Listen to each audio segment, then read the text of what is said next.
With the Intellion, she's playing quickly. I feel like she thinks she's got it. See what can happen on this turn And the for draw for Reagan. You've been patient. You've been waiting all this time, but you ready. You've been putting in that grind, so let's go. Champions are hard to find, but you know the goal when you're ready to shine. Haven't heard of you, then they know. You got your sights set on that road. If it's time to battle them, then let's go. 'Cause you'll never stop. Show them what you got. Riding through another turn, and the Palafin is gonna drain it! Very impressive showing and a really good understanding of how these teams work. Show 'em what you got. Yeah, they already know. You got your sights set on victory road. Show 'em what you got. Yeah, they already know. You got your sights set on victory road. The Mind Joke wants to go for a sweep of his own. Scrafty has already knocked out 2 Pokemon. He said this match was too hot. I need to cool things off here with an ice beam. Bastion, it rumbles onto the field, and the smackdowns are adding up.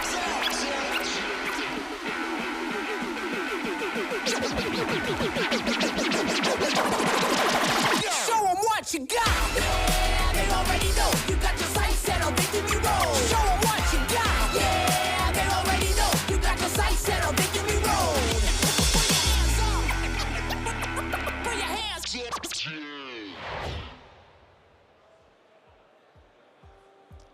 Prepare for trouble and make it double.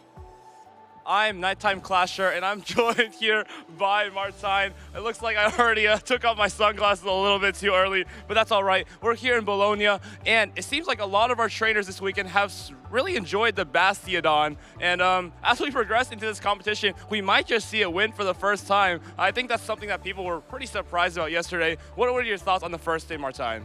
Yeah, Bastiodon indeed made an incredible impression. I must say, Bastiodon has won a tournament before in 2022 in Oceania. But this might be the first time a Shadow Bastiodon might win. So yeah, Tomahawk UK is in the tournament. There are many top players in the tournament. So super excited to see that today. it's been a historically very strong pick in the Oceania region. We see them played a lot at Worlds and honestly have quite some success with it. Here though, it might just break barriers for the first time in Europe. Already has had success in the hands of Caleb Peng and NA, for example. But speaking of NA, let's take a look at the regional schedule for this entire year and what we've already had in Europe. Right, we have come a long way here. We've had 2 international championships already. We're now in Bologna, and next week is the North America International Championship. It's the last chance for trainers to gather championship points to qualify for the World Championships or to gather points for that travel award. Everything leads to the most prestigious tournament of the year. That's going to be the World Championships in Hawaii, Honolulu. That's super cool, but how do trainers get to Honolulu, Hawaii? They do so through a system called Championship Points, and this is the first time we've ever done it in Pokemon Go. Why don't you walk us through how this works? Yeah, so the championship points you gain from a tournament is based on your placement in a tournament. You need to reach a threshold per region to qualify for the World Championships. As you can see here, the first place gains 200 championship points, but the first place also has that automatic qualification for the World Championships. The second place, 160 points. The third and fourth place, 130 points, etc., etc. And you can see on the right side, the threshold per region here in the US and Canada. Players need 500 championship points. Here in Europe, that'd be 400 championship points, etc. So yeah, as you said, it's the first season for Pokemon Go that championship points are available. And I think it's been working out really well here, Eric.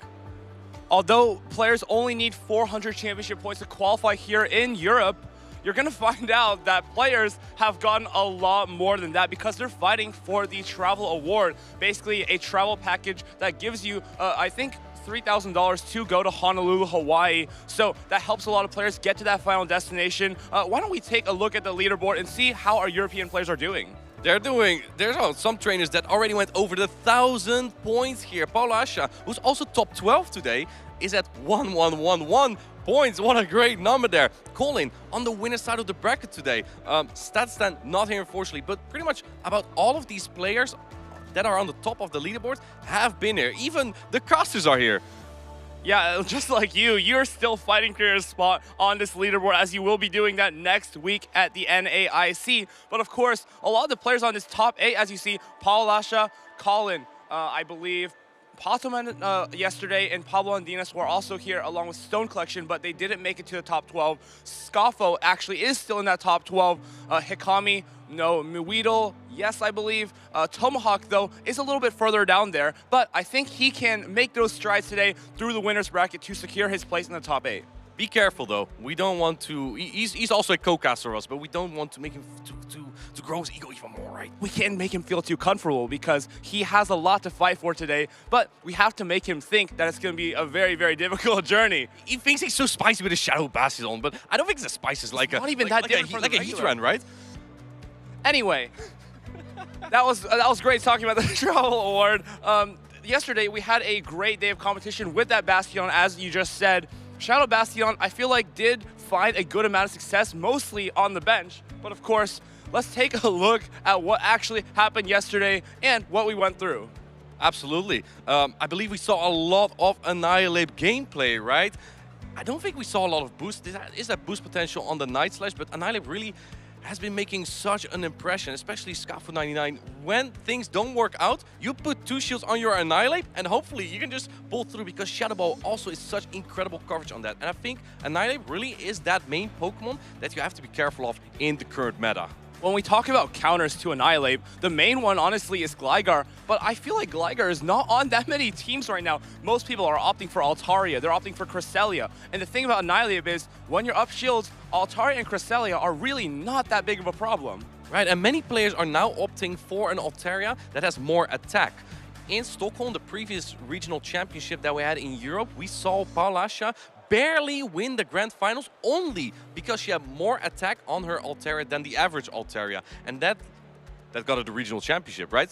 You can see here how those little stats, the attack, the defense, and HP, can really make a difference in these championships. as we've talked a lot about this weekend, Altaria with around 132 to 133 HP. If you look under your Altaria and you look at the stats, that might give you a good idea of how comfortable it is going to be against Annihilate. If you're at that threshold, you might lose the one shield scenarios by the Annihilate going straight Shadow Ball. So I guess go to your apps, take some photos of your Altaria's IVs, and maybe like even put them on social media for us. We're going to talk about the socials in a second, but we always love it when you guys tag us with #PlayPokemon. Share us your Pokemon. Share us maybe if you have a good Shadow Bastiodon or even your Annihilate. How much attack have you put on it? Here are our socials, of course. We have Play Pokemon on X, just Pokemon on YouTube, Facebook, and of course, #PlayPokemon and @Pokemon on Instagram. So don't be shy, head on over there. Let us know what you think about this weekend's competition. What are your thoughts going into NAIC? And we might even feature you on the stream. Please, more Heatran pictures are appreciated, but not necessary. Follow our channels here, of course, on YouTube and Twitch @Pokemon. You can follow the action here today, and you can follow the action at NAIC just in a week where Martijn might just be winning. I hope so. Yeah, it'd be cool. You can see all the action there. And if you miss any action, you can also watch it all back on Twitch and YouTube. So follow us. Speaking of action, we still have a lot to look at just from day one. Let's take a look at the energy, the excitement in this venue here on day one. And maybe you will just compete at one of these events next year or at NAIC where you can still sign up for Pokemon Go.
Welcome everyone to the caster's desk. Eric, Martijn, thank you for this beautiful intro. I just can't wait to go on X and see all of your Altarias so I can bring one to the next tournament that has slightly more attack, so I will win charge attack priority against you. That's what he thinks, but we know that Leo probably does not have that high attack Altaria with him. That is true. I have a very defensive one though, and I'm really proud of it, and I love it so much. I have 5 Altarias, for example, and none of them make it. Oh, that is very, very unfortunate. Yeah. However, we have seen so many Altarias this tournament. Avi, I have a very specific question for you. Which Pokemon would have been the craziest core breaker for the entire meta that we have seen yesterday? I think, honestly, Azumarill. We saw a lot of Umbreon play, we saw a lot of Annihilate play, we saw Altarias shining as well. And one of the biggest Pokemon that we saw that's making a huge impact as well is that Bastiodon. Azumarill is good against all these Pokemon, and I think that's going to do a great... it's something we have to look out for maybe in an AIC even. Especially if you run the Hydro Pump. And now we're going to look at the top 12 Pokemon from day one. It's going to be Annihilate in the prime spot, Lantern, Cresselia, Shadow Gligar, Skarmory, Lickitung on 31%. Altaria on 28, Charjabug, of course, it's now moved towards that peak electric position as well, slowly and steadily. I think in day number 2, it will kind of out Lantern. Then we have Azumarill, just like we talked about, on 23%. Vigoroth, Shadow Wishcash going way down in usage there. And last but not the least, Skeledirge. I find the fall of Shadow Whiscash particularly interesting because, yes, of course, you are seeing Cresselia in that top 3 spot, but all the other Pokemon, they don't look too good against it. I mean, Lickitung is decent. With Shadow Whiscash, you have play, but the rest? I think it's mostly because a lot of teams have been moving away from Gligar and building that Altaria. Wishcash into an Altaria is not a matchup that you want to see. That's also one of the reasons where we saw a lot more Quagsires as well, because Quagsire does have coverage against flying-type Pokemon like Altaria with that Stone Edge to hit it for super effective damage. And what's also happening is, as we were talking about rock types, on day 2 we're going to see a lot more Bastiodon. I don't know if it made the graph, but barely, not just barely, but look at this. What is this? 75% Altaria? 75% Altaria, that's exactly what I'm talking about. That's also why Whiscash went so low in usage, followed by Annihilate and Cresselia, both with 58%. That's an incredible amount of usage. As you can see, and following it was Lantern. Lantern as well, not going to have a great matchup against that Altaria. That is true. Charger bug in there as well. We also saw a Crunch X-Scissor Charger bug. We have seen Skeledirge, plenty of them. I mean, Emmy Weedle just made it really popular now. Shadow, Magnezone, the name of Stockholm, the EUYC champion of the hearts, Paul Asha, has used it to perfection. Skarmory is also dropping off kind of a bit, even though we are seeing the rise of Altaria. However, the matchup against Altaria, while it is very positive and you are in control of Switch, it gets the Skarmory quite low, actually, and it is in a decent farm down range. I think it depends on how the Altaria player wants to play it out, right? Like, if you can land this Sky Attack, you can play the 2-to-1 shields and completely farm down the Skarmory. That is not a scenario where you want to be in. And Altaria's energy is not walled by a lot of Pokemon except those Bastiodons that we have in the meta, but we don't see it in the graphs. But another Pokemon that I would like to talk about, and we just talked about, is that rise of Quagsire, replacing that Shadow Whiscash just because of the advent of Altaria. Yep. Guys, on Tuesday, I believe it is, on Twitch, on the official Pokemon channel, celebrate water types. We had this cool little thumbnail with a Quagsire being extremely happy. That was such a cute Quagsire, and it looked very happy. Water types are a typing that I really enjoy to play as well because it has so much coverage, and it does very good into most of it. One of the drawbacks of the water types is that the fire typings are not that great in the meta, but I think in the next season, with the incoming of the Thunder Punch Typhlosion, we could potentially see some more usage of fire types. Maybe Typhlosion or even a Shadow Charizard. I think it is even a little bit reversed. I think the fire types are not that good in the meta because the water types are so good generalists. You have the water and ground types that are maybe even dominating, except for Lantern, and they just have one weakness, which is grass. And honestly, Skarmory takes care of that. It's all about covering your weaknesses, right? But talking about covering our weakness, we took a lot of time, you know, figuring out a draft where we can pick players who do different functions in our fantasy draft team, where we went through picking one by one each player and everybody gets a turn. We see that some of us did not perform very well. Inadequance, for example, has only one player left, which is Weedle. Yeah, Alessio and Andrea, they just didn't really perform that well this tournament. Eric is still very, very good to go with Scuffle, Tomahawk, and Paul Asha all still in there. Your picks look fantastic as well. I was lucky picking. I went very safe picks, right? I went the safest pick of them all, Colin 6, and then Patoman as well. Aspercelto, unfortunately, did not make it, but look at you, Leo. You are the top performer here. Yeah, top performer. I also went with very safe picks. Lurgan Rocket has performed incredibly this season, but he just this time didn't bring a spice pick, something like a Dunsparce, and I want to say not bringing that might be a little wasted potential. Yeah, I agree. He did not use a Dunsparce to its full potential, but Pablo Andinias was a surprise that he didn't perform well. He's been so consistent, and as you can see there, he is in the leaderboard position number 6 with 920 CP. That's pretty impressive, and this is before it got updated. Yeah, and Dinowski also was, I think, maybe a little bit of a spice pick in terms of caster fantasy picks, but he's has been performing really well as well. I mean, 809 championship points is a whole lot. It's always about building a team as well. This is the same format. You pick 2 safe ones and pick 5 very good Pokemon and then last slot for the spice, right? Blondinas was my safe switch, and I thought that Lurgan Rocket was gonna be my closer, but none of that happened. It is what it is, right? But, you know, sometimes you're good at something, sometimes you're not. Yeah, I just got RPS. What can I say? It was very, very unfortunate. But we are going to see some of the best Pokemon trainers in the entire world even battle it out today. And we're going to start with a Spanish battle between Patoman and San Judigo in the losers round 8. Yeah, Spanish battle indeed. And I'm kind of have to root for Patoman here because we just saw that he's in my draft pick. I just went and had a chat with him earlier. And I told him, please win. I mean, you are there with 2 players and Eric still has 3. So they have to perform for you. But Patoman has proven so much that he is a great Pokemon trainer. However, the first trainer to ever knock Patoman out of a European tournament before the Grand Finals was San Judigo. Ooh, that is a huge uphill climb then for Pataman. He has to overcome that mental block that he has in place because he's done amazing work so far. But those plushies, I think that's what you went for. No, absolutely not. I just looked at Pataman's team and realized how hard it is going to be to beat that Shadow Magnezone. Yeah, I think it's going to be very difficult. You ideally want to bring Pokemon like an Umbreon or the Vigoroth in to beat the Shadow Magnezone, but unfortunately, you see the Azumarill on San Judigo's side, you cannot use that Umbreon as a safe swap, as a lot of people have been using on day number 1 into his team. But it will again come down to how well he can try to align that Vigoroth into that Magnezone, because that is his only reliable Magnezone answer. Yeah, also the Azumarill looks very, very good into Pataman's team in general. There is, of course, always the Lantern that is going to be preventing the Azumarill from being something like a safe swap. Also, Cresselia can deal with it with quite a bit of ease. And let's see. Vigoroth is a decent matchup for Azumarill. It is, of course, we call it clunky because it charges up very, very slowly to its charge attacks, and Vigoroth is more flexible. Yeah, Vigoroth does get to those body slams, 5 counter to a body slam, whereas Azumarill takes so much more turns to get to that, even the Ice Beam, for instance. But what I see on Pataman's side is he has 3 decent checks to 2 very good checks to Azumarill and 2 decent ones. Lantern is a very good check for Azumarill. Cresselia is also a very good check. Skarmory, on the other hand, you will have to try and land that Brave Bird. But Vigoroth, I think, is a pretty neutral matchup. As the shields go on, as more shields that are in play, the better it is for the Vigoroth.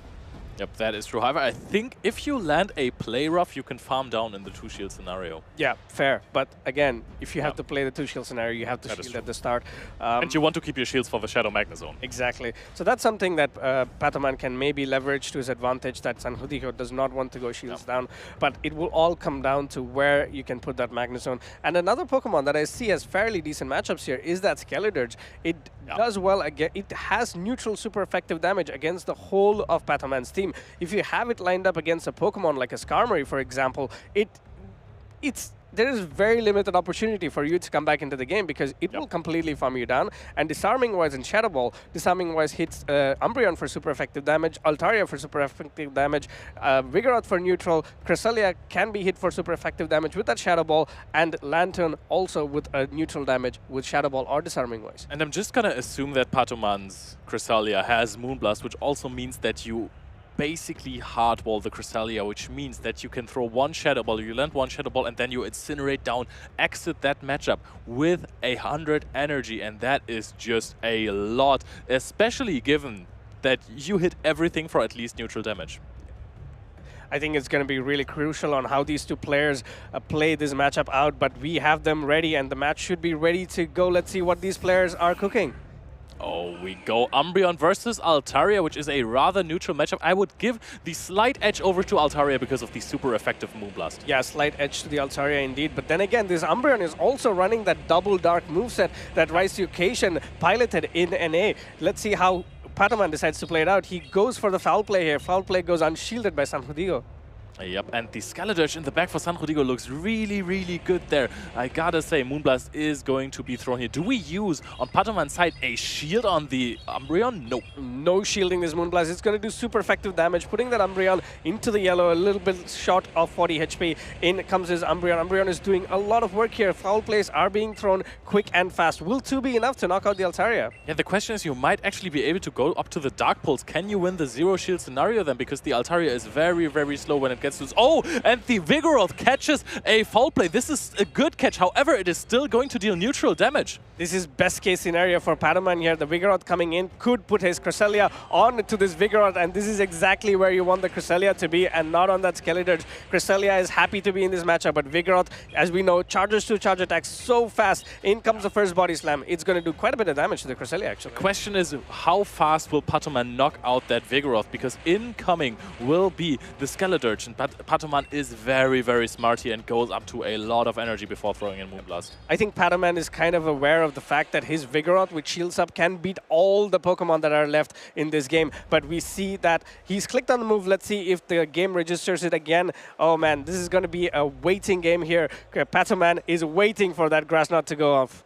Yep, absolutely. And I want to say that the matchup between Vigoroth and Skeledirge, there we go. Yeah, in comes his Grassnut. I don't think either of these trainers got through a fast attack in that duration, but let's see what happens here. Again, we have to wait. Yeah, we have to wait just a little bit. It worked before, and the Grassnut is going to connect on the Vigoroth. No player is vested. Yeah, okay, that looks... I'm going to make an assumption here. This looks like it might be rematched at some point. Yes, Patoman is quitting the game, which doesn't mean that he forfeits, but this is probably... I think both of these trainers made like a hand motion that signaled a rematch, you know, the twirling finger. Yeah. Because both of these trainers basically had equal play in there. There was the Skeledirge in the back versus the Vigoroth of Patoman, and Vigoroth, even though counters do no damage at all, has this super effective Rock Slide that, with some chip from other Pokemon, can be a knockout against the Skeledirge. Yeah, again, it will all come down to if San Jutigo has learned something from this matchup, learned how Patoman played. He now knows that there's a Cresselia at on the side of Patoman, so maybe he does not want to swap in the Vigoroth to catch a move there, because that could completely change the outcome of the game. Yep, if you get a rematch, you have the chance to play matchups differently. That's always a very, very big thing. I feel like this is almost like when you're in a Lickitung mirror match or in an Umbreon mirror match much rather, because this is even longer, because then you have time to re-evaluate your choices in that game. Also your life choices, sometimes those matchups tend to be very, very long, and you can draft a new plan for when the matchup ends. Yeah, Umbreon matchups are usually pretty long, but the thing is, a lot of data can be gathered on which Umbreon can win charge attack priority. Same for Lickitung, because it completely changes how you want to play out this game. If your Lickitung is winning charge attack priority, then you would want to maybe throw the move as fast as you get it. Or if your Lickitung is losing charge attack priority, you want to lose that matchup a little bit more stronger so that the other Pokemon can come in, completely farm down that Lickitung and have a lot of energy loaded to go on to the next Pokemon. And usually the way you play those extremely bulky mirror matches doesn't always have to be a mirror match, can also be a Lickitung versus a...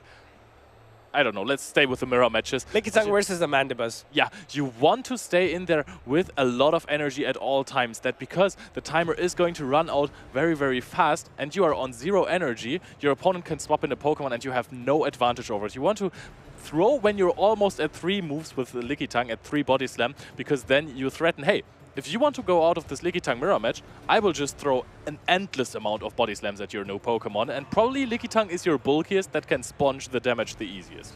Yeah, another easy way to explain this outside of the Great League circuit is in the Ultra League, where you do a Registeel versus Giratina altered matchup where you have only resisted moves. You have the Lock-On that's resisted, the Zap Cannon that's resisted, and Focus Blast that's resisted. In a lot of these scenarios, you can stay in with the Registeel, throw a bunch of Zap Cannons, and decide to even bank a Zap Cannon and go into another Pokemon. But the Giratina will be Energy Dry or in certain cases debuffed as well. So it's how you leverage your energy advantage and how much you understand the matchups that can work in your favor. So you just said the Lock-On is resisted. Is there any instance in the game at all where Lock-On deals more than 1 damage per turn? Ooh, I don't know. I think maybe if you have debuffed the defenses of an opposing Pokemon that is extremely frail, and then you can deal enormous damage with Lock-Ons. Like if you have... What is the frailest Pokemon? Darmanitan in the Great League. How about Kartana? Isn't that... Oh yeah, Kartana is also That's very frail. Yeah. Yeah, maybe. If you we should that, check it out actually. Yeah, we have to find that out. Or you guys find it out and post it on social media. Yeah. Follow us on our socials on twitch.tv/Pokemon and x.Pokemon or something. That is, you guys know the drill. You know how social media works. All right, we have the same lead here and the same Pokemon, teams. and so let's see if San Jutigo now wants to play that differently, because he might want to bring in the Skeledirge into the Umbreon. Let's see what happens here. We saw Patoman go for the Dark Pulse first and then went straight foul play after foul play. So that's exactly what he's going for here. Yep, that seemed to have worked for him. The Altaria looked like it was in foul play range. The Dark Pulse, of course, does a little bit more damage in the beginning. Now we're going to see a Moonblast connect. Yeah, Moonblast coming in and Patoman not shielding as well, same as last time. Will it have an attack fall? Unfortunately, no attack fall for San Jutigo, but again, going for this foul play. Let's see if San Jutigo wants to catch this move onto that Vigoroth. Yeah, the question is also, does he have to throw immediately, or will the Altaria not be able to reach a Sky Attack in time? Because I think, oh, we're catching this. Again, gets a full counter through as well. This might come in handy later. Now, does Patoman want to go into his own Vigoroth, or does does he still choose to go into the Cresselia? I like this is a good heads-up play here. He knows that Cresselia has such a positive matchup against a Vigoroth because most of Vigoroth's damage comes from its access to that counter, and that good charge attack. Body Slam slowly and steadily adds up, but counter is resisted by this Cresselia. But counter is just so good, it still deals a lot of damage, even though it is resisted. It can flip so many matchups like an Azumarill. Yeah. In comes a Grass Knot, shielded by Vigoroth here. This should give a big idea. Maybe Sanjudijo wants to try and throw off Patoman on what Pokemon could be at the back, because shielding a Vigoroth could potentially imply there is a water type like the Azumarill at the back. Yeah, it does not sound like there is a Skeledirge or a Magnezone at this point. So Patoman is being mind-gamed by Sanjudijo there. I wonder if it's going to work, and I wonder how much damage this Moonblast is going to do on the Vigoroth. Yeah, Moonblast is going to put Vigoroth into the red, but still not enough to potentially farm it down. In comes the Skeledirge. Patoman immediately throwing his energy because he wants to align that Vigoroth onto the Skeledirge as fast as possible. Any damage is good damage because it will put that Skeledirge onto the Rock Slide range. Yep, that Grass Knot definitely put it onto the Rock Slide range. Sanjudijo is going to reach a Disarming Voice before the Rock Slide, but he's not going to throw it. And now he decides if he wants to call a bait. Nope, he actually shields it. Not immediately, but he does. And the Rock Slide is not going to connect here. We're almost at 2 Disarming Voice. And this is going to deal a lot of damage on the Vigoroth. However, Patoman still has both of his shields available. Yeah, Vigoroth is very happy with 2 shields available here. Patoman is waiting till the very last second to pull up that Protect Shield to keep us on our toes.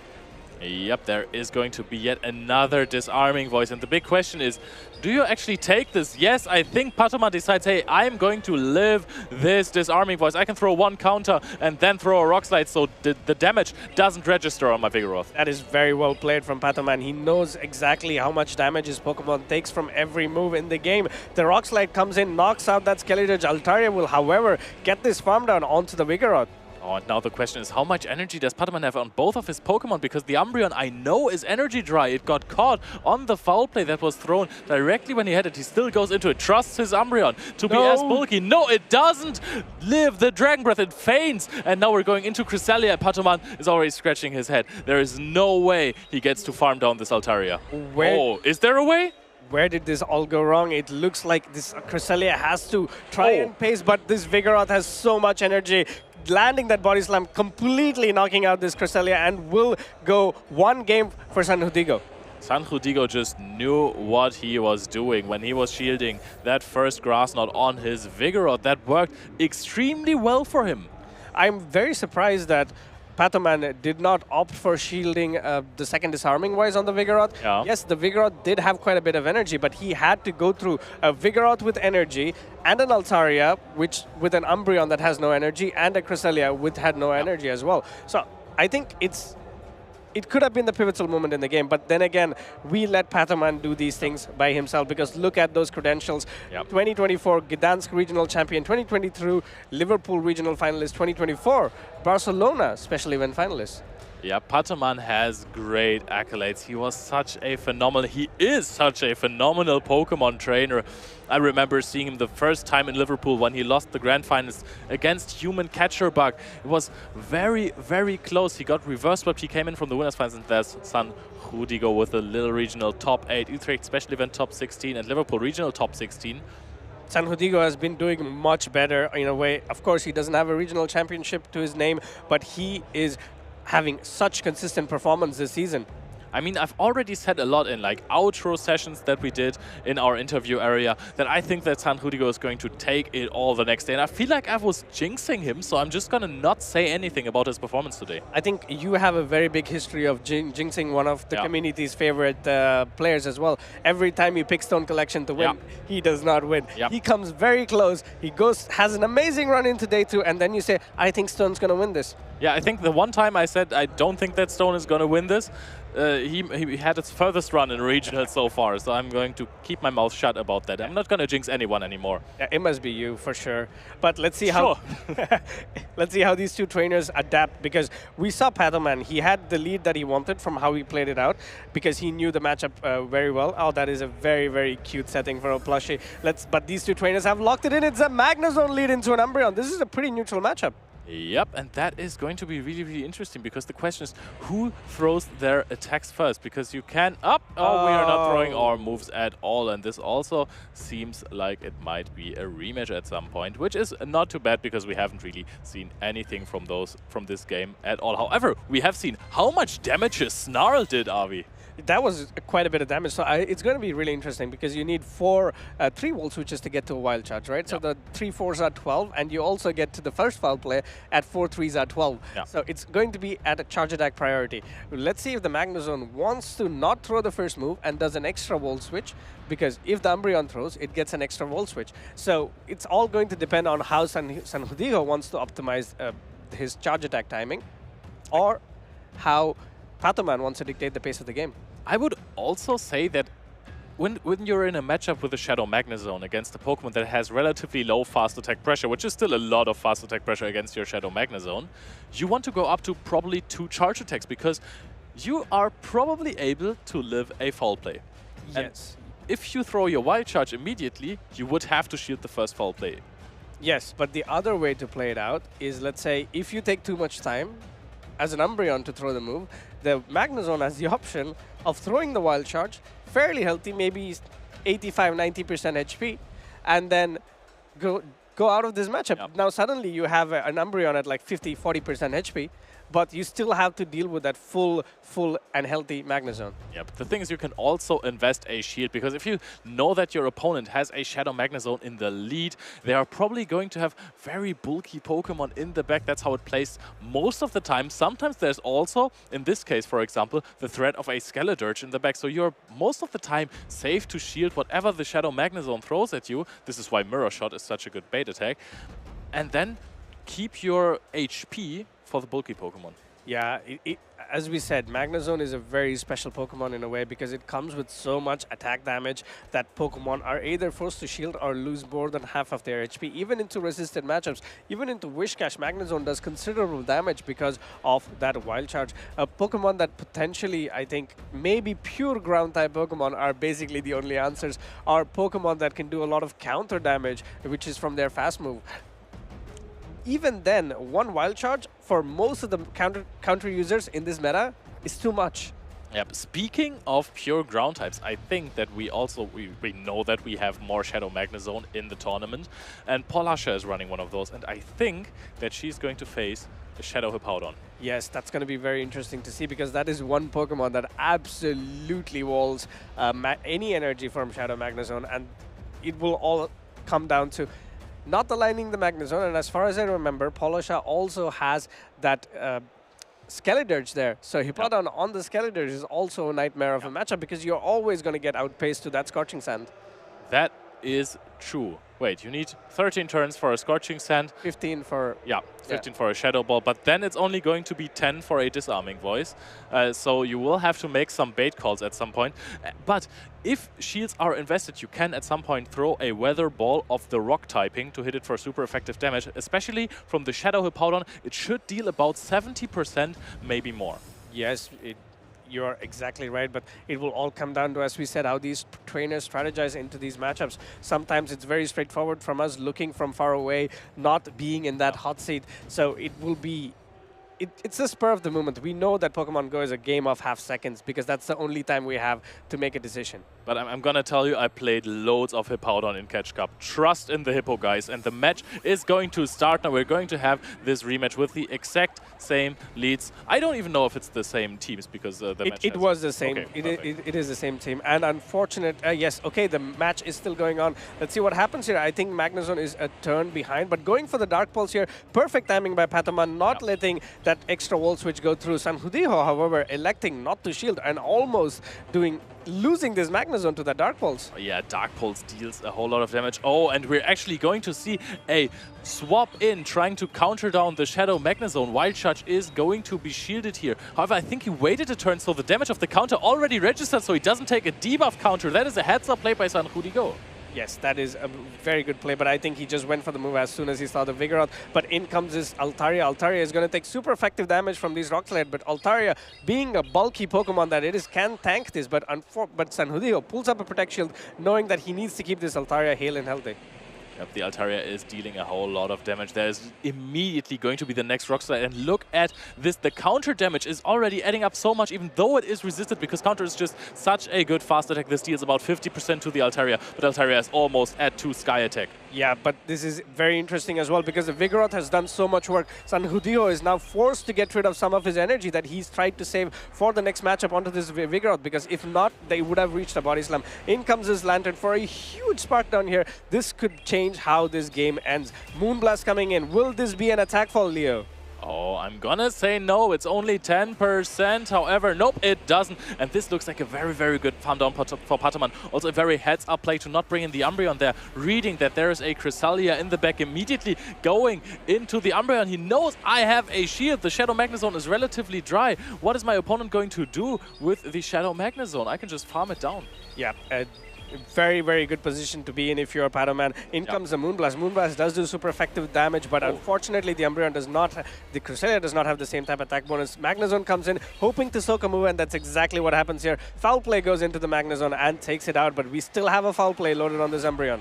Yep, and there is going to be charge up to a Dark Pulse. Still going to throw a Foul Play. Very nice read here. Going to see that shield. Patoman is going to have a shield and is going to be able to throw another charge attack. However, this is a Cresselia. Cresselia is incredibly bulky. Actually goes for the Grass Knot here, hoping that it knocks out, but it's going to be shielded immediately. Yeah, Grass Knot gets Protect shielded, but this Umbreon does have a lot of energy, and not to mention Lantern has some energy at the back as well. So this could be a combo play. In comes the Foul Play. Foul Play will do super effective damage, but because of the bulk of the Cresselia, it's not going to do enough to knock it out.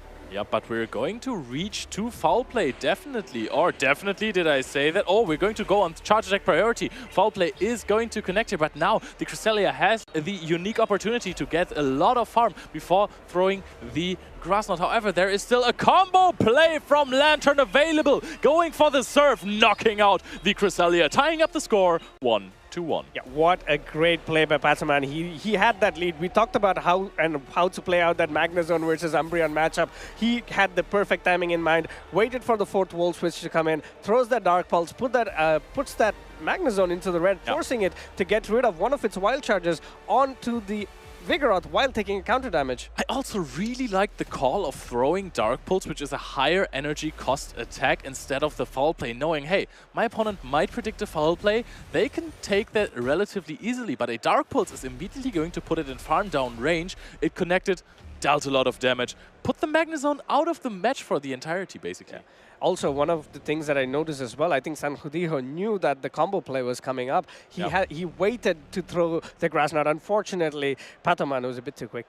Yeah, that is true. Pataman immediately got the, I think, 0-turn swap in there. Just throw the Surf. And Lantern, we all know Lantern, the fish, has so much attack that Cresselia can't keep up. Yeah, the team from Pataman, from Sanhudeo, we had already gone through it, but let's take a look a little bit more in depth to Pataman's team. We see the Pokemon that's standing out here is that Umbreon running that Snarl, Foul Play, and Dark Pulse matchup.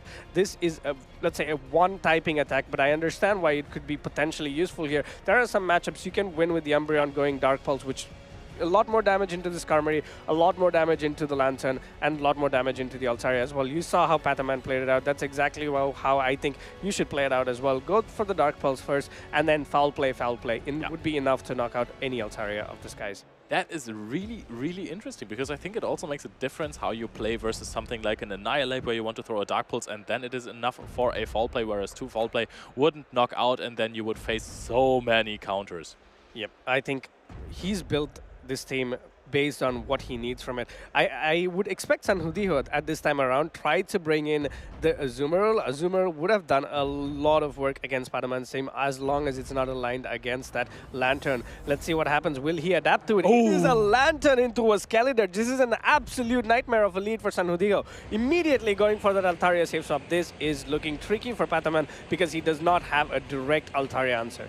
Yep, and Pataman, I think that Pataman is just going to go for a Thunderbolt here, and will it be shielded or not, Pataman is going to be able to switch in his own Altaria and keep the switch, because there was damage done by Sparks, and yes, San Rudigo is already at an attack, but you can just easily shield that. This is great heads-up play from San Rudigo, applying even more pressure onto the Pataman, going for the Sky Attack instead of Moonblast because he knows he will never get to 2 Moonblasts before Pataman gets to another Sky Attack, and that's exactly what's going to happen here. Sky Attack comes in, but he does not get to the Moonblast. Is this enough to knock out this Altaria? It's going to be very close because Altaria is so bulky. Yeah, but this is enough damage to knock out the Altaria of San Rudigo. However, now the Skeledirge gets to get some energy here. Is going to, of course, take a lot of damage, but that HP doesn't really matter against the Surf Lantern. Throws the Disarming Voice immediately here. Now let's see if Pataman decides to invest a shield. I don't think you need to because you have that Lantern onto this Skeledirge, and that is a really positive matchup. And San Rudigo being forced to throw that charge attack as well, because if he waited for one more Incinerate, the Altaria would have got to that Sky Attack. Let's see what happens here. Staying in with the Skeledirge and immediately swapping into this Vigoroth. This is still anybody's game at this moment. Yeah, but exactly, because the Vigoroth now has the advantage over the Vigoroth of Pataman. Pataman is going up to 2 Surf, is going to throw one, might grab a shield here. Now, we will have to see if Pataman's Vigoroth is going to be able to keep up with the energy that San Rudigo's has available. Yeah, it will all come down to if this Vigoroth can tank 2 body slams and get to a move. Letting the first one go, knowing he will have to tank at least 1 in this matchup. The Vigoroth of Pataman needs 2 more counters to get to the body slam. It is there at the body slam. This can be no shielded, still surviving with maybe 10% HP and getting off at that body slam. Both of them will be spam clicking the body slam, and Pataman gets it. This looks very, very difficult because that Lantern is 1 spark away from getting to the next move. And Pataman luckily still has preserved this shield for his Lantern, because now this is going to be a big farm down for the Skeledirge. It is already at a Shadow Ball. However, Lantern farmed up so much energy and is going to throw the Surf immediately. Pataman advances to the top 8 of the Pokémon Go Special Event in Bologna. What a great read by Pataman, playing that game 1 and game 2. Yeah, there you go. That's my prediction right there. Pataman immediately flexing here. Of course, they're hugging it out. Both of these Spanish trainers, they have worked on teams and against each other a lot in the past. Of course, Spanish community, as all of the communities in Pokemon Go, are very much close together. Pataman making it to that top cut here with this win, and I'm looking forward to see his losers bracket run and try to get to that grand final. Yeah, you are just very, very happy about your caster prediction right here, and I can absolutely understand it. I was rooting for Galaxico Bolton in Stockholm as well. I mean, is it obvious? I mean, I'm trying to mask it. Oh yeah, you're doing a terrible job at that. That is, really? Yes, I'm gonna say that. But this was phenomenal, because this is one of those rare occasions where the teams, while they are not looking similar, are being played similarly, because we had this great lead of Lantern versus Skeledirge. However, there was Altaria and Vigoroth in the back for both trainers, and we saw plenty of mirror matches here.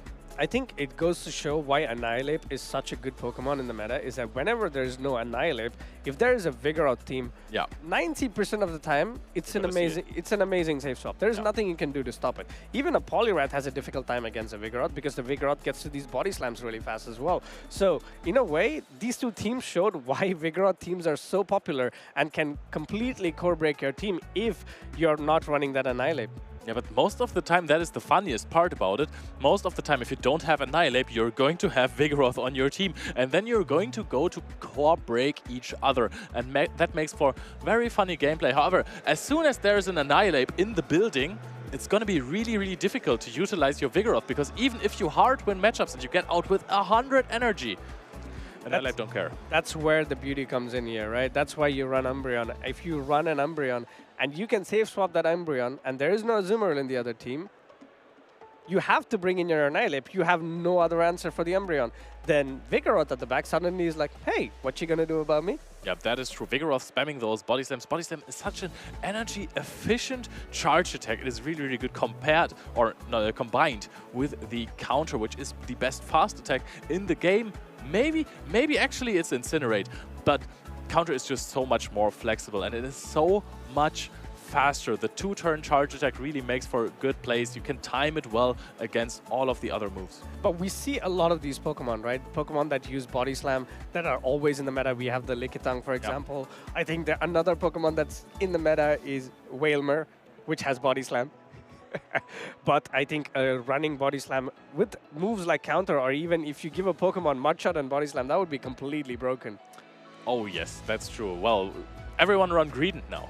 Oh yeah, Greedent is a good Pokemon to have as well, but unfortunately Greedent is kind of, it doesn't have the bulk enough to compare it to an Umbreon or a Lickitung, but kind of serves a similar purpose there. I'm gonna say Greedent is a pretty much of a beast in the Ultra League as well, though. And I have actually lost in my first regional to a Greedent. I was playing versus Tragicomics in losers round 1. I remember that run. Tragicomics went a long way in that tournament, and he did brilliantly, but we already have He knocked out Polasha. Yeah, he knocked out Polasha, but she's here. We already have our 2 players here. Sir Cognix going up against Polasha. Polasha running her tried and tested team of Magnezone, Skeledirge, Gligar, Altaria, and Cresselia. The only main change here is that Tapu Fini. Tapu Fini is now a bit more viable into the meta because it got access to that new move, Nature's Madness, which debuffs your opponent. Nature's Madness is a really, really strong attack. It is like a dig, but it guarantees a defense debuff on your opponent. If you have such high fast attack pressure as the Azumarill does, it is really, really good against it. Yeah. With it. Yeah, and one of the things we talked about just before in the previous game is the Pokemon that can do really well against that Shadow Magnezone, and we see it right there on the left corner of Sir Cognix's team. Shadow Hippowdon. I know Leo loves it because I've seen him play the Hippowdon so well and so many times in the Catch Cup when he was streaming. Yes, thank you. Finally, someone who appreciates my gameplay, not like Martijn. It's better to have you here, I'm going to say that. But I'm going to say, I can see... actually, do I? I was going to say that I can see a Tapu Fini angle here, because Hippowdon has a terrible matchup against it. The Mandibuzz has a terrible matchup against it. But it's okay versus Annihilate, even though it has the typing advantage, but Whimsicott, Lickitung, and Lantern, it seems it has very polarizing matchups. Yeah, I think even Hippowdon can get 2 moves pretty quickly as well onto the Fini. So I think Tapu Fini is a good Pokemon to have, but potentially maybe as a closer if he can bait out one of these Pokemon. On the other hand, I think for Sir Cognix, he has to try and play that Lickitung. Lickitung has no answer on Polasha's team, but we saw Polasha yesterday overcoming that Lickitung in style. Let's see if she can do it again here against Sir Cognix. Shadow Magnezone, while not being exactly an answer versus Lickitung, it gets a lot of advantage. You're pacing exactly as fast as the Lickitung does to those wild charges. You can just go up to 2 while the Licks still deal damage. The body slams won't, and then you're just going to unleash 1 wild charge, swap out immediately, or just throw immediately again. Yeah, this is where having a Pokemon like Hippowdon comes in. The problem with a lot of the other teams were that Magnezone's energy had nowhere you could tank it on. But a Pokemon like Hippowdon, you suddenly have a catch condition. Yes, the Lickitung gets to a Body Slam at 12 turns. Magnezone gets to Wild Charge at 12 turns. But this means both these trainers have to throw their move at exactly the same time. And that is a perfect scenario to set up a catch. I'm going to predict that it's going to be a very difficult scenario for Sir Cognix in this matchup Lickitung versus Shadow Magnezone. Because what you want to do with the Shadow Magnezone is go up to 2 Wild Charges, right? And what you want to do as the Lickitung is predict that they go up to 2 Wild Charges and then throw when they reach their 24th turn. However, if Polasha decides not to throw there, she gets a full Volt Switch. Okay, let's see what these trainers do. We have the match right here. It's an Altaria against the Lickitung, and we do not see that Magnezone. Oh yeah, the Magnezone was sitting on the bench, maybe being too afraid of the Shadow Hippowdon and the Annihilate together there. But we're going to see how this matchup plays out first. Lickitung is kind of in control when it comes to using shields. Yeah, Lickitung is the one that gets to throw these body slams much faster. But Altaria going for the Sky Attack earlier into the matchup, trying to put some more control for the Altaria here. Lickitung going up to 2 body slams, throwing the first one. Let's see what Paula does. Paula opts to no shield here. Yep, and that is going to put the Altaria into the yellow, just barely reaching it there. But the Lickitung has had so much energy. However, it cannot reach 3 Body Slam before the second Sky Attack actually. Yeah, if it's allowed to farm this down, let's see what Sir Cognix does. And also, he has the Pokemon that's called Annihilate. That's an absolute nightmare with a little bit of farm. Will the Mandibuzz comes in, and this is not what you want to see. Gligar is a decent answer for the Mandibuzz. That is true. Mandibus usually wins those matchups. However, the Annihilate has nowhere to go in this matchup. It's completely mispositioned here because you don't want to swap it into the Gligar. You would rather want to switch it into the Cresselia, but it's also not a good matchup. Yeah, but it will all come down to managing of shields here. Going for this aerial ace. I love this. Paula kind of has to predict here what is at the back. Will she call this? Oh no, she pulls up a Protect Shield. Aerial ace is a great move, but then again, you always want to be shielding the Dark Pulse in this matchup. Yep, she knows that if Sir Corgus gets out of this matchup with a lot of HP, oh, he actually lets it go. This is a win condition that is getting really, really low. It's getting close to the red here, because if this exits with a lot of HP, it can control the Cresselia matchup, even with like 20%. Yeah, this is going to be crucial here. He pulls up this Protect Shield, but he has access to 2 Dark Pulses. He needs to unleash this as fast as possible. Yeah. I'm not sure why he went for another there, but this has another thing that could happen here. Polasha could immediately go into that Altaria and absorb this second Dark Pulse. Let's see what she does. Will she do that? Oh, going for another Snarl there. Yep, and now we're going to barely reach an aerial ace on the Palasha side. Now, oh, the Gligar is staying in there, takes the Dark Pulse, predicting maybe another aerial ace. Altaria is going to come in. Altaria gets almost countered down, and there's Cresselia against the Annihilate. 1-to-1 shields. This is not a great scenario to be in as Sir Cognes, because the Moonblast is going to come in before this. Before the Annihilate can get to the Shadow Ball. He's no shielding it. Oh, he Protect Shields it, getting rid of all that damage that the Cresselia could do. Will he go for a Night Slash bait? Because if you're the Cresselia trainer, you cannot opt to shield this one. Oh, the Shadow Ball is going to connect. This is going to deal a lot of damage. This is going to be a big boom! There right goes there. So much HP on the Cresselia, but this means that the Annihilate will get to the charge attack, or get to the Night Slash faster. Cresselia will have to have another move for the Mandibus, or this game is done and dusted for Paula. Night Slash is going to be shielded there. Palasha is going to go up to the Moonblast, which is going to cost a lot of energy. I think a Grass Knot might have barely not knocked out in this position. Moonblast is going to KO. Moonblast comes in, KOs it, Annihilate, but we see that Mandibus is only one Snarl away from another move. No! It's too much energy was needed for the Mandibus. Cresselia comes in, he farms up to that Moonblast. Moonblast lands, taking out the Mandibus. It looked like Sir Cognes was in complete control of this game, but Paula pulled one out of her hat to take game number 1. Mandibus looked so strong there into the backline. However, the Annihilate just didn't really do as much. Yes, it landed a Shadow Ball that dealt over 60% of the HP from Cresselia, but Cresselia was still in control. Cresselia could farm up so much energy after using that one shield. Yeah, I was a bit surprised because the Mandibus had enough HP, for example, to farm down that Altaria, I would assume, because the Altaria had very limited amount of percentage of health left.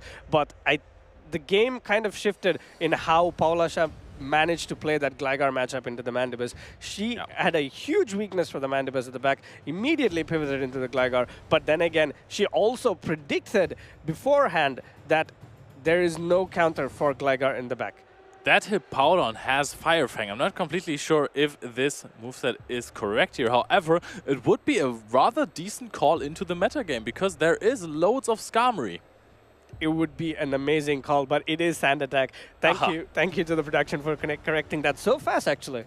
Yes, Hippowdon Sand Attack, very, very spammy. Otherwise, it wouldn't have been 9 Sand Attacks to a Weather Ball. It would have been 20 Fire Fangs. Yeah, but it would be interesting to see how much damage a Fire Fang would do to a Shadow Magnezone, but we will not see it later. Maybe you can experiment it. These two players have locked their teams in. We see an Altaria into a Hippowdon. This is not the matchup you want to see as a Hippowdon. Nope, even though you have this super effective Weather Ball rock there, it does not do too much. And look at the Dragon Breath. The skank from the breath of this dragon's mouth is going to shred through the HP of Hippowdon. The Hippowdon helplessly showering sand onto the Altaria, but Altaria is so far up the sky, but this Weather Ball did quite an amount of damage. But here comes his Lickitung. What we can see from Paula's team is that she does not have an answer to the Lickitung at the back. Oh, that is true. However, a very convenient strategy is to just throw a Moon at the Lickitung and then swap out into a different Pokemon. Gets the attack debuff there. That is so huge for Paulasha. And Sir Corgus has to now stay in his mental game. He has to not get tilted for this. Yeah, but let's see what he does. He goes for the Body Slam. He's still in the zone. He needs to be in the zone to get rid of that Magnezone. But in comes these leaks. The leaks are slowly and steadily adding up. The Cresselia is still lost quite a bit of HP. The Grass Knot will not be enough to knock out the Cresselia. Polasha has debuffed so many people in Stockholm with her Moonblast Cresselia, and she just opts to keep on Moonblasting. Now the game has stopped. Now we're continuing as well. Just a little bit of a delay right there. The Body Slam is going to connect into the Cresselia, and Polasha is just letting it go. It is debuffed anyways. What can it do? Yeah, but the Cresselia is already in the yellow there, so this next Body Slam will be enough to put that Cresselia into the red. Body Slam number 2 coming in, and this is crucial to see how the Cresselia will play this out. Barely into the red though, and now the grass knot is going to be thrown. The question I'm asking myself is this Mandibuzz farm down range? Because you might have to eat another moon. Yeah, but it's all going to be critical here on how this Hippowdon sets to play it out.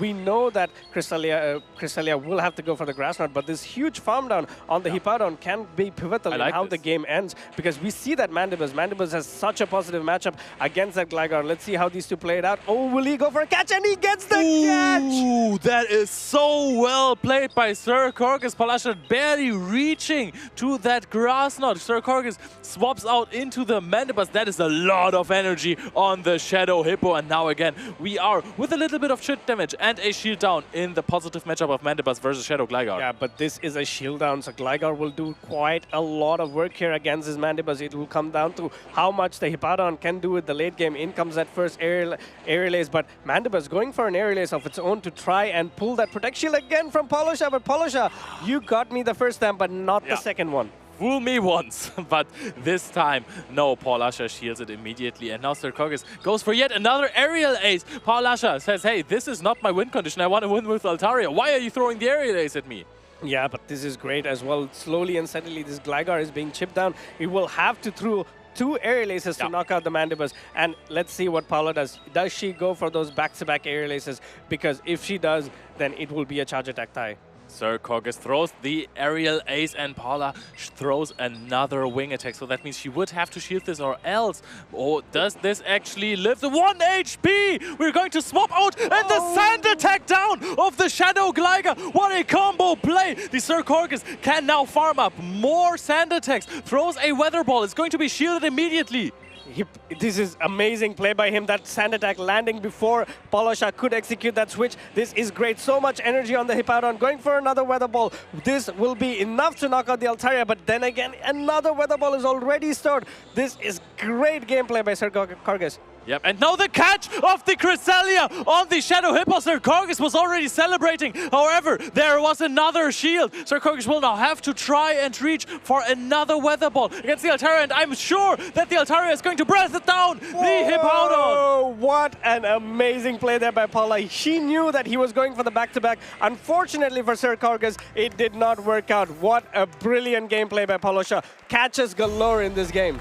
Oh, this was such fantastic gameplay. Both trainers catching charge attacks. The attempt to win with the Shadow Gligar, the sand attack down in the last second when it lived with 1 HP. That was just absolutely brilliant. But the last catch was just too much. And do you know how hard it is to catch a charge attack in a 1-turn fast attack mirror? It's not that hard if it's a mirror. Yeah, fair enough. That is true. That is true. However, you still have to kind of guess when it's going to happen. I think the potential win con there for Sir Corgus would have been to try and overfarm, but then it's all about predicting, right? It could have gone 50-50, and unfortunately for him, it did not work out. But fortunately for Polasha, she executed it brilliantly, knew when her opponent wants to throw, knew that her opponent was celebrating beforehand, but sometimes it just doesn't. I mean, I'm just going to say, it was absolutely not 50-50, you know? He could have thrown at any given time, because the Cresselia would have always been knocked out by 1 sand attack.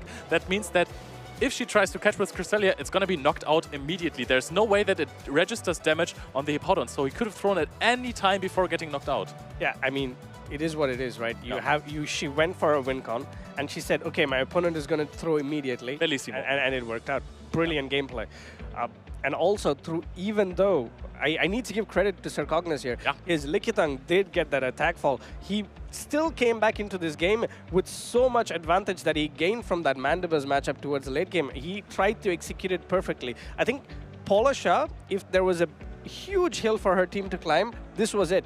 The Mandibus, the Ligitsang, and the Shadow Hippodon. It had such good matchups into her team, and she overcame this brilliantly. Yeah, and I want to also mention how good Shadow Hippowdon is. You know, it is a crazy Pokemon. It's extremely spammy. It has just gotten Sand Attack with, I think, the last update, the World of Wonders update, and it is just so spammy. It applies a lot of pressure in those matchups where you have to go for that ground fast attack damage. Sand Attack actually is not that bad, and Scorching Sands is a phenomenal charge attack. Yeah, maybe they give Quagsire Sand Attack or Clodsire Sand Attack. That would be interesting to see. But then again, these Pokemon, they're very niche Pokemon, and executing them takes a lot of work and effort. I'm sure that he put plenty of time into, you know, researching the matchups of these Pokemon, understanding why he brings it. I think he bought it specifically to counter those Magnezones, but unfortunately for him, he could not overcome the last hurdle, the biggest hurdle, the best Magnezone master we know, Polosha. I mean, I'm gonna say, there's loads of players bringing Shadow Magnezone with Skeledirge as well, and Shadow Hippowdon is just really, really strong against them. Even much better than the regular Hippowdon, because regular Hippowdon never knocks out a Skeledirge with Sand Attacks and a Weather Ball. Oh, a Shadow does? A Shadow might actually. I haven't played it yet, but a Shadow has the potential to deal more damage with the Sand Attacks and the Weather Ball Rock. Talking about potential, these two players have a huge potential. Yeah. We know Emmy Weedle, for example, he is the reigning EUIC champion. Going up against Philbeck. Philbeck is, it's one of his first few tournaments here in the Play Pokemon in the championship circuit. Let's see how these two trainers battle it out. Yep, this is going to be interesting. We see some niche picks with the Guzzlord and the Mantine. How is Mantine looking against ME Weedle? It is looking decent against Altaria, or very good against Altaria. It is looking okay-ish against the Skeledirge, I want to say, because unless you have Water Pulse, it is not that good, and even Water Pulse can be shielded. But I see that there are some matchups that cannot go favorable for the Mantine, which is mainly the Lantern, Cresselia based on its movesets, Sandslash because it resists all the moves that the Mantine can throw if it's running Ice Beam. Vigoroth, on the other hand, has a lot of pressure, counters, Body Slams, Rock Slide. All of these moves slowly and steadily add up on the Mantine. But a Pokemon that I want to showcase here is, again, that Charjabug. Charjabug, yes, it has a hard answer on Weedle's side, which is a Skeledirge, but all the other Pokemon Charjabug can have play with if it has a little bit of energy. Yep, that is true. A Pokemon that can also sweep this entire team if it has a little bit of energy is Guzzlord. Guzzlord is good in the neutral matchups against Altaria. It is destroying Lantern. It is good against Skeledirge. It has play against Vigoroth and the Shadow Alolan Sandslash because of those crunches, because if it has energy, and of course in neutral matchups it's always going to be difficult. However, if it is a Shadow Claw Shadow Alolan Sandslash, an Ice Punch does not knock out. Yeah, okay, then it's going to be interesting to see what moveset. I think, for me, Weedle was running the Shadow Claw variant, so it's going to have a little bit of a tough time against Guzzlord. Also, another Pokemon that you potentially want to watch out for here is, like always, the Whiscash. Yeah. How many answers for the Whiscash do you see here? I see one. Okay, there is Altaria, of course, which is for many trainers enough to try and scare off the Whiscash. Cresselia is a Grass Knot using Pokemon. That means that it can annihilate, not annihilate, a Shadow Whiscash with 1, unless it is super duper debuffed. Vigoroth is rather neutral, but I think you have to shield a Scald. If you let one go, you're in trouble. You let one go, you're in trouble, but you also get debuffed, you're in trouble. But the good thing about this matchup is Vigoroth always wins almost always wins charge attack priority against the Whiscash, and you could always charge up to 6 counters and throw at charge attack priority. But these two trainers have locked in. We see the Mantine like you called, but it's up against a Vigoroth. This is a very neutral matchup for both these Pokemon. Yep, and Mantine with Ice Beam would be looking a lot better into the Altaria. However, the Lantern is there as well, and Lantern does not want to face, actually nothing wants to face the Guzzlord in the back. Yeah, but it could be crucial on how this match goes, because we see that Annihilate at the back, which is going to have a field day farming this Vigoroth all the way down. But Vigoroth going for the Body Slam, and Philbeck calls it because the Rock Slide would have been super effective and would have done a lot more damage in this game. Yep, that is true. Philbeck goes in for the Aerial Ace here. He's actually thinking, hey, if I play the Zero Shields and my opponent doesn't throw Rock Slide, wants to throw before the Rock Slide, goes for an Aerial Ace to get some damage out. So the Annihilate doesn't, if the Vigoroth switches out, the Annihilate doesn't have to get rid of so much HP later on. Yeah, this is brilliant gameplay. Weedle maximizing the energy that he can charge onto this Vigoroth, going for the Body Slam, but is this enough? I don't think it is.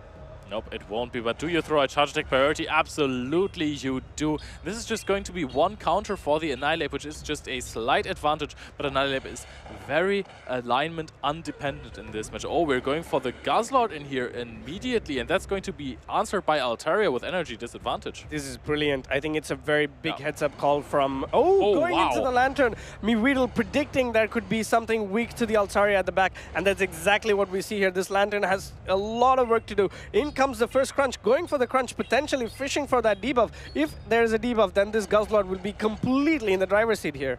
Yep, and I think the matchup is always going to be really, really good for a Guzzlord. You connected the one crunch. This is almost a farm down range because look at how much damage this Thunderbolt is going to do. This is actually about half. Oh, we're chipping the Guzzlord and then switching in the Altaria. A Dragon Claw is charged up.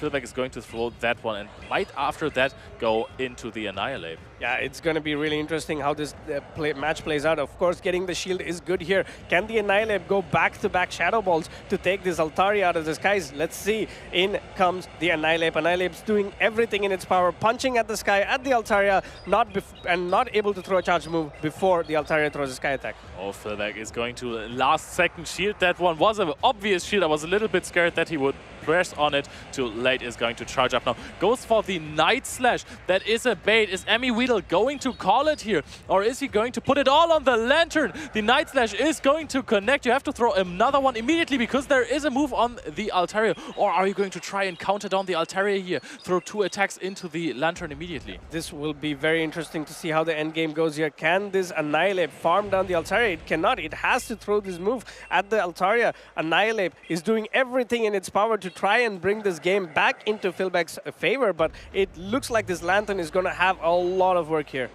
Yup, Lantern is almost in Night Slash range. This is a very good call here from Philback. Weedle has to throw this now. Can the Guzzlord be switched in? Yes, it will be switched in. It is not at a lot of energy. A Surf is thrown immediately. Now it's going to be Annihilate with low HP against the Lantern with low HP. Can the Annihilate reach another Night Slash? The Dragon Tail didn't register, but the Lantern Spark, with that being buffed, is not going to let Annihilate get to another move. What a gameplay. Weedle predicting what could happen. Weedle playing for his win con. He was like, okay, how do I lose this game? How can I win this game? It's only if Philback throws that Night Slash, goes for that win con, completely taking Philback by surprise there. And I'm gonna say, this win con needed another thing to happen. That was Philback not realizing that Weedle was at the sky attack already and then realizing, hey, I have to throw a Night Slash regardless because otherwise I'm gonna get Dragon Breath down. So he had to use a shield, which would have been very useful for Guzzlord against the Lantern,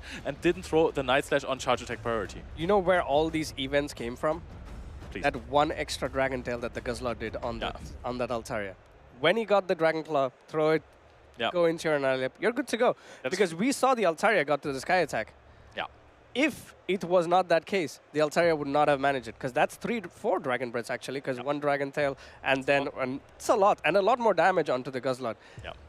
It happens. I think this happened earlier as well in day 1, where I'm not sure who, but they went for one. I think it was Philback as well. Went for one extra Dragon Tail, and that cost him the game. That is, you have to be really, really precise if you're playing against trainers like Weedle, like a Lurgan Rocket, like Paulasha. You have to play to absolute perfection, or else they are going to find the most niche win conditions against you. We saw how Paulo finished off last game. We see why these trainers have been on the top of the championship circuit throughout the season, not just this one, even the previous one, and also on the next one, and for seasons to come if they still keep playing. But this Philback, he did a very good team read here. He had good matchups. He played completely neutral to Weedle. Weedle also played completely neutral to Philback, but unfortunately for Philback, he could not pull a win.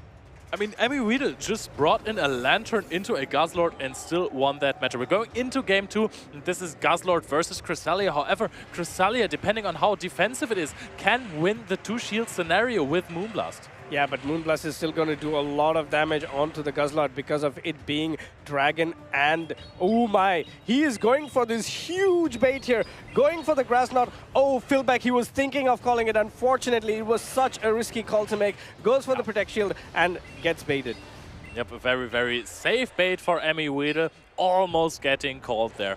Now he's going to charge up to another Moonblast. Unfortunately, Philbeck also has nothing to catch it on, really. Yeah, but we see the backline there, right? So this is going to be interesting. Let's see if Philbeck calls it. Oh, yes, pulls up a projectile. He wants to ensure switch here, and that's going to be pivotal in how this game goes, because you need the Annihilate on the Vigoroth, but you also need that Annihilate on the Lantern. Let's see how Weedle plays it. He wants to keep this Cresselia. He knows his Cresselia is what's stopping this Guzzlord from chomping through that Lantern. Emmy Weedle wants to go for the Moonblast here. It is not going to be caught, and the Lantern is on the Mantine most of the time. It is game over. However, Philbeck is still going to continue to throw an Ice Beam here. Can he maneuver his way out of this? Can he pull off a Guzzlord, knocking out the Lantern later on in the game? But this is crucial here. What I think is the Lantern is going to completely farm down this Mantine because it doesn't need to throw any moves on it. Ice Beam comes in again. This is resisted by the water type of Lantern. This is such a good position to be in. But we also know when that Guzzlord comes in, this Lantern is not going to do enough damage, but just enough damage for the Moonblast to knock out. Yeah, but look at this. The timer, I mean, the Moonblast actually knocks out the Guzzlord in one go, but we are actually going to throw a Thunderbolt here. All this energy is going to go to waste because a Moonblast would have knocked out regardless. This is definitely not over. Yeah, but we also see that the Cresselia has the Moonblast loaded, so we'll see what Weedle does to end this matchup.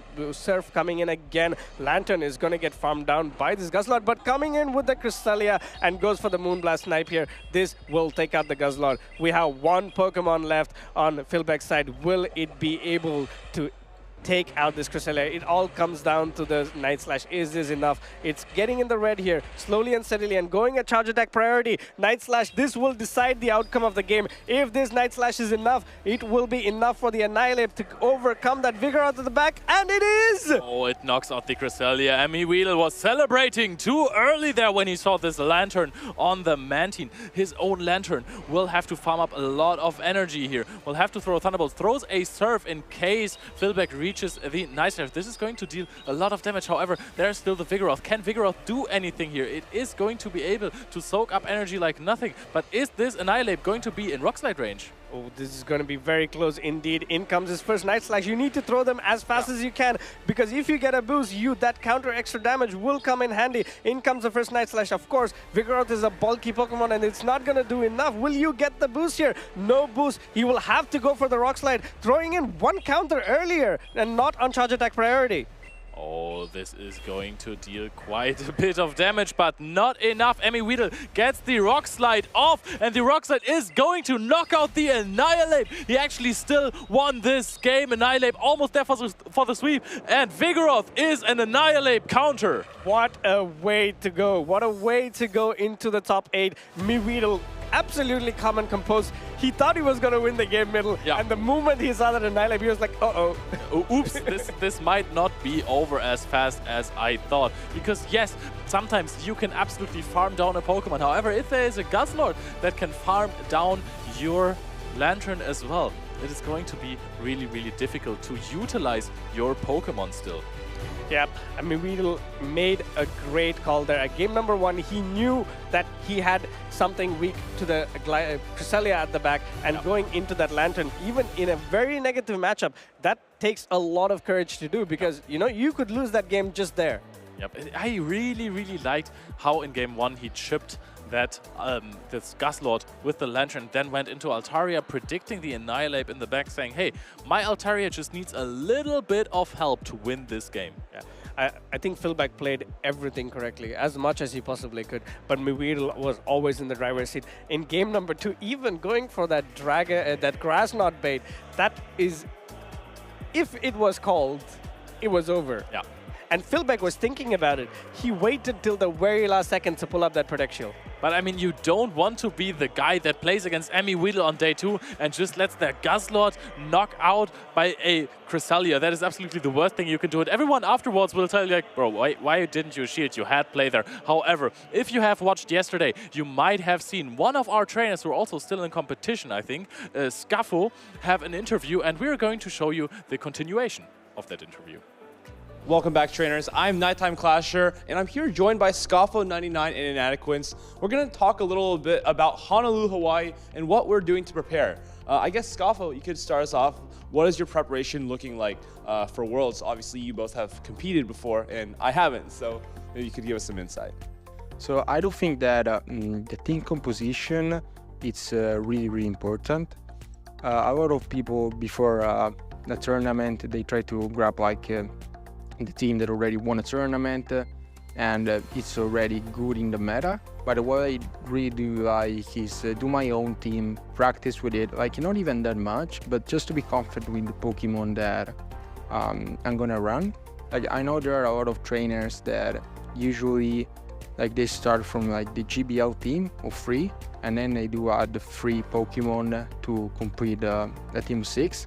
That's what I sometimes do, like playing GBL Pokemon to learn those matches and then just feel with like other good meta Pokemons to like cover some weaknesses. Yeah, absolutely. And for you, kind of what does it look like? How are you going to build around that Wigglytuff Giratina core? Well, I basically try to keep in mind basically also what Scoffo said. People tend to use teams that previous winners have used before, or try to base their team off that, and I try to core break that, right? I want to surprise my opponents.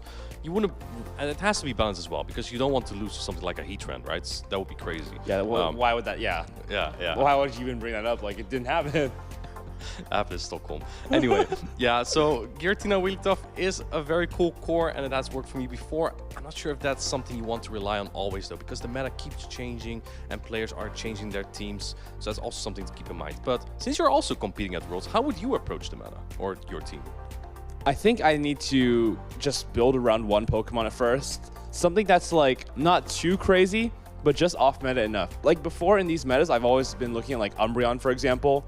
I would not say it's really meta, but it has a lot of neutral play, and just building around like a very simple neutral pick, like Umbreon or Azumarill, and kind of finishing the rest that way probably will be what I do. But honestly, nothing too spicy for me, most likely.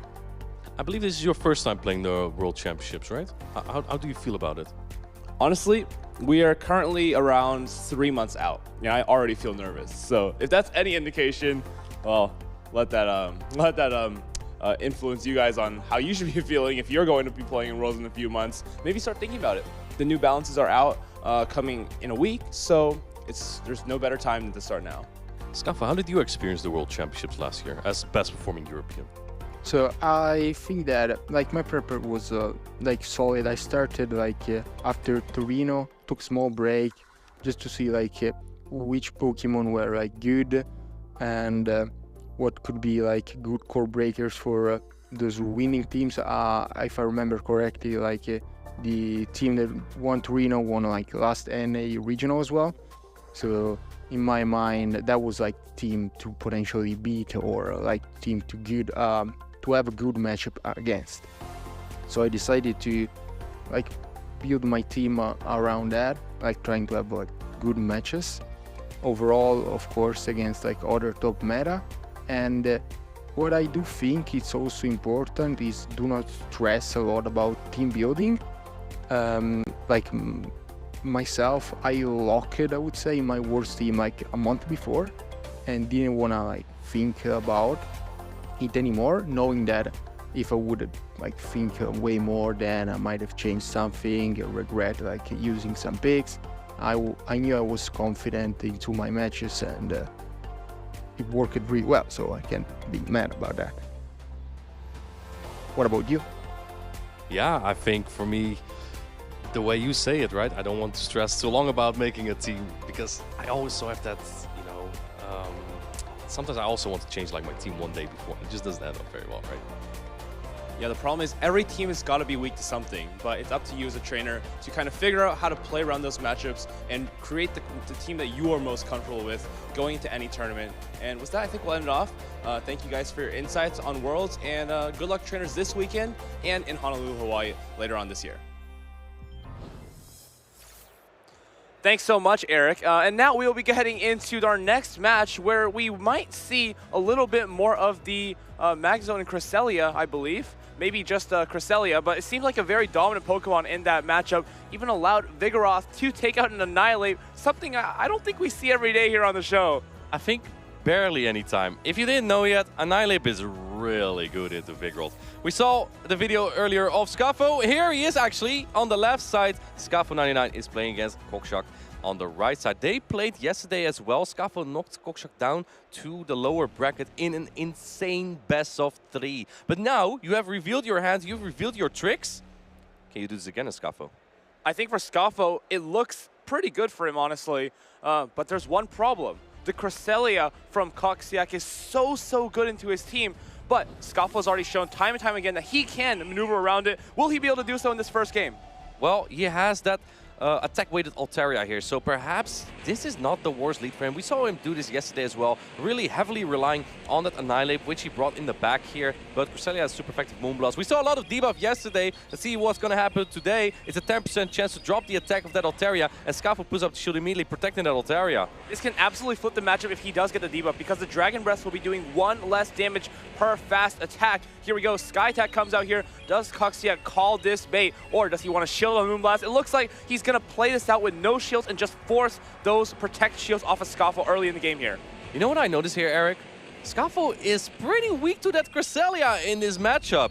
He really needs the Altaria in this matchup because the Lantern and the Annihilate don't have a great matchup either. Taking the Moonblast here doesn't put Altaria just into the red yet, but you gotta throw before the next Moonblast. Let's see Scaffo going right before the Grass Knot. Grass Knot's double resisted, but still may have threatened the Altaria a little bit. We're going to see here how impactful Coxiac calling that Moonblast bait earlier was, because then Scaffo would have had to use another move. This Lantern farm down is going to be extremely good for him. This energy goes all over the backline. If he doesn't make a Moonblast, just going to settle for the Sky Attack. But does he know? Oh, he knows! Shields right away! This is resisted! Looks right into the camera. He knows! And that Sky Attack being no shield is going to be very challenging for Scaffo to maneuver here. What do you bring in? Everything here takes a ton of damage from the Lantern, and at the end of the day, oh no! Oh man, this is not what you want to bring in. Big Scaffo is calling that Skarmory in the back. That's what Cockshock relied on yesterday. Gonna let the Thunderbolt through. It's gonna do a lot of damage. When we see in the back, it's gonna be that Lantern aligned to the Wish Cache later, unless Cockshock swaps out at some point. That's what Scaffo needs here. Surf's gonna come through. You gotta shield this. Yeah, preserving that Annihilate. This is going to get very close at this point. In his head, by preserving the Annihilate, he's giving himself more. Oh, this could be the win condition that Scaffo needs. He needs a bait first, and then to land a Shadow Ball. Then it'll be in Surf range for the Lantern. Is this possible? Yesterday, Cockshock no-shielded all the Shadow. No! Shields again! That does nothing. Look at him cheering. He knows the no-shield that he made was huge here. Scaffo knows this is a horrible position to be in with that Lantern in the back. If it's some compensation for Scaffo, it was a charge attack priority, so this Mud Bomb is going to be mostly quote-unquote wasted here. Does he opt for an undercharge? No. Recognizes that HP is the most important factor in the back half of this game. Absolutely. What do you really expect here? I think Cockshock's worst matchup that he could have had here was that Lickitung or the Dugong, but he sees that Lantern, knows at this point he's in such a good position. If it was a Shadow Evil Wish Cache, the Surf would have done actually a good chunk of damage to threaten this Wish Cache, but since it is not the Shadow version, Surf would only do about 40%, maybe like 35% even. It's not threatening to the Wish Cache at all. Scaffo doesn't go for the Surf, lets the Mob Bomb go through, and Cockshock wins the first battle. Very comfortably, if I do say so myself. After he saw the Altaria was kind of out of the way in the lead, he was very happy that his Whisk Cache was safe in the back. Let's take a look at all the matchups, of course. That Whisk Cache is unchecked outside of the Altaria. Yes, Dugong is not a great matchup for Whisk Cache, but up a shield and up energy, it can make every matchup in that back basically winning. So he knew that going into the back half of that game after Annihilate was taken down. I don't know about that Wish Cache, Eric, because Scaffo's bringing the Altaria every single time. He's heavily relying on that Pokemon. So Wish Cache actually really, in my opinion, not super reliable. Well, if you get it on the Lantern, it's actually pretty good there. But if it's on the Lickitung, on the Dugong, and worst case scenario on the Altaria, you're actually in a pretty bad spot with that Pokemon. The thing is, though, you can also really rely on that Lantern against Scaffo's team. We see the accolades of Scaffo. Incredible. He's an incredible player, and he knows, even though his team is quite weak to Lantern, he can still make all his teams work, and that's why he gets to top cut in so many of these big tournaments. Honestly, one of the most consistent, if not one of the best European trainers all around, but he hasn't won an event yet. This could be his day, but he's got to bring this one back because he's on the back foot now. The next two games are going to be match points for Coxiac no matter what. So how can he adapt to that Cresselia? Absolutely, I agree. it's going to be very tough for him. Cockshock is also a veteran player, right? He won the Warsaw Regional Championships with a Victini, so we know what he can do. Not a player to underestimate. Scafo has a really tough job here. If you want to get your first medal here, this is still the losers finals of the groups of day 1. So if you lose this, you're out of the tournament. But some players perform really well under pressure. Let's see if they take the inspiration from players like EJB or Elite or Dunebug to make a really, or Paul Lasha from Stockholm to make a really deep lower bracket run. But of course, it starts right here in losers round 8. Let's see how they can adapt. I think Scafo, honestly, if there's a way to use his Dugong, it just might be the right formula to be able to deal with that Whiscash and the Skarmory that was so good for Coxiac yesterday. But the unfortunate thing is, it's just not very good against the Cresselia. Scafo had to pull out all the tricks he had yesterday, and looks like Cockshock in game 1 just figured it out. Cresselia is so difficult for Scafo to deal with, combined with that Lantern. Lantern is just so safe against Scafo, and so is the Cresselia, because he really relies on that Altaria Lantern core. So the only thing he really has is that Lickitung. Here we see the Lickitung actually, it's led into the Annihilate. This is not the worst matchup for the Lickitung. You can win the one-shoot scenario, but you have to bait. Would you bait with a Body Slam here, Eric? We talked about this a little bit backstage. You seem like you very much enjoy baiting the Body Slam. To me, once you bait the Body Slam, the matchup becomes beyond cursed. We already see how much Coxiac is willing to no-shield these kinds of baits, and we see here, Scafo, he's not messing around, goes straight for the Power Whip. Does he know? He seems to be very... perfect call by Coxiac here, and now this matchup is for sure in his favor. Oh, swapping into the Annihilate immediately into another Annihilate with a lot of energy. It's a little bit uncomfortable for Cockshock. Go for the Shadow Ball. For the Shadow Ball. Is Scafo going to call this? This is a... You have the shield. Oh, man. My heart was pounding there. If you let that through, the Annihilate is gone, but he puts out the Protect Shield here. And now let's see how Cockshock answers here, because none of your Pokemon can really take a Shadow Ball here. I think coming into the Skarmory is not the worst. I love this Shadow Ball because he might think, okay, it's a nice slash, I barely live it. Can I no-shield it? Incorrect no-shield, and now Annihilate falls. It seemed like Coxiac had Scafo's number red in the first game, but now the tables have turned. How do you counter this Annihilate? Bring in the Cresselia. I wouldn't say this is the best response. Well, here's the thing, though. If you're making the prediction that Altaria is again in the back, then I think that bringing the Cresselia here might be the better option, because Skarmory has a great matchup into that Altaria. No shielding the Grass Altaria, won't knock out yet, but puts the Annihilate very low. Waiting a turn there. He wants to make sure that the Shadow Ball isn't caught. On an Umbreon. Will he no-shoot this again? Will he no-shoot this? Oh, he puts up the Protect Shield this time. He's not doing that again. This Cresselia, honestly, if you get the farm down here before that Shadow Ball is made, you have such great play into the rest of the team. He tries to make the catch. Skarmory comes in, can farm all the way down. This is a huge problem for Scafo. This is very, as you say, a huge problem. You have energy on the Annihilate, but you gotta throw it somewhere. At this point, Skarmory can get energy to Brave Bird the Altaria as well. So Scafo is in a difficult position here. Are you going to expend the energy on that Annihilate to deny the energy from the Skarmory? Or are you going to come in with the Altaria? But the Altaria takes super effective damage from the Moonblast. Altaria is great against Cresselia only when shields are up. Down shields, you're going to notice that those Moonblasts are going to be merciless against the Altaria. It falls. This Skarmory is not in nice slash range. You're going to have to commit to the Shadow Ball, but is Scafo willing to do that? Do you tank this on the Altaria? I think you have to. I think you have to go into the Altaria. Let's see this endgame. No! Oh, and he doesn't get the counter through. That's terrible for Scafo. Sky Attack is being launched here. He is going to no-shoot this. Sky Attack takes out the Annihilate, but all your energy is gone. Now the Altaria is defenseless because you can get to another Brave Bird here as that Skarmory, and then there's a Moonblast loaded. Honestly, this Brave Bird is going to do not as much as you think because Altaria is such a bulky Pokemon. It might give Coxiac an idea, though, of how attack-weighted that Altaria truly is. Here comes the Cresselia. Shield comes up from Scafo, but it's just not enough. Does he get the Moonblast to add insult to injury? Boom! Here comes the Moonblast. It's going to get shielded. No debuff yet, which is great for him because that means he has more chance to get in the next game. Exactly. However, I'm not sure if there's going to be a next game. Moonblast is being charged here. It's super effective on the Altaria, and it's going to knock it out. That means Cockshock might win this game by 2-0 here. Very, very well played by Coxiac. And we kind of saw him not playing the Skarmory in the first game and being like, well, I got away with it so many times yesterday. It doesn't look as good here now. But after that first game, you're like, okay, maybe he's not playing the Skarmory anymore. Then you bring it, you punish him hard in the back, and take the game by force.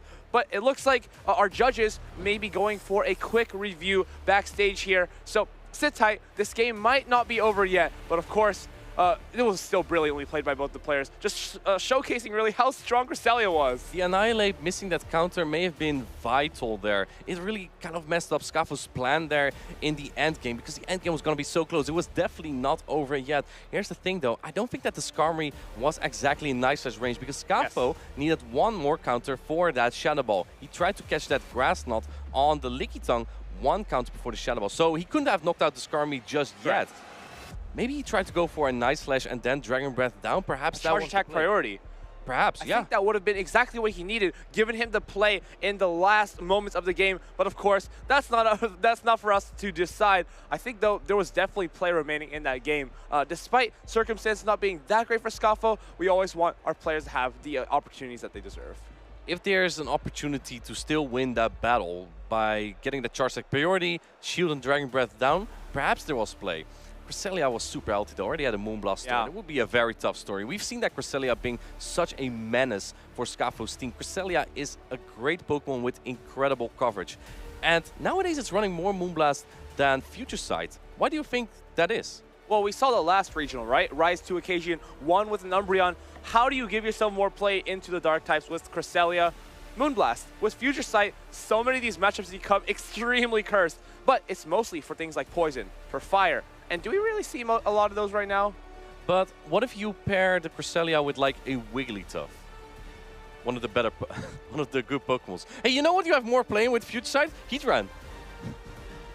It has the same type attack bonus, so it does more damage, Eric, to Heatran. You might win next time against one. You might, it honestly might let you win the zeros. I would not be surprised to see Cresselia beating Heatran in the zeros, but with Future Sight actually lets you win a Alolan Sandslash in the zeros, which is a great situation. It's just a harder hitting. But only with Power Snow. Only with Powder Snow. But that's pretty convincing, honestly. Of course, Alolan Sandslash doesn't seem to be a big player in the meta, but we do see Fred catch her bug with it today, and I think... Yesterday, but he knocked out Palasha with it, or knocked her down, to the lower bracket. And this is, this is a very strong showing from Shadow Alolan Sandslash, especially seeing so many Skeletors in Annihilate in the top cut. Skeletors, I believe, made the top 12 graphic. Don't think we've seen that in a whole long time. Skeletor just has really good coverage. I'm not surprised that it's quite common at the moment. I'm not sure if we're going to see it in the next meta. You know why? Because I think the Feraligatr might become much better. Feraligatr? Is it an alligator or a crocodile? See you later, alligator. I don't know. Actually, but it devours the other one. It devours the Skeletors, right? Yeah, that's true. Is that croc-on-croc action? Yeah, because Skeletors, we are like, okay, well, we don't know if it's a crocodile or an alligator. We don't know if where it swims, freshwater, saltwater. I'm pretty sure Skeletors can't swim because it's a fire type. But lava. It swims in lava. That kind of leaves in a nebulous area. We don't know. But if you use #PlayPokemon, make a tweet, make a post, put us in the Twitch chat. Maybe we'll look at it and review your analysis. So all you Pokemon professors at home, let us know what you think. And what do we think of another fire type that might be viable? Typhlosion. It has Thunder Punch soon. I talked with you about this earlier, but I think Pokemon with the 5-2 attack pacing, basically wing attack, 5 for Gligar to get to the Aerial Ace, 5 for Feraligatr to get a Hydro Cannon with the Shadow Claws, 5 for Typhlosion now to get to the Thunder Punch with the Shadow Claws. It's a very weird pacing in my opinion, because those matchups, you would think Feraligatr should beat the Gligar, Gligar should beat like the Typhlosion, and then Typhlosion should beat like, what is it, a Mantine for example. But all these Pokemon, it just depends who switches first, who has one fast attack advantage, they just flip the matchup completely. It's too volatile for me. So you're saying the more flexible the meta is, the more difficult it is for you?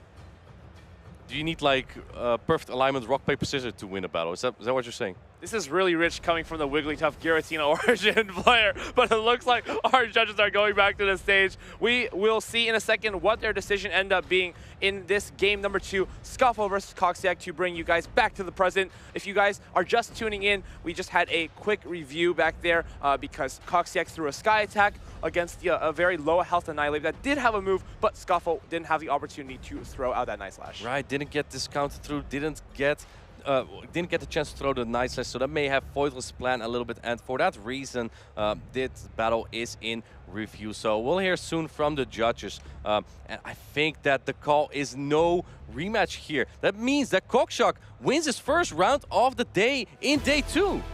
Very, very nicely played by Coxiac, and he's kind of more relieved than excited, but it's got to feel good. Taking down one of Europe's top trainers, I feel like Coxiac has done really good in the past and made it close to the top at UIC, for example, but to the top 8, it's been a while for this youngster, and he seems to be ready to take on the competition here in Bologna.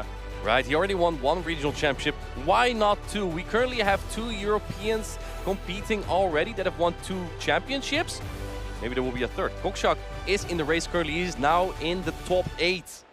Yeah, it looks like all these trainers are going to get to their second event championship before us, but we're here just providing you the insight on the sidelines. We still have Colin, Tomahawk, Palash, I believe. It's Potamon. Correct. Potamon, and then Coxiac. 5 people out of, I believe we only have 8 or 9 trainers remaining at this point. I think, yeah, we have 8 trainers exactly, and 5 of them have already won an event. And anyone can win at this event, crazy. right? What do you think? Who will win this event? Who will win this event? I would love to hear from you. Speaking of what we hear from you, let's take a look at the social posts that we have from you where use that hashtag #PlayPokemon. Let's see here, we have Adelian Eric. Yeah, I think I know who he is. I heard he casts these tournaments as well, but man, that is something I don't have, but that's because I have hit Legend only 3 times. He bragged so many times about this against me. I have hit Legend every season, don't have a single one, and he got 3 of them. Very lucky, and well, congratulations, Adelian. If you're not successful in the Play Pokemon circuit, I guess you can have the shiny Libre. You know what would be awesome? To get to Legend before this Madrid Go Fest. I don't even know if that's possible, like chronologically, but if you could, then you catch your Pikachu Libre with the Madrid, like you have the tag underneath. And if you're Adelian, maybe you can get your 4th shiny. No comments. No comments. The shiny Libre is one of the most coveted shiny Pokemon in the current game, and you can only get this from hitting Legends in the Go Battle League. So if you want this Pokemon, make sure that you do your sets every day. And then we have here, Lily, we have the most dedicated. Yeah, the Tomahawk UK fan. Yeah, that's cool. Tomahawk, pretty good player. I heard he's all right. It seems like he has more animal fans than human fans, but that's just straws and needles at this point. We will be seeing him actually pretty soon up against Young Cass, I believe, in the winners round 1 of day 2. So that will be very, very exciting. Speaking of players who can win this entire tournament, Young Cass is one of those who actually hasn't had a event win to his name. Wait, we're gonna have 2 Bastiodon players! No! Yes! Wait, what? What?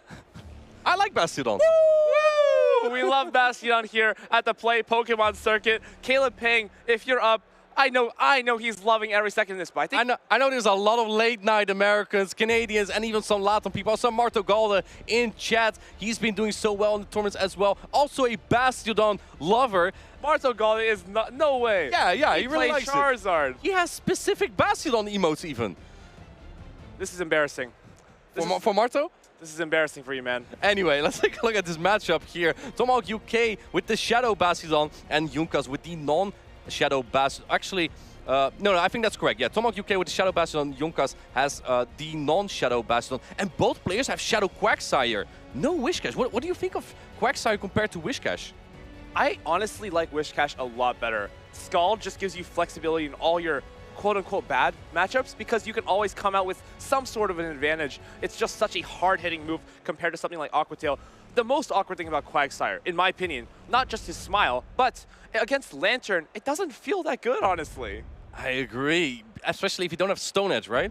Well, if you have Stone Edge and Aqua Tail, it just... I mean, if you don't have Mud Bomb, that's what I mean. Yeah, if you don't have Mud Bomb and you have Stone Edge instead, it's becoming a little bit awkward. I believe we even saw a player baiting the Aqua Tail against a Lantern yesterday, and it was no shooter. That was a little bit unfortunate. Yeah, these players are actually teammates, so this is going to be teammate violence that we have here between these 2 players. Funniest thing is, whoever wins from here could face against another teammate, Colin, in the winners semifinals, I believe. So it's tea and pizza violence over here in Italy, which is honestly so fitting. The European, these British players have come bringing their tea and eating the pizza here. It's a match made in heaven, honestly. But anyway, if we look at this matchup a little bit closer, you notice that they actually have the exact same team. Outside the Shadow Bastion versus the regular Bastiodon, there's a Gligar and there's a Cresselia. I want to add, though, when the 2 Bastions fight against each other, Shadow versus non-Shadow, it is a simultaneous knockout into Zero Shield. 1 shield, and 2 shield scenario. Why is that then? It doesn't even matter who wins charge attack priority. Really? It does not matter because it's always the smackdowns at the end that are finishing each other off. But it's always an even matchup no matter what, which is honestly surprising. Right, I wouldn't expect that exactly from these bulky Pokemon. I would think that a Stone Edge... Well, what if you have Flash Cannon? Bastion also learns Flash Cannon. That might make your Bastiodon mirror more convenient, right? Especially if Bastiodon becomes actual meta. Flamethrowers... Yeah, but Flash Cannon has the same type of attack bonus, right? Yeah. Yeah. It would be a strong move, but I think I like Flamethrower right now in this meta because it gives you play, honestly, it gives you just quicker pacing, which is so funny to say for a Bastiodon. But we saw how crucial this was yesterday when I believe Youngcast actually landed 2 Flamethrowers on a Mind Joke's Annihilate, something you don't really usually see. This might be one of the best Bastiodon players this I was going to say this weekend, that's obvious, but maybe of all time. He led his Bastiodon 3 times into Annihilate, and he won 2 games. Who has done that before? Not me, I'll say that. Not me, but that's because we don't play Bastiodon. I do. I'm human, I lose sometimes, okay? Nobody's perfect, and if that definition of not perfect means you secretly run Bastiodon in the Go Battle League when nobody's watching, maybe when you're not streaming, this is, I'm going to open the curtains a little bit. Top players, top streamers use Bastiodon when they're not streaming. This is the hidden truth. Right, I've seen Toad Tactical always despise the Bastiodon, but when I play against him off stream in the Go Battle League, he's always playing like Bastiodon Victreebel. And Wigglytuff. Wigglytuff I can accept, but Bastiodon and Victreebel? It's embarrassing. Right, for the... You have to stand for your beliefs, even when you're playing. It's embarrassing that I'm not running that, because it's such a good core. Wigglytuff and Bastion is, I don't know if it's a great core in a Vigoroth meta. Well, I mean, you just put 2 shields on Wigglytuff and you're okay. Surely. In fact, you even resist all the charge stacks on the Bastiodon. Oh, that's huge. It's such a good matchup. But actually, Shadow Bastiodon is very uncomfortable for Vigoroth. Actually, it really is quite uncomfortable because you resist all the charge attacks. Let's see what the lead is. Altaria into Altaria, and now the backline is what's going to matter. How is Youngcast going to deal with this Cresselia? Incredible. I actually would expect that the Bastiodon from Youngcast came out, but we don't see it on his line of 3 at all. There's so much play into the team from Tomahawk. And look at that, Tomahawk went quite weak to that Bastiodon even. Man, the health's dropping so quickly here. Going to shield that Moonblast here. Tomahawk UK, he might be expecting the Bastiodon, and then he really wants an Annihilate on it in the back. Yeah, but here, by doing extra Dragon Breath, he's actually saving himself fast attacks. He only... What? Wait, oh, he barely Dragon Breath down. Tomahawk UK has a switch advantage. Oh, man, but this is so close. He's looking to switch. He can't farm down in one attack. He can't farm down. I think one wing attack might be close. He's going for 1 Moonblast, though, not risking going for 1 Sky. I think he could do 2 it. Sky attack. Yeah. I think he could do it. He could have done it, but he's going for 1 Moonblast instead. Now he has the Cresselia on this Gligar, though, but you kind of want a Cresselia on the Quagsire as well. I guess that's where Annihilate has a little bit more play, too. But here, the key is if he wins this matchup and takes the Cresselia to the Quagsire matchup, he could just win this game very cleanly. Right, I think so. But let's take a look at how this goes, because this Cresselia puts in a lot of work, and then the Annihilate... Looks to be a good Cresselia. Yeah, I think it is a pretty good Cresselia. I know that Tomahawk UK really likes to mess a little bit around with those attack, defense, and HP stats, but I think that Cresselia, you really want a high defense. No shield. Now... Oh, you need 2 attacks, I think, right? Oh, he can't do it with the Grass Knot now. Grass Knot's not enough, he needs a Moonblast. I think it will put it low enough that the Annihilate might be able to counter down this Gligar. Let's see. No shield on this ground-type charge attack. Youngcast is definitely not going to swap out of this one, because if you'd catch a Grassland on Quagsire, it would do too much. Is Youngcast expecting the Annihilate in the back? Let's see if he puts a Protect Shield. And no! He puts it all on the Quagsire! But this is great! He can farm this down. Oh! For who's this great? Yeah, the Cresselia is out of here. Never mind. Aquatail coming through. This is going to be bait dependent. He needs 2 Aquatails to land to win, so he needs 2 more Aquatails from here. If he shields a Shadow Ball, he wins. If he no-shields a Night Slash, he wins. The Aquatails come out so fast, though. It's only 4 Mud Shield to get there. I think Tomahawk cannot even go for a Shadow Ball here. I think he has to hope for that Night Slash boost. Let's see. You have to shield this Tomahawk UK, because otherwise you have nothing left. Now he's at 1 counter over 2 Night Slash. Let's see what he's going to do here. Okay, Night Slash number 1. I think if you're Youngcast, you have to no-shield this. You have to no-shield this. I mean, there's no way. You cannot no-shield. Do not get counted down, especially if there's a boost. Let's see. The attack boost might be crucial here. And no, there's no attack boost. Charge attack priority. How much is his Night Slash going to do? It is a Shadow Quagsire. But it doesn't matter because he can't live the Psycho Cuts after this regardless. Here comes the Night Slash. Oh, it doesn't. Oh my gosh. It's going to get close. It's going to get close. Psycho Cut versus Mud Shield. Oh my goodness. Both are not the strongest attacks in terms of damage output. Let's see. Aquatail looks out. The Annihilate. Here we go. Cresselia. 1, 2, 3, 4! Tomahawk! He wins the battle! Wow, 104 Farid! Honestly, he was shaking his head there towards the end of the game. I think maybe forgot a little bit of health on his Cresselia, but I'm surprised. I thought the Quagsire would actually get it there. Wow, the Quagsire is so fast, but that one last Psycho Cut, just barely enough. The battle of the two low damage fast attacks, and Cresselia just barely winning it. That was an incredible battle. I think Yukas may just not have predicted the Annihilate in the back. Maybe he was expecting Tomahawk UK's Quagsire because it has so much play into Yukas' team as well. But the Quagsire was not on the back. It was the Annihilate, and that just had way more damage output. Because if you are one much ahead as Yukas with his Quagsire, you would win against an opposing Quagsire. I want to talk about how smart Farid has been in this matchup. In that lead, Altaria versus Altaria, he judged the amount of HP perfectly. If he has, like, let's say 135 HP on his Altaria, and the opponent has a 139 perfect Altaria, he would lose instantly this entire game because he wouldn't get the Dragon Breath down, wouldn't come out with the move, and would have also used the shield. But he made that split-second decision that he was able to Dragon Breath down after not throwing a Moonblast, and due to that, I think that was the entire reason he won this game. I think so too. Well, at that point, there was no reason to bait the grass anymore, right, on the last charge attack, because he would only get to one here. Let's take a look at these teams here. Annihilate, Bastion makes just such a strong core, right? And the Cresselia, we saw that is very defensive weighted, so it has a lot of good play into the team from Yukas. I think that Tomahawk UK would not even be shy of having his Cresselia aligned to the opposing Bastion, just to make sure that something else in the back would not have would have a worse matchup there. I want to break something up. Actually, in that match, it was a little closer than it needed to be because Tomahawk UK waited a turn to throw his Moonblast against the Gligar, letting that wing attack actually go through. If that wing attack had not gone through, I don't think that end would be very close at all. Exactly, and here we see the team from Yukas. It's about the same, but Yukas has that Shadow Gligar, and Shadow Gligar goes really well into Tomahawk UK's team as well. Covers the charge bug from Tomahawk UK quite well. And yeah, the Bastion is also a really good Pokemon too. Yeah, Charge Bug though actually looked quite safe into that last team. The Altaria, Cresselia, and Annihilate. Actually, Charge Bug has played into all three of those, but it's so difficult to justify bringing Charge Bug into an Annihilate, into a Bastion and Quagsire team. I agree. I think as Yukas, you kind of always expect the Annihilate to come out, right? Because Tomahawk UK has to bring Bastion counters. But maybe that's your gameplay, that you're like, okay, he's going to expect that I bring Bastion. I'm going to bring 3 counters to the Pokemon that counter Bastion. That's exactly what he did here, and he actually answered the Quagsire with the Altaria in the front, but didn't have the tools to back it up in the back, of course. Let's take a look here. Cresselia into Gligar. It's a very neutral matchup for, speaking of neutral matchup, we have the same backlines as well. Where is the Bastion action? Chat wants to see Bastion. Chat wants to see Bastion, we want to see Bastion, but it looks like here this matchup is extremely HP dependent, and it depends on how you train your Gligar and how you train your Cresselia. What stats have you caught them at? Because this could allow Tomahawk UK to win the one-shield scenario if he can live 2 digs. Switch advantage might be important here. You don't really want that Quagsire into the Altaria, but here's the thing that Quagsire does over a Pokemon like Whiscash.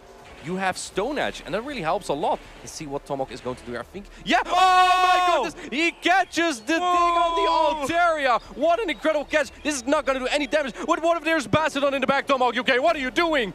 But that might, and this is the telltale sign. There is no Bastion on the back. Maybe, I was thinking maybe you air lace there. I think at that point your heart's really pounding. I think he's keeping the areas for a potential Annihilate in the back again. But man, if you catch an Altaria and there's a Bastion on the back, I think the game is like about over.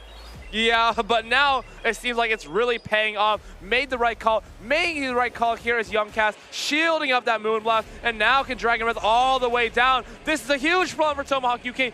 What is he going to do? You don't have any fast attack pressure, right? You have to expend energy here. There's energy on that Cresselia, though, and I think that Cresselia can also hang on to at least 1 Sky attack, but I'm not sure about 2. The problem is you can't Grass Knot. You can't Grass Knot. Yeah. And you have to go for Moonblast. You can't Aqua Tail. You have to Stone Edge. Moonblast comes through. It's taking the Cresselia into a very low HP range. Oh, man. No. He predicted the blind switch, Tomahawk UK, but Yukas is staying in. You cannot much down this Altaria. I think at this point, you even have to throw a Stone Edge. The problem is, for Yukas, I think there might be a way to Aqua Tail here and farm down. That might be your last resort at this point. Going for the Stone Edge to make sure that the Altaria goes down. Junkas no shields immediately. He still has the Glider with that area is banked. Can't much shot that down either. Yeah, true. At least you have a super effective and cheap charge attack there, but you have to soak the energy. Yeah, and then there's the own Quagsire, so this is going to get a little bit dicey. I think Cresselia has some energy as well, which could be very useful against the Quagsire, and I think that it makes sense that Junkas brings in the Quagsire here, simply because he knows that the Grassland would do way much more damage here than an Aqua Tail would. The thing is, Tomahawk UK needs 2 Aqua Tails. Let's take a look at how much this does. This is going to be crucial. I don't think Aqua Tail's enough. It's not going to be enough. With the mud shots. I don't know. You don't have a lot of fast attack pressure here. And this, there's a Gligar. Yeah, exactly. This Aqua Tail is going to do a lot of damage too, right? So you don't have a lot of time left as Tomahawk UK here. He's waiting at no-shield this. I think he will. Yeah, you have to no-shield this. Is he gonna? Is he gonna? Yes. Yeah, he's gonna no-shield. Because the Gligar cannot get farmed down. This is so awkward. Psycho Cut and Aqua Tail's charge attack priority. It's going to matter here. Tomahawk UK, is this enough to take out the Quagsire? I don't think so. I think barely not, but the mud shot, then you have to throw. The end game is so close here. Going into the Cresselia, and let's see, Junkas swapping. Oh! I think Tomahawk UK was barely trying to get that Grassland off, but Junkas quick enough with the areas, knocks down the Cresselia. I think at this point, the Quagsire may have an attack, but time is running out. I don't think Wing attack comes through. I don't think you have a lot of time. Yeah, this shield as well. I missed that. Oh, well, I think I kind of had the vision there, but I think it came down to that fast swap. The charge attack priority, it's something that a Bastion player is very familiar with. Swap that Bastion, get it out of that matchup, and you swap to the Wigglytuff. It's something that Junkas is, I'm sure, familiar with. Quick reaction time, and allowed him to secure game number 2. This is exactly what Bastion players can do very well. Tap, tap, tap, tap, tap, tap. No, they are very good at swapping their Pokemon, their other hard counter Pokemon into another Pokemon, right? So if you like you swap in your Wish Cash into a Bastiodon, they are extremely fast with switching in like their Victory Bell. You don't even get one mud shot. Exactly. You don't even get one mud shot on that Bastiodon. You blink and Wish Cash is gone. But Eric, I want to talk about that Altaria catch from Tomahawk UK on that Gligar. That was crazy. What if there's Bastiodon in the back? Altaria, can you explain to chat, how good is Altaria against Bastiodon? It does as much damage as a wet noodle. That's not a lot. as a wet pizza, we're in Italy. A wet pizza. Where they eat noodles here? Yeah, okay, I guess. But pizza is more Italian. Yeah, that makes sense. But it just doesn't, it doesn't do anything. Bastion can go for a full smackdown, farm down, and honestly, that energy from the Bastiodon, we see how impactful it can be in these matchups. It doesn't do a lot of damage, but even against Annihilate, it's not that comfortable when the Basti has almost 2 moves ready. Absolutely, right? Bastiodon cannot stack 2 attacks altogether. However, if you have 100 energy and you go for the Stone Edge, then you only need 2 Smackdown to get to another attack. And even on a Pokemon like a Shadow Quagsire, it's not the most bulky, so 2 Stone Edge will still take you very low. I think in that case, it just makes it really awkward. That's right, and I think these players know that, but do they know enough to bring the Bastion in the back? Or are they going to make those bold calls, take those risks? Honestly, I think if you're going to take a risk, this is the time. You're still in the winner's round 1. Right, exactly. You can afford a loss. You don't want a loss. Yeah. Here's the thing. Chat really wants to see Bastiodon. Chat, come on. Come on! See Bastiodon. Right, here we go. Altaria into Shadow Quagsire. This is a tremendous lead for Junkas, and we see no Bastiodon again. Well, no real ones, clearly, but I think Tomahawk UK, you go for the Aqua Tail bait there, and you swap to the Altaria. Let him cook! Oh, and no shot! No! He is not cooking! No! He's not cooking! Tomahawk UK, oh, this is devastating. Your energy kind of lost there. However, this... You can't swap. Here's the thing. This does put that Altaria close to Moonblast range. Yeah, he cannot swap exactly, but the Gligar is quite neutral. Wait, this is fine. I think so far it might be okay-ish, right? I think it's just a little bit of a chip, and then going into the Gligar, you don't want to take a super effective Moonblast on that Altaria here. I think Tomahawk UK's Quagsire still good in the back. You know what will look really good here? A Bastiodon. Bastiodon. He went so weak to Bastiodon lead. Actually, not weak to Bastiodon. Junkas went weak to the Bastiodon lead. But I think we've all noticed Junkas is a lot more comfortable playing Bastiodon than Tomahawk. This is not going to knock out. He knows that. He's going to go for the no-shield, and now we'll be able to force a shield off the back really of close, though. Wow. Oh, such a good Cresselia. Oh, my goodness. Wow, it's the goodest Cresselia we see so far on day 2. Moonblast might almost knock out this Gligar. Almost. One. Oh, and Tomahawk UK does not tap. He wants that farm down. Probably Quagsire. Exactly. Oh, so that's wicked. That is a very good play. If he now come in with that Altaria. Well, I mean, you It's in can. Stone Edge range. Yeah, but you have 2 shields. Yeah, you have 2 shields. You have 2 shields against that Call Stone Edge another bait. potentially. Wait, is he gonna bait again? Oh, he's gonna bait. He's doing it again. You know what they say? If it doesn't work first time, you do it again. And He does shield the Aqua Tail. That's so rough for Junkers. Now swapping into the Altaria. Tomahawk UK is just dancing around with these swaps. Junkas, though, knows that swapping is only something when you see something bad for the Bastion. It's just going to stay in it. Oh, here comes the swap. It's in Zone Edge range. I love this play. But there's 2 shields still. We saw that earlier as well. The Machos going up. And I think he might try to no-shield. He might try to no-shield. Oh, man, is he going to do it? This is so risky to no-shield this. No! This is going to land. Boom! Altaria goes down. And now Tomahawk UK. This Quagsire has to muscle through the rest of the team. But if you're Junkas, you just no-shield everything. You farm down with the Altaria, and this game is very clean. Wow, that is such an unfortunate bait call for Tomahawk UK. I think that might cost him this game here. But that's his win con. This Quagsire is still not in Aqua Tail range, so you have to like mud shot down and get to 2 Stone Edge perhaps. Does Aqua Tail do? Wait, I think he might be able to. Hold on. Let him cook. However, how far is the switch clock? Because if Junkas can switch out into his Altaria, he might be just able to Dragon Breath down. The switch clock's not ready. It's not ready. It's not ready. One more Get move. the mud shot down. Come on. 1, 2, 3. 4! Oh, now you need to get to 2 Stone Edge. Can Tomahawk UK pull this off? He is going for that Stone Edge. Junkas has to make a call. Can you no-shield this attack? You can't no-shield. You gotta shield it. He shields it. Can you get to another one now? Timer's running out. No. Quagsire is fragile. 1, 2. He's dead. Is it enough? Is it enough? I think it's enough. I think it's enough, Eric. This does so much damage. It's super effective. Is Tomahawk UK gonna take this game 3? Stone Edge knocks out. Oh my goodness. Wow. That was insane. This might be the most well-played game we've seen today. I don't know if it was the most well-played. It was definitely the most wicked game we've seen so far. This went every single direction. After Tomahawk UK took that Stone Edge to the face on his Altaria, I thought it was done. I thought there was no way back. But getting the perfect farm down on the Quagsire allowed him to come back, get the 2 more Stone Edge on the Altaria, and still win the battle. Yeah, you know what he did. You know what he did. He knows what he just did. He knows what he just pulled off. And now is cementing himself as the best Bastion player not using Bastion. Currently in this moment of time. You know, we kind of gave him a hard time. We were saying, you were the first caster to first cast a regional championship and then play one and win it. Then I did the same with Utrecht. I cast Storm before, then won Utrecht. Then Rise to Occasion. He casted Indianapolis. Won LA. What happened? Yeah, he won LA. And then Tomahawk UK casted Stockholm. Now he has the plot armor. He has the plot armor. He has the plot armor. He's got a lot of fans or cats. And Bastion. And cats and Bastions. And the Hawks. Did you know he has a Hawk named Tom? Yeah. Yeah. Tom the Hawk. Tom the Hawk, that's exactly him, yeah.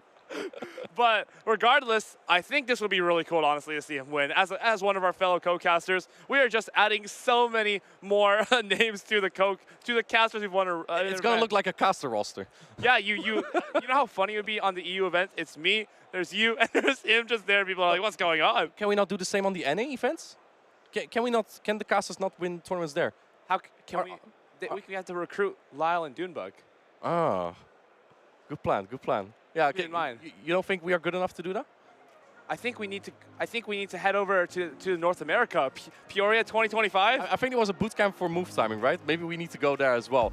Yeah, I honestly, NA timing versus EU timing, I haven't seen the best timing from EU this event, to be completely honest. It's true. How about we take a look at how far we have come so far on day 2 in the winners bracket here. Let's take a look here. Junkas has just played against Tomahawk UK. We saw the loser finals before this, and our next matchup is going to be Fred Buckcatcher, who knocked down Paula to the losers bracket, and against Colin. Colin's actually running Paula's team from the Stockholm Regional Championship. Yeah, but he's so far from home. Fred Buckcatcher, on the other hand, though, is a local to this region, and I think this makes one of the best stories that we can possibly see. Fred Buckcatcher has never played an event in his life. If he wins this event, he's going straight to Honolulu, Hawaii. 100% win rate. Will be the first player to ever, this year, who will use the automatic invitation. All the other players who've won events never use the automatic invitation. They all have the threshold of points to be able to just go to the event. You're right. I think you're right, indeed. That'd be quite the achievement indeed, to just win one tournament. Yeah. And that's enough to get to Hawaii, Honolulu. Yeah, and he's also, like, I believe, a local battler here. So that'd be really cool to just participate in a tournament that's quite close to you, win it all, and well, then you can go That's to it. Hawaii. Yeah. Maybe yesterday, August 16th to the 19th, wasn't on his calendar. But right now, it looks like he needs to start clearing space. I think he circled it now. I think he vaguely circled it now. Yeah. So yeah, but Colin's not an easy opponent. He is known to be the final boss. He's the first European to have won 2 tournaments already. So you know you're gonna have a very difficult time here. And then he's also the best team stealer because he always wins tournaments with other people's teams. He also using Paula's team this time. Yeah, it's just like, you can take my homework, just change it a little, except he didn't change it at all. He's just going in straight with what he saw. Here's what he changed. He's going in from the winner's side of the bracket, and Paula did from the loser side. This adaptation of strategy is very interesting. Right. We'll see if that ends up helping him. As Colin, we've seen him as a player who usually dominates winners brackets. Once he goes to the lower bracket, I feel like he usually doesn't have a great amount of success there, to be completely honest. Here, though, it looks like he may be repeating his Dortmund run, but can he take it all the way? Because I know that one, he just fell a little bit short towards the end. I'm really all here for the battles, Eric. It's going to be very good. I hope to see some Magnezone play here, but we've seen before what Fred does with Magnezone. That did not work out for Paula. This might actually be a pretty tough matchup, considering there are 2 water type on the team of Fred Bugcatcher. It's difficult to utilize that Skeledirge. And just like with Paula's team, Colin's team is not exactly strong against the Alolan Sense either. You only really have the Whiscash, and even Whiscash is so fragile, right? Oh, he beat Paula with this exact team. Exactly. So he's just gonna, is his Alolan Sensor just gonna run this through?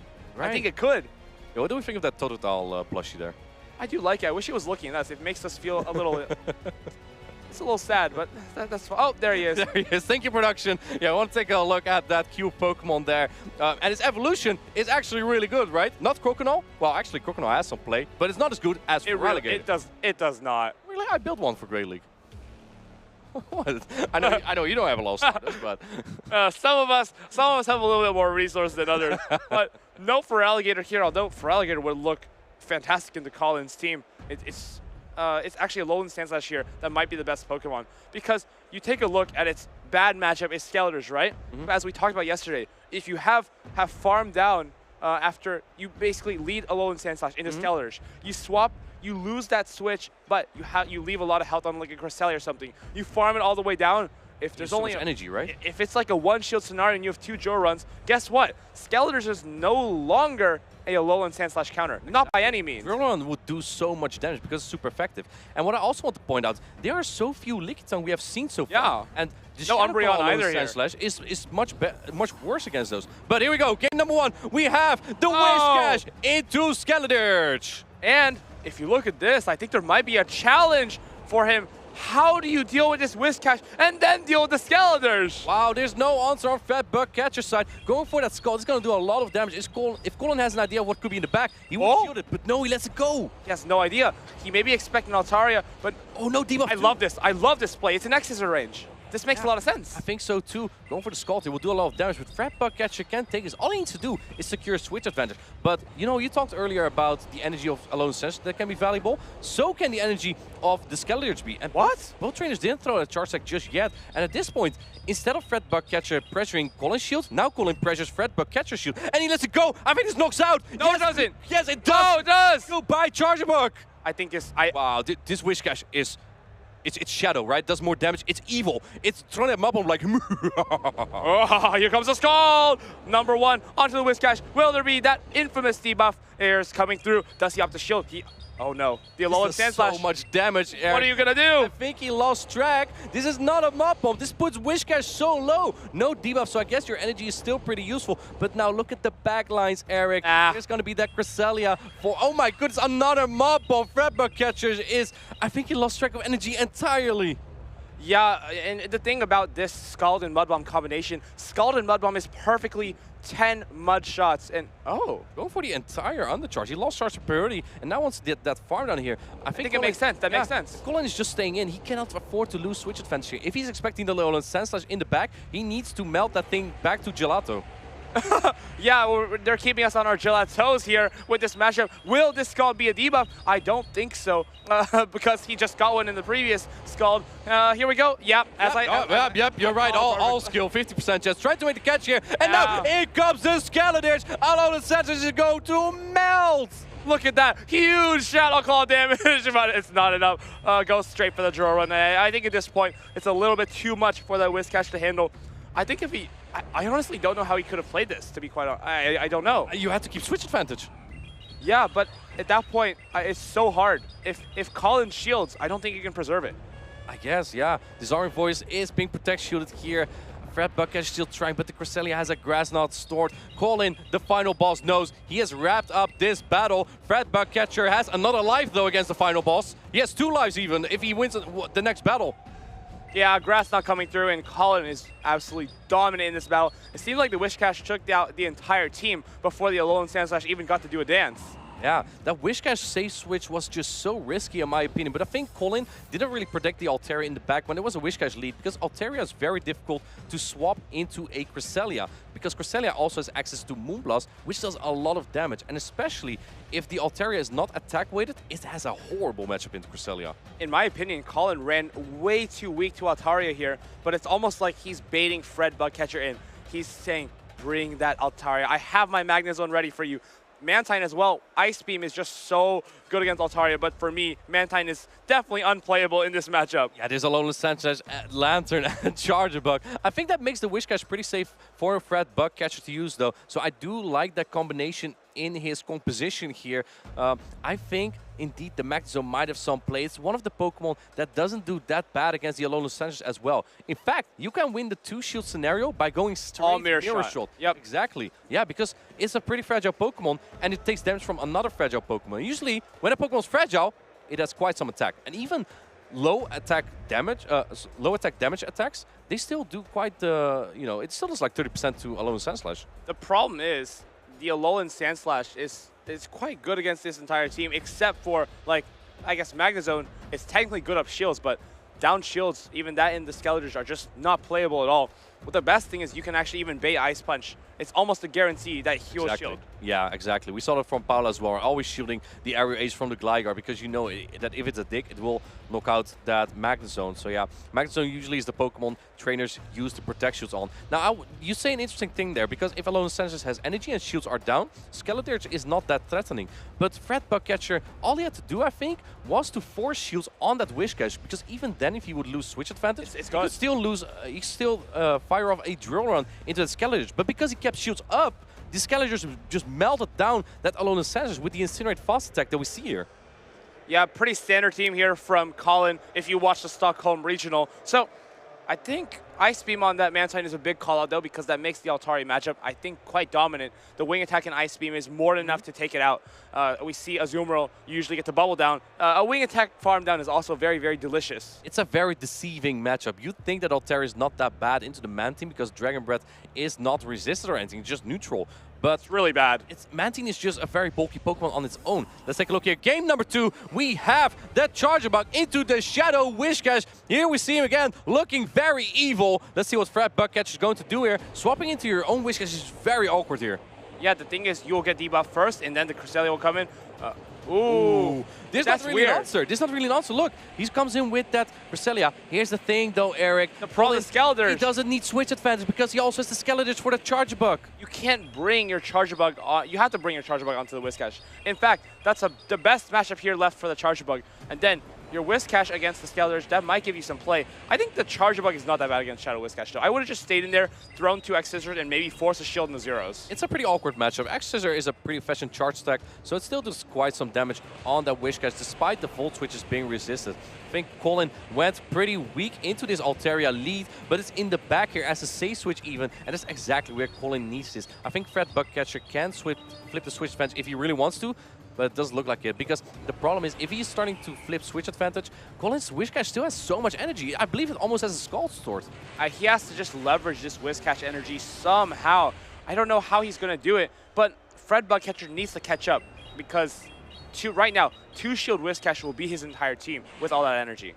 Right, let's see here. Cresselia goes down. Whiscash still has a lot of energy, but do you bring in the Skeletor in or that Whiscash? I think if you're predicting a water type in the back, you bring in the Skeletor. Big Crocodile or Alligator comes in, and in comes the Whiscash, but Colin already had a Scald stored. Look at how much energy the evil Whiscash has. If this doesn't debuff, it could be awkward, though, because then the opposing Scald is getting closer and closer to knocking out in one hit. If Oh, man, and the Scald attack drop. If it already wasn't looking bad enough for Fred Bugcatcher, it's even looking worse now. Going for the Mud Bomb bait here. Doesn't want to try his luck at the Scald debuff. And Colin, at the very last second, puts up a Protect Shield. This is, I think, a very difficult matchup. If this next Scald debuffs as well, there will be no chance, honestly, to come back, I think. I think so, too. Scald being shielded again. I'm not sure if it would do more than a Shadow Ball. We would definitely come close. No Scald debuff this time, and going for his own Scald now. You really need an attack drop here, but because of his own attack drop, this is not going to knock out the Shadow Whiscash just yet. It looks like Colin is just letting it go. It's not even in much of downrange. That really hurts to watch. Shadow Whiscash. I feel like Shadow Whiscash is a Pokemon that goes from really bulky as a non-Shadow to really frail, honestly, as a Shadow. But they took that one like a champ. Mud Bomb comes through. Colin probably, doesn't need to shield this. Put this one on the Skeldurge. It can just melt through the Whiscash with a Disarming Voice, and then Charger Bug, it just has no play in the back. Colin really has become one with the fire types. He used to like the Talonflame a lot. Now, yes, Skeldurge on his team. Skeldurge gonna launch this Shadow Ball. It's gonna knock out this Whiscash. Boom! Whiscash goes down. Well, I don't think we see that every day, and now, Nah, I don't think Discharge is going to be enough. Discharge is not a very efficient charge attack. It's also very neutral. Charger Bug does learn Crunch as well as the charge attack, which is super effective as a dark type attack. However, at this point, it wouldn't even have reached it. So Disarming Voice coming through, and Colin, the final boss, wins his matchup by 2-0. Very well played, but I honestly think there was play for Fred Bugcatcher there. He needed to throw the energy from the Whiscash before the Shadow Ball came, bait the X-Scissor, and then get to the Discharge. I think he could have won this. Perhaps. It was a difficult matchup, though, just because the alignment was just not really there. Colin was quite weak to the Altaria, and Fred Bugcatcher basically gave up his Altaria by swapping it into that Whiscash. This is basically like his hard answer, so that was kind of the back there. If he throws the Scald against Skeldurge, Colin used the shield. You go to the Charge Bug, and if there's a debuff, those moves are not enough to take you out. You do a Discharge, you do an X-Scissor, all of a sudden, I think he wins. Perhaps. I think it will be very difficult in that scenario. The end game is such a difficult play, and pressure comes in here, right? You're at a tournament. This is his first tournament as well, Fred Bugcatcher. And I also want to note, he's not out yet, because this was the winner's side of the bracket. And that means that Fred Bugcatcher now has dropped to the lower bracket. Colin, however, moves on in the winner's bracket, and you know who he's going to play? His teammate. It's Tomahawk UK. Both of those players, no stranger to the grand finals. However, I heard Tomahawk's a bit of a stranger to winning an event, so maybe this is his chance to shine. We'll see about that. Maybe we need to come up with a nickname for Tomahawk as well, as we have final boss for Colin. European Caleb. Write that one down, guys. I'm writing it down as we speak. We're gonna put that nickname in the history books. That is for sure. He's playing Bastidon as well, so it's it makes sense.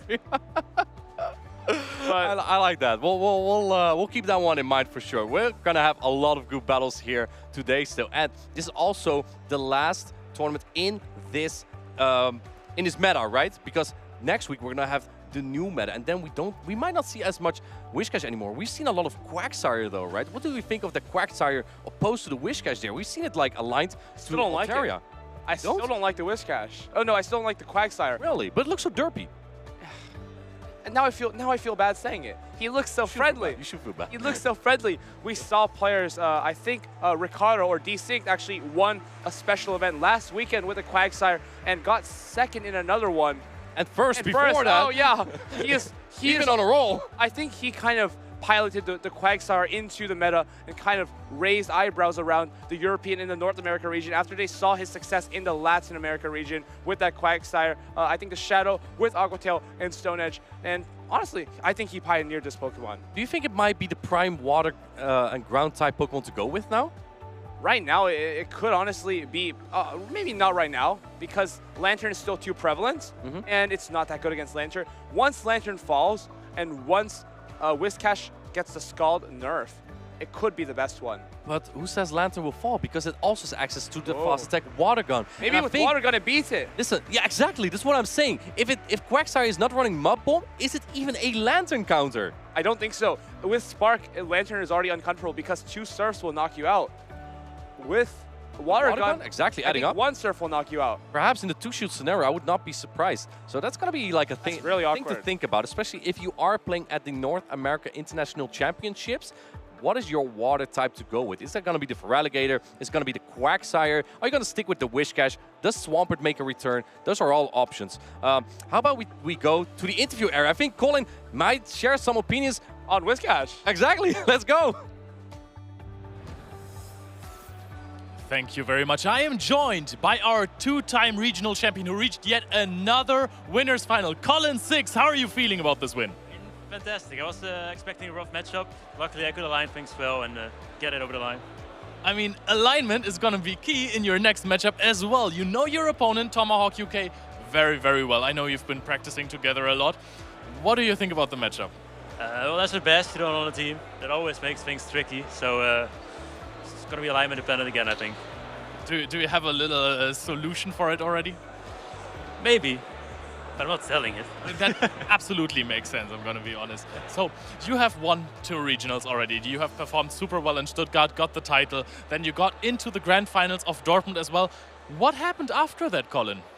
So, after that game in Liverpool, I made the mistake of playing a team I wasn't very comfortable with. I learned my lesson there. Then in Utrecht, a little bit of unfortunate matchups. And at the UIC, I think I did pretty well. But I happened to face a PvP David twice, one of my best friends here in the community. He beat me twice, so not much I could do there. So what changed for now? Because now you're performing like crazy again. You're like the old Colin back. What happened? I just stole another team. It's the stress. Martijn said it earlier, you are the best team stealer we have in Europe. I wish you the best of luck in your winners finals against Tomahawk, and we're going back to the caster's desk. I'm calling it, Eric. Colin is doing very good. He might take it all again. He's in a very good spot to do so on the winner's side of the bracket. He needs one more matchup to get even, I believe, in the grand finals already. This is his 3rd time in the grand finals this year already. That is ridiculous. It is, yeah. He lost one of them to Arceus Aurelius, but he won in Stuttgart against also a teammate. Or the winners finals. The winners finals. True, you are correct. Yeah, and that was like, he's doing so well in those tournaments, right? It's no coincidence that he is on the top of the leaderboard there. Yeah, Arceus Aurelius stopped him in Dortmund, but he's not here anymore in this tournament, so this might be Colin's time to shine. With Skeletors, I think it would be crazy to see this team win 2 events in a row, especially when it's not exactly a very meta line. Exactly. We'll see how this is going to work in the new meta as well. I'm really curious that we're going to have in the North America International Championship. We have a video for you to talk about the meta changes that we're going to have in next week. So let's take a look there. Ciao, Pokemon trainers. The Shared Skies Balance update is going to be introduced in Pokemon Go really, really shortly. So I got myself some of my beloved co-casters to give you guys a little preview of what is going to happen in the Go Battle League and those big tournaments that we just love to cast. So, Eric, what's the most important thing on the Shared Skies update? I feel like everyone's kind of been waiting for this one, but Lantern is finally getting a nerf to Spark. Previously did 6 damage each, and now it will be going down to 5. This is going to open up the playing field for a lot more Skarmory if you didn't already think there was enough of that. But with the nerf to the main water type in the meta, it is going to allow Fires to have a lot more play in being that primary check to Skarmory rather than Lantern. Yeah, speaking of fire types, is there any fire? Main fire type that stands out is Typhlosion. Typhlosion is getting Thunder Punch. It gives it coverage now, and Typhlosion has always been a Pokemon that can dish out a lot of damage. Having access to Blast Burn, Thunder Punch, and you can choose between Shadow Claw and Incinerate, it now has a lot of functions that it can fulfill in your team. I definitely prefer Incinerate, but talking a little bit more about the Thunder Punch, are there any other Pokemon that receive it? I know that Scrafty receives it, and also Lucario, for example. But for me, these 2 Pokemon, they're not really let down by the movesets. They're let down by their typing. Being a fighting type Pokemon weak to counter for me is not going to change the meta quite a bit. Yeah, I'm going to be honest here. I don't appreciate the Scrafty slander, so I'm going to go over to Eric again. Eric, what do you think other Pokemon are going to be that are profiting from those changes that maybe didn't get an attack or didn't get their attacks changed? For sure. Thunder Punch, of course, also was added to Gumi for the Goodra evolution in the new Community Day. So I think that has a lot of play because it's one of the only dragons with coverage into Skarmory also allows it to have better play into Altaria, where the previous energy was completely walled. And at the end of the day, I have to always say Charizard is just going to be better. If there's no Lantern, like, everyone loves playing in a Shadow Charizard meta, I feel like. It's such dynamic play, and it has playing the Skarmory and the Mud Boys, like Whiskash or Swampert, so very fun Pokemon to play, and hope to see more of it this season. Yeah, I never really thought about it that way, because you don't even need to bait against the Skarmory, because you just outpace to just going full Blast Burn. So maybe this could be a really good idea for your guys as the next GBL team, or if you want to participate in any of the bigger tournaments. So guys, we will be back with a live broadcast very soon. Take care, don't go anywhere.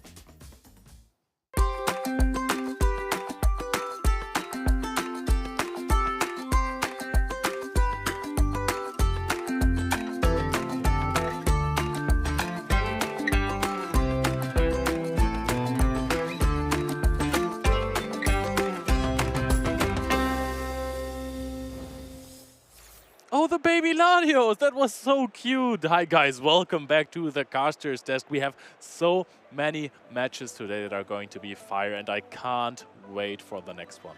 Yeah, we had a lot of games that were very close as well. We saw Colin barely making it, and also Tomahawk as well had a very crucial matchup. We saw so many of those Quagsire mirrors as well. Yeah. Shadow Quag was a Shadow Quag, calling those Aqua Tails, calling those Stone Edges. It was very, very critical games. Yeah, indeed. And now we're going to see the two supposed child prodigies against each other. We have Amy Weedle versus Patoman, two of the trainers that are the youngest in competition, and they're absolutely crushing it. I don't have to introduce them to you anymore. I will regardless. We have a senior world champion, we have a senior EOIC champion, we have a Masters EOIC champion. I mean, we don't have seniors and stuff like that anymore, but we have an EOIC champion, we have a regional champion in Amy Weedle, we have a regional champion in Patoman, and two runner-up spots. Those trainers are insane. Yeah, great trainers indeed, but I think they really have to pick up their banter game a little bit, because this is what I overheard when I was sitting in front of them. So Pataman goes, I'm going to play Bastiodon against you, and Miweedle goes, I'm going to bring Shadow Gligar then. And then Pataman goes, then I will bring my Dugong. And Miweedle goes, then I will bring my Vigoroth. Yeah, that could be upped a little bit, I'm going to be honest there. But I mean, you don't need banter if you're just crushing the competition with your gameplay. And Pataman, he has shown the triple dark attack Umbreon. How's it going to look into Amy Weedle's team? Ooh, I'm really interested in if he is going to be able to bring it and use it as efficiently as possible, because we do see that Vigoroth, unlike Annihilate, takes a little bit more doesn't take a lot more damage from those foul plays and dark pulses, but also the counters, and it's also a bit more bulkier than the Annihilate. But let's see how these players figure how to deal with this. Two players locked in to the game, and here we go. It's a Skarmory lead into a Skeleturge. This is an amazing lead for Miweedle. Classic ME Weedle right here goes directly into the Lantern, and all of a sudden there's only neutral Pokemon against it. Yes, you bring in the Altaria immediately after the Incinerate, however the Incinerate gave the Lantern 2 full Sparks advantage. Yeah, 2 full Spark advantage means it will get to the second Thunderbolt a bit quicker, but this Altaria of course might have that attack breakpoint that we keep talking about. The Thunderbolt did quite a bit of damage. This kind of means that the Altaria is heavily attack weighted here. Lantern looks like it can flip the switch in this matchup. A perfect energy counting from Amy Weedle as well. Goes for the Moonblast right as the Lantern gets to the second Thunderbolt. It does not knock out. The Thunderbolt is going to be thrown. That is so huge for Pataman. Oh, 1 HP and a Dream. They're going for this Thunderbolt. This will be enough to knock out this Altaria. But imagine, the Skeleturge does come and get that 1 Incinerate advantage, but then the Vigoroth is not going to be in a good place, because let's see what happens here. In comes the Skeleturge, gets 2 Incinerates now, and the Vigoroth coming into this matchup is not going to be favored at all. That is true. Pataman only had one answer for the Skeleturge. Vigoroth also does a decent job, however, not if it's 10 turns behind, and 2 Incinerate is 10 turns. Yeah, it is, as you can see, slowly and steadily the damage adds up. Will Miweedle try to call a bait here? Because at this point, the only win con that Vigoroth had is to go double Body Slam bait, and even if it does, it's not going to get to another move. Incinerate slowly and steadily chunking away at this Vigoroth. Body Slam 1, gets baited, gets shielded. And the Skeleturge is immediately throwing another disarming voice on the charge attack priority. Pataman doesn't fall for that, counters through and is going to go for another body slam bait. I just don't know if it can still reach another rock slide, but I mean, we'll say, hey, I have to shield this. Yeah, you have to shield it. Your win condition is to preserve this Skeletor as much as possible, and in comes the Skarmory. Skarmory, however, does not take a lot of damage from the charge attacks of the Skeletor, but these fast attacks are slowly and steadily adding up. Calls that Shadow Ball, and let's see if it can outpace the Sky Attack.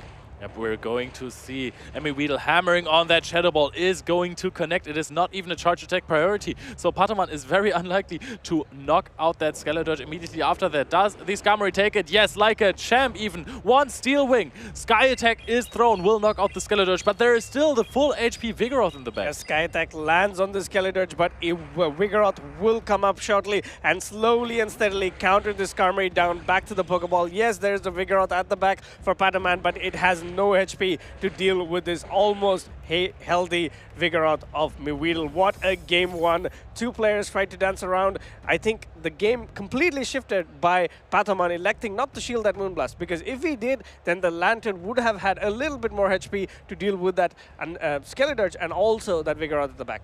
Yep, that is true. There is multiple ways to play out these neutral matchups, and this is where like the top trainer skills really come in, because they can vary these neutral matchups. You know, there is a way to play out each one of them very differently. I think it was a call as well from Pataman. He might have thought, okay, I know my Lantern survives this Moonblast, and he wanted to ensure that the Pokemon at the back, Vigoroth has two shields to play with, but unfortunately for him, the Lantern still had a little bit more HP. Skeletor comes in, and you know, Skeletor with 2 Incinerates is so good in the meta that it can potentially take every Pokemon down in the 2 shields. 2 Incinerates is surely a lot. It is like an aerial ace from a Gligar worth of energy. And now we are going to see how Pataman adapts. By the way, if you want to play a Vigoroth and you are a newer player, Vigoroth is going to come up in the wild again soon with a very funky hat. Ooh, I would love to find one of those Vigoroths. I think there's like specific stat products that you can have on the Vigoroth, and there's one where you can survive the second body slam and get to another body slam on the Vigoroth as well instead of simultaneous KO, because if you have a very good stat product Vigoroth in the mirror matchup. But then again, what we are seeing here is, again, we do see the mirror matchup of Vigoroth. We do not know what is the stat distribution because they did not get to have a charge attack priority, nor did they have a lot of time on screen. Yep, that is true. But you said it earlier, every time there is no Annihilate on one team, Vigoroth is going to basically core break the entire opposing team. And you immediately saw both trainers bringing it. The funniest thing about it, though, is that if you safe swap a Vigoroth and your opponent also brings in their Vigoroth, your Vigoroth will have a 1-turn advantage and will always win that matchup. Yeah, what I'm interested in right now is going to be that Vigoroth, will it be in the lead?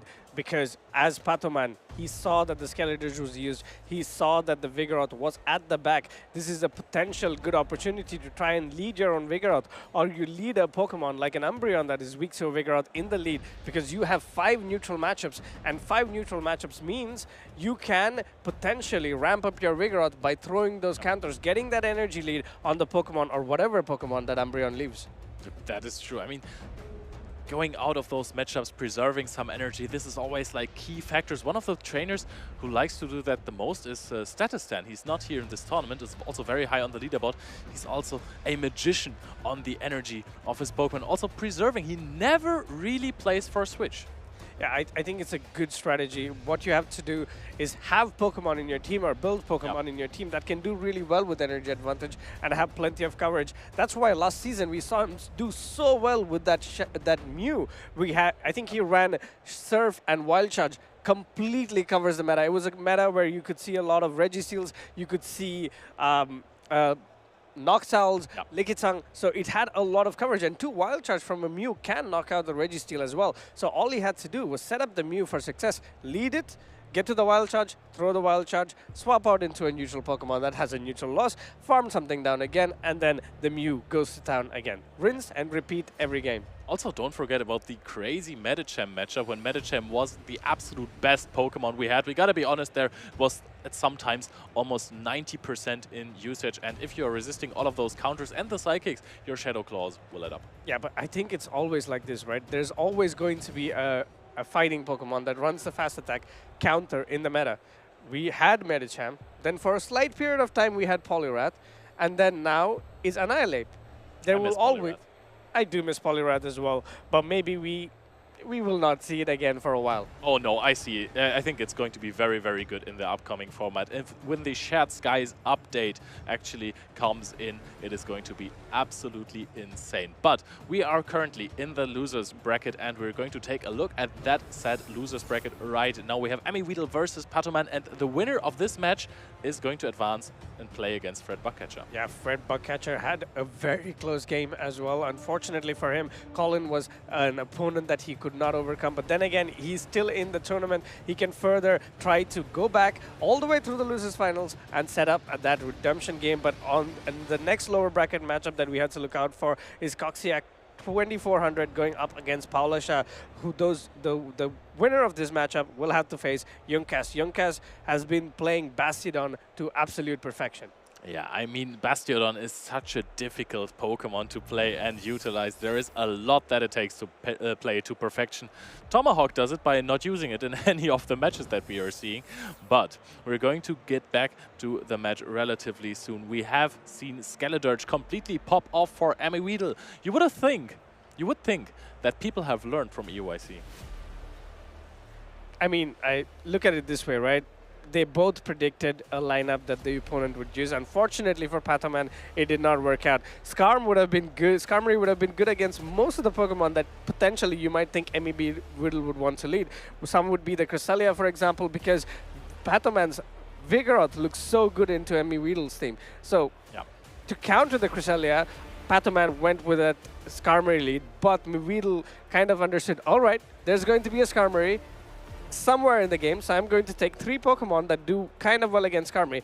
The Skeledirge, great Pokemon to have. Altaria, again, 2-to-1 shield still beats Skarmory, and then he had a Vigoroth at the back with the shield advantage, still manages to beat Skarmory. So that was 3 Pokemon to deal with Skarmory there. That is true. I mean, saying that Altaria deals with Skarmory is, of course, a very, very high trust statement in your Altaria. I mean, I think it's okay if you can beat something in the 2-to-1 shields and come out with a ton of energy on a dragon type Pokemon. That is true. I think it's still a win, because look at Patoman's side. If the Skarmory cannot manage to take down the Altaria of Amiweedle, Altaria can either do neutral or super effective damage. You do not want to tank the Moonblast on the Altaria. Moonblast on the Vigoroth still hurts. You could still go Sky Attack. Moonblast on the Cresselia still hurts. Moonblast on the Lantern hurts. And again, super effective Moonblast on the Umbreon. But let's see how they want to adapt here. Patoman probably does not want to see the Skeledirge on the Skarmory, but it is another Skeledirge, but this time on that Vigoroth. This is a neutral matchup for the Vigoroth. Yeah, Patoman has this super effective damage on the Rock Slide. Double resisted counters though, and the Rock Slide will not knock out. And we're actually going for a bait immediately. The Body Slam is being charged up. Does Amiweedle call it? Yes, he does! The Body Slam will do negative damage here. What a call there. The Rock Slide would have done a ton of damage on the Skeledirge, but now Amiweedle suddenly in the driver's seat completely. This matchup looks heavily favored to that Skeledirge. Going for the first Disarming Voice, and it lands on the Vigoroth. And I think Patoman is going to go up to that Rock Slide. One more Incinerate to knock out the Vigoroth. This is going to, of course, draw a shield here. So it is going to be 1-to-1 shields. But the energy on the Skeledirge is just so big. And we see an immediate swap out into the Umbreon, which is going to be answered by a Disarming Voice and probably a swap out after maybe one more Incinerate into Vigoroth. Yeah, maybe. But let's see. The Disarming Voice goes in, does a ton of damage, super effective damage onto that Umbreon. And in comes his Vigoroth. This is not a matchup you want to be in as the Umbreon. But going for the Dark Pulse here, it's going to do a little bit more damage than that Foul Play. Yeah, but let's see how much it does. I'm thinking like 35% maybe. It might be about right. We're going to see one more counter, 2, 3, and maybe after 4 we throw. No, we are actually going so far up on the energy. After 7 counters, we are throwing on perfect timing a Body Slam that might knock out the Umbreon. Yeah, this Body Slam will be enough to knock out the Umbreon. I'll put it very close to getting knocked out, and it is enough to knock out the Umbreon, and everything rests on this Skarmory. But this Vigoroth has a lot of HP, and what's even worse, has a lot of energy. These charge attacks, Body Slam landing one after another, is going to put this Lantern very, very low. Lantern really can't farm this down, and Emmy Weedle is just throwing body slam after body slam. Padawan will have to throw a surf, will have to invest a shield, and look at this. Gets a shield here on Emmy Weedle's side. It is going to farm up with the Vigoroth, and right before the next body slam, Padawan kind of has, trying to go for a catch here. A surf is going to be thrown. However, Incinerate went through. Skeledirge is at a disarming voice. Yeah, but at this point, Weedle has so many Pokemon to deal with this Vigoroth, so it's not really something that you want to look out for. In comes his Vigoroth. Vigoroth gets to that body slam. Pataman opting not to throw here, but this means the Lantern has no protect shields to hide behind in the future matchups. Yeah, but it is going to get a bigger farm down here. Emmy Weedle still has one shield to protect the Altaria, trying to win the game. On the back of Altaria, Thunderbolt is going to be channeled here. It's going to be no shielded. No shielding on the Thunderbolt. This does neutral damage, but then again, Altaria does not take enough damage for any opportunity for this Lantern to claw back into the game. Let's see how he decides to finish. Going for another Thunderbolt here, because if unshielded, this was the only win con that Padaman had. Thunderbolt gets protect shielded, and this Altaria is going to go for a huge farm down. Yep, the Vigoroth is going to catch, even though if it doesn't matter, the Sky attack here. And Vigoroth, because of the Skeledirge matchup, is going to be energy dry. Emmy Weedle advances and will face Fred Bugcatcher next round. Already gets the handshake while farming down the Lantern. What a game here. Emmy Weedle absolutely reading Pataman. Game number 1, leading that Skeledirge onto the Skarmory. Game number 2, completely in Pataman's head there, saying, I think you're going to body slam me, and completely calls it. That was absolutely huge, and even though the Rock Slide is super effective damage, again, it doesn't knock out, so this bait is not as risky as it seems. You just have to adapt your line of play then.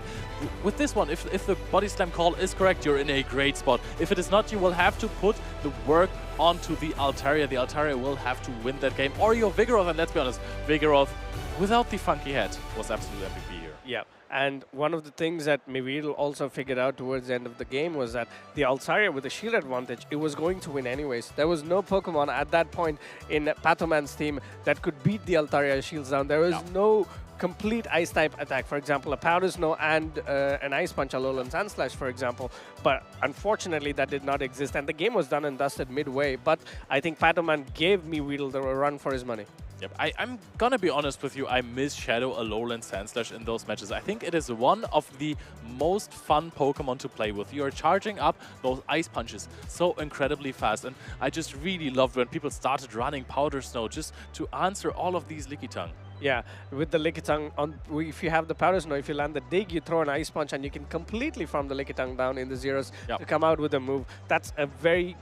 It was a humongous advantage to have in that meta, but now as we can see, there is so much Shadow Wishcast, there's so much Annihilate as well. So running a Shadow, Alolan Sandslash is very risky. That's what I found really interesting about Emmy Weedle's team, because there is not only Vigoroth, but also Shadow, Alolan, Sandslash. So Annihilate looks really, really, I want to say, juicy into his team. Then he has Cresselia, which is a good answer against an Annihilate, of course. However, with Energy, we have seen that before. It gets a little problematic. There is Altaria, which is not always the best answer for an Annihilate. There is Lantern, which is relatively neutral, and Skeledirge that can also be hit by super effective damage. So I think that those two hard weaknesses against the Annihilate aren't covered that well. How does he do it? It all comes down to playing 3 Pokemon strong to it. You saw game number 1 where he played 3 Pokemon that are neutral or strong against his Skarmory, and that's how... It's a very tried and tested strategy. If your team is weak to a specific Pokemon, you could run 3 Pokemon that are completely neutral to it. Some way or the other, you can slowly neutralize the threat of this Pokemon. Slowly and steadily chipping it down using one Pokemon and then the other and then the other. And you can come out victorious. Yeah, absolutely. I mean, being victorious is nothing new to Emmy Weedle. He has performed so many times so well. And this is actually the team he ran for the EUIC. He also hasn't changed a single move. He was, I don't know, was he too lazy to prepare for this event, or was he just so confident that he thinks, hey, people might have adapted to my team? I don't care. But I think it's not the team, it's more about the meta as well. You know, the meta is meta for a reason, and if your team is going to do well against the meta, then there is no need to change it. But we have 2 huge competitors here. We know Coxiac from winning that Warsaw Regional Championship last season, and Paulasha. We know Paulasha. She's fresh out of winning a regional championship from Stockholm, but these 2 players are very well-known names here, and I'm rooting for Paula to do well. Yeah, and Paula, she performs best in the tournaments where she lost in the winner semis and then comes in from the lower bracket. She's an absolute powerhouse. And yesterday, she told me that she has been playing Pokemon before she could reach. She has been playing with Pokemon since she was 2 years old. How do you do it? Wow. Yes. That's destiny. Yeah, she's doing amazing now in the game. One of, let's say, I would say one of our ambassadors as well in Pokemon Go PvP and a gold standard for skill in Pokemon Go PvP as well. Great records. Every season has won a championship as well. I think last season it was Turin. This season it's Stockholm, and she's a top competitor. Very few battlers could have the accolade that Paula has. Yeah, and I also want to add the trust that is with her and her Cresselia, the love and friendship, because this Cresselia just really wants to get attack debuffs. Yeah, I mean, she does it a lot, right? But then again, it's not that Paula's Cresselia is special, it's just the game has a random number generator involved, and unfortunately or fortunately, these things happen during the game, and that's exactly why the unpredictability of the game comes in, and it adds a little bit more fun. I understand there's a little bit more frustration that it adds as well, but in the end, it all balances out. It was a really, really important thing in the finals against Mamma Mia, it's Matt Beer, to quote Tomahawk there, where so many Moonblast debuffs happened. But you also need to have this little bit of luck if you're in this tough of a competition, if you're on this high level of play. It evens out at some point. Some trainers have different approaches to the game, but they are all mechanically very high skilled. And you need terms of luck in terms of maybe a debuff, or that your opponent, sometimes we call it choking, that they just mess up at one point. Yeah, but it's just math in the end, right? It's a standard distribution curve. If you take your, if you take your luck throughout the tournament, it's going to even out to the bell curve. So. No, it's destiny for me. Fair enough. We can call it on destiny or fate or whatever it is, but we can take a look at these matchups here again and again. This is what stands out. That Shadow Magnazone's biggest threat is that Whiscash. If you get it outside of that matchup, it's going to do a ton of work. But we also saw the Paula's Magnazone being completely worked on by that Umbreon and the Lickitung team. It became really close there in that matchup. But here we do not see a Lickitung, but there is still that Umbreon, which, if you may notice, does not have a hard answer on Paula's team. Yes, it has the Nature's Madness Tapu Fini, but then again, with the bulk of the Umbreon and the last resort slowly and steadily adding up, the matchup might not be as difficult as we know. Yeah, that might be true. I mean, you don't really have any fast attack pressure, and with Nature's Madness, it's going to become close in the end. I still think it should be relatively positive for the Tapu Fini. Yeah, exactly. Yeah. And also the Altaria with the Moonblast has a decent time against Umbreon because, again, there is not really any fast attack pressure, and it is not a Snarl, Foul Play, Dark Pulse Umbreon, and that changes the matchup quite a bit. I think it's running Psychic on Coxsacks Umbreon. I'm not entirely sure, but we will take a quick look if we have the opportunity to look at the movesets. But I think in this matchup, again, Dark Pulse is the way to go. We saw how much damage a Dark Pulse did onto the Magnazone, but here we go. The matchup starts, and this is Coxiac nodding because I think this is where he wanted to see this Altaria, and it's good, looking great for the Lantern. Is this an attack-weighted Altaria? We know it is, right? Yep, she annihilated the Lantern of Matt Beer in the Grand Finals bracket reset, Game 5 of Stockholm, and now we're going to see an unshielded Thunderbolt here, which is going to mean that Palasha is going to throw the Moonblast at perfect timing here to threaten a knockout on the Lantern. Yeah, perfect timing. Moonblast comes in and it goes unshielded. Let's see what Coxiac wants to do. Which Pokemon will he come in with to farm a lot of energy? Moonblast, unfortunately, this time around does not get the debuff, but getting to this Surf. Surf was going to do resisted damage onto the Altaria, but this Altaria looks like it's deep into the red. Is this enough? It is not enough. Oh, wow, and we are seeing a swap out into the Tapu Fini, getting a lot of energy on that Lantern. Coxiac reacting quick enough to swap it out, and now it is Tapu Fini versus the Skarmory, which is a kind of neutral matchup. Now Coxiac is going to threaten with a Sky Attack here. Shield is being put up by Palasha. She wants to showcase the strength of Tapu Fini. Let's see how good Fini is.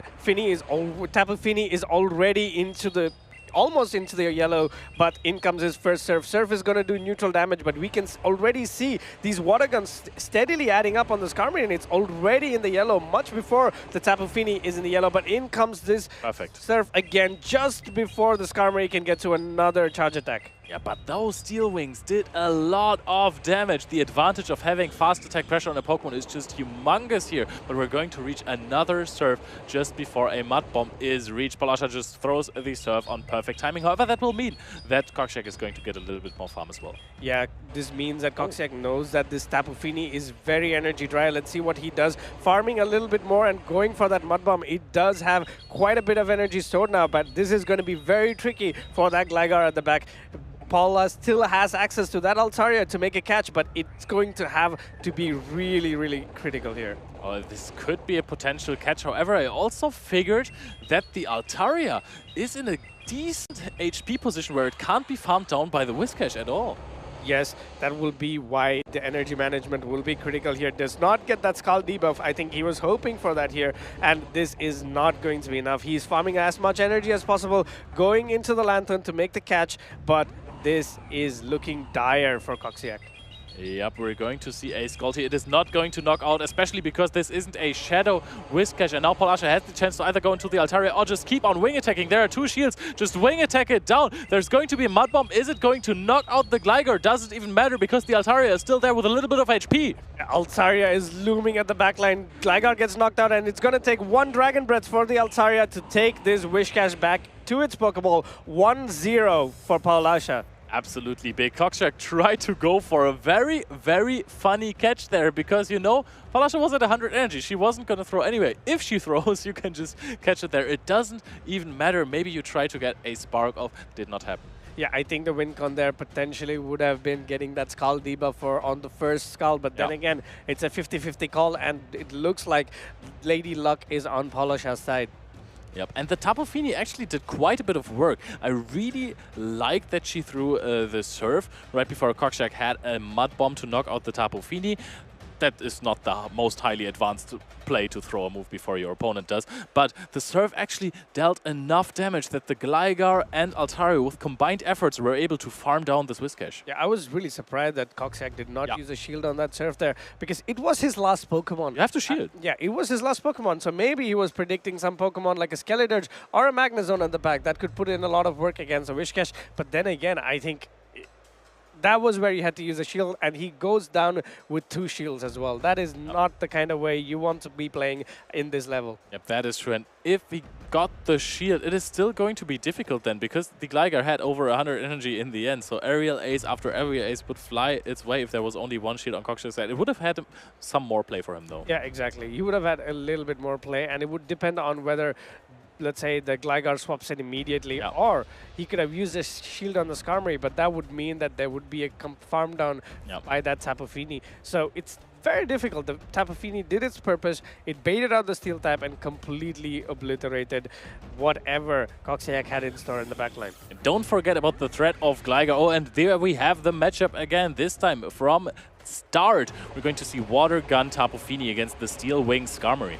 This could be really interesting to see how this is played out. The Skarmory does have access to the Brave Bird. It can elect to go for the Brave Bird and get rid of this Tapu Fini immediately. Let's see if Paula goes for a shield. No shields it! Oh, she no-shields the Sky Attack. Wants to get some kind of a shield advantage. Knows that this is not going to be a Brave Bird. If we throw the Surf here on Paula's side, she's going to be able to reach another one just before she gets farmed down. This is crucial here. Unfortunately for Coxiac, this is not the position he wants to be in, but potentially what he could do, he could shield this and completely farm down this Tapu Fini. Tapu Fini is deep into the red. A few more Sky Attack, Steel Wings is what is needed, but in comes the Altaria. This is looking dangerous because this Brave Bird will do a ton of damage onto the Altaria. And that is very interesting because now she won't get the opportunity to farm down the debuffed Skarmory, but instead the Lantern is going to come in here. Slight energy advantage on the side of Altaria, though, is going to reach a Moonblast before the Thunderbolt is reached. Yeah, again, we know how good Paulasha is with these Moonblast debuffs. Will she get another to secure her to go into the next round? Let's see what happens here. No debuff, unfortunately, but this is looking really, really good. This is going to be a Surf bait immediately. Polasha immediately no-shields this. This is not her win condition. She has the Shadow Gligar in the back, which is neutral against everything except for the Skarmory. And the Skarmory is so extremely low. There's going to be a Thunderbolt coming out now. But we also no-shield this. Is farming down the Lantern with the Gligar, the win condition that Paula needs. Yeah, it's going to... it will be very close here because we see that there's still a little bit of Tapu Fini left, but these wing attacks slowly and steadily chips the Lantern down, and what we see at the back is that Umbreon. Umbreon is such a bulky Pokemon, and this is the matchup that it wants to be in, but unfortunately for the Umbreon, the Gligar does have quite a bit of energy lead. Yep, and we're going to see how much... Oh, this was an interesting catch from Koksijak. Paula is not falling for that one. So much energy. Farm down with the Tapu Fini because before he could throw it. This is huge, but now the Umbreon gets a lot of energy before the Tapu Fini reaches the surf. This is a win condition for Koksijak. This game is going back and forth, back and forth. This game is going down to the wire here. Let's see which of these Pokemons come to the top. Umbreon firing that foul play, taking that Gligar into the yellow. Gligar does have a lot of energy loaded. Aerial is coming in. This is a huge bait, and Koksijak calls it. Oh, this is absolutely massive for Koksijak. However, I think Paulasha is going to resort to an aerial ace spam here. Koksijak is already celebrating. One more wing attack, a little bit of damage. Good timing. The aerial ace is going to come through. It is going to be no shielded again. What a heads-up play by Koksijak. He knows that the dig is not enough to knock out the Umbreon. He knows that if Paula goes for that dig here, there is no win condition left, so it does not matter. He does not pull up a shield. Goes for the foul play. Protect shield comes up on Paula. This could be very close. He could be 1 or 2 snarls away from making this game 1-1. Oh, this is going to connect here. We are not at 2 aerial ace on the Shadow Gligar. Umbreon is just so incredibly bulky. Neutral matchups, excuse me, I'm going to win them all. Koksijak ties it up.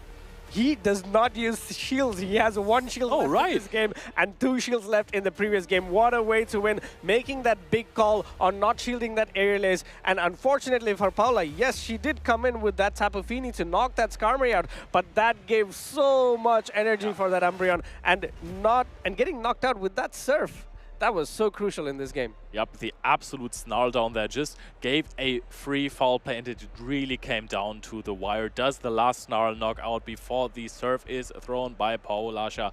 And it did. It absolutely knocked it out, and that put it in Umbreon's favor. Yep, I think Tapu Fini as a Pokemon is slowly and steadily could come into the forefront in the next meta as well because of its access to Surf and Nature's Madness. As you saw, it does quite a bit of work against that Skarmory, and if you look at all the other Pokemon that could potentially be coming up from the meta, Pokemon like Typhlosion, Pokemon like Charizard, Pokemon any other fighters as well. Tapu Fini has a really good matchup, but again, this is so good. Look at that credentials for Paulasha. It is beyond impressive, and I'm sure there are more in there that's not included. Yeah, for example, the Stockholm Regional Champion title that Paulasha just recently gained last month in May in Stockholm. And of course, EUIC top 4. I think everyone in the crowd was rooting for Paulasha because of this Shadow Magnezone, an incredible run. Game 3 is going to start. Whoa! What a way to lead here, trusting on her Pokemon, the Pokemon that she brought into the forefront, the Shadow Magnezone, and he's swapping in a Lantern. This is the perfect opportunity for this Magnezone to Wild Charge and dip here. This is not looking great for Koksijak. Yep, this is absolutely fantastic, but what do you go in now? We go in with the Cresselia, and now this is going to make it a little bit more interesting because the Skarmory is actually going to do some work. You're going to chip the Cresselia here, and then afterwards, because the timer is definitely not up on Paulasha's side, you can go into the Skarmory, get a lot of energy, and threaten with Brave Birds. Yeah, that will be crucial here. At this point, we know this Cresselia is running Grass Knot and Moonblast. None of these moves do anything to the Skarmory. Paulasha opting to wait as to the last minute because she wants to get as much HP out of this Cresselia as possible. Is that enough to wing attack down, to Steel Wing down and get to 2 moves onto the Magnezone? First Moonblast comes in. Will this be a debuff here? Yeah, debuff might actually help Koksijak to farm down up to 100 energy. However, I think that Cresselia is bulky enough to withstand so many Steel Wings that you have a lot of energy. And even though Brave Bird is double resisted on the Shadow Magnezone, it still deals quite the damage. Yeah, it will come down to how these 2 players decide to play the end game out here. Again, another Moonblast connects. I think the Cresselia gets to another one before the Skarmory can farm it down. Gets to another Moonblast. Skarmory is now really, really low. But what Koksijak needs to be worried about now is, yes, okay, the Skarmory can get to 2 moves, but the Magnezone can 2-shield and completely farm down the Skarmory at this range. Yeah, but immediately swapping out into the Umbreon, which is going to give the Shadow Magnezone another chance to just throw one of these charge attacks, to throw a wild charge, not even going for the bait. Here is the Umbreon going to no-shield this. Yes!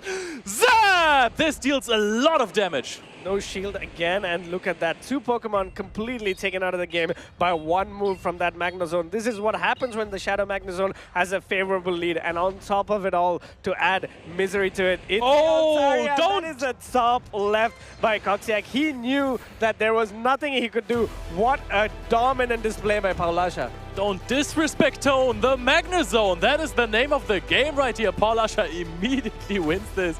Coxiac just saying, hey, I needed a mirror shot at some point. Why do you always throw wild charge? I can't win with this amount of damage done in this game. Yeah, there was no reason for Paulasha to go for a mirror shot there. Unfortunately, that was Coxiac's win con. He had to let Paula had to make a mistake for him to come back into the game. Unfortunately, that did not happen. Great set of games here. Game 1, great job by Paula. Game 2, he came back. Game 3, Paula doesn't do mistakes. Game 2, Snarl down. Yeah, that is true. But would you call this a mistake? Because I think this was a very valid win condition to get... First of all, you have to get rid of the Skarmory as well. You have to farm that one down, because otherwise it will throw energy. And then it was just really, really close. And I don't think that everyone is too experienced in the Umbreon versus Tapu Fini. Actually, yes, then it was a mistake. Yeah, no. The reason why the Tapu Fini went down to the Umbreon was because it took a few Steel Wings from the Skarmory. Yeah, that is true. So let's say if the Gligar knocks out the Skarmory by shielding, then you have to tank all that energy from the Gligar and still have to deal with a little bit extra Tapu Fini, and Tapu Fini got to the move there before the Umbreon would have gotten to maybe, it would have come down to energy management. Yes, I agree, but again, it was you know, a small, let's say teeny tiny. I'm just picking on a nitpicking. I know, because like, you also have to factor in the Steel Wing damage on the Shadow Gligar, because yes, it was extremely low. However, Wing Attack down takes a while against a Skarmory, and those Steel Wings, they do add up, and they might actually equal some kind of a foul play damage itself. So it is a very crazy game. Both of the first 2 games were incredibly close. The third one, not so much. Yeah, the third one was such a dominant display from Paulasha, but there was no other outcome to this. No. If you lead a Skarmory into a Magnezone, the things that you do is like a cycle of events. 1, you give Magnezone the power of control in the game, and that's the worst thing that can possibly happen. It comes in, it will definitely throw a wild charge at the next Pokemon, dip out, fairly healthy, even if that next Pokemon is a counter user, and then at the end game will still have so much HP to get through a bunch of mirror shots or wild charge. It's impossible to come back from that scenario. It is really, really hard, because these top trainers will control the Pokemon that you can answer the Magnezone with in the back, of course. And now we're going to see Fred Bugcatcher versus M.E. Weedle. Losers round 2. We have just seen M.E. Weedle beat one of the best trainers that we have in Europe, maybe in the world, Patoman. And now let's look at this matchup. 2 Shadow, Alolan, Sandslash, yes please. Yeah, we spoke it to existence. We wanted to see it, and we see 2 of them. But then again, it will all come down to who wants to use them. Yes, you see that it has a positive matchup against the Altaria, a positive matchup against the Cresselia. But if you get your Shadow, Alolan, Sandslash lined up against a Skeledirge or a Vigoroth, there is no coming back. We saw what happened to that Skarmory when it got lined up against the Incinerate user in Skeledirge. But Skeledirge does so much more damage onto the Shadow, Alolan, Sandslash. However, Shadow Claw, Shadow Alolan, Sandslash, I think win zeros. Yes, zeros. But if you're a Skeledirge user, you shield and completely farm down. Maybe you don't have shields anymore. Maybe you forgot to pack them in, you know, and then you don't have your protections anymore. But because you can throw the Drill Run after 6 Shadow Claws, the damage of the 3rd Incinerate that would knock you out, that will knock you out, will not register, and you can throw the Drill Run. And Skeledirge is also not the bulkiest of Pokemon, and I think that together with the Shadow Claw damage, which is also going to be really high, not as high as Incinerate though, is going to add up. I think that could be a core that we could see a little bit more in this tournament, in this game from Fred the Bugcatcher. Would be something like Annihilate and Lantern. You could use either the Annihilate to bait out the Cresselia and then have the Lantern in the back. Lantern at the back looks like it can have plenty of play against all the Pokemon that M.E. Weedle has, but we have to see if that could work for Fred the Bugcatcher. Avi, I didn't know that you were capable of making such brave and crazy calls like, hey, maybe we're going to see Annihilate and Lantern. I mean I'm leaving, okay? Please stay, please stay. No, Annihilate has been super dominant this tournament. Lantern, of course, as well. It has been the preferred electric type here in Europe. In NA, not so much. It was more of a charger bug meta there. But Annihilate and Lantern, they are so neutral, even against each other. And it is really bait dependent on how to play it out. But what I also see here is that Fred the Bug Catcher going for, let's say, a novel team here. Double electric with a charger bug and the Lantern. I didn't even see that. Yeah, that's why I'm here and... Thank you. That's why I'm here and I'm next to you.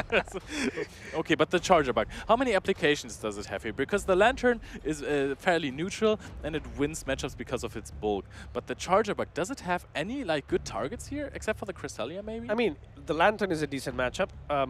Yeah. Shadow, Alolan Sandslash is not half bad if you can get the energy advantage on there, because volt switches, 5 volt switches plus a discharge would be enough to knock out the Shadow, Alolan Sandslash. If it's not enough to knock out the Shadow, Alolan Sandslash, you can always shield twice and go for the complete farm down. Vigoroth, on the other hand, is completely dependent on the Vigoroth landing that Rock Slide and you potentially protect shielding it. Of course, as you said, Cresselia is a hugely advantageous matchup, but then again, it's all up to the charger bug to decide how to go.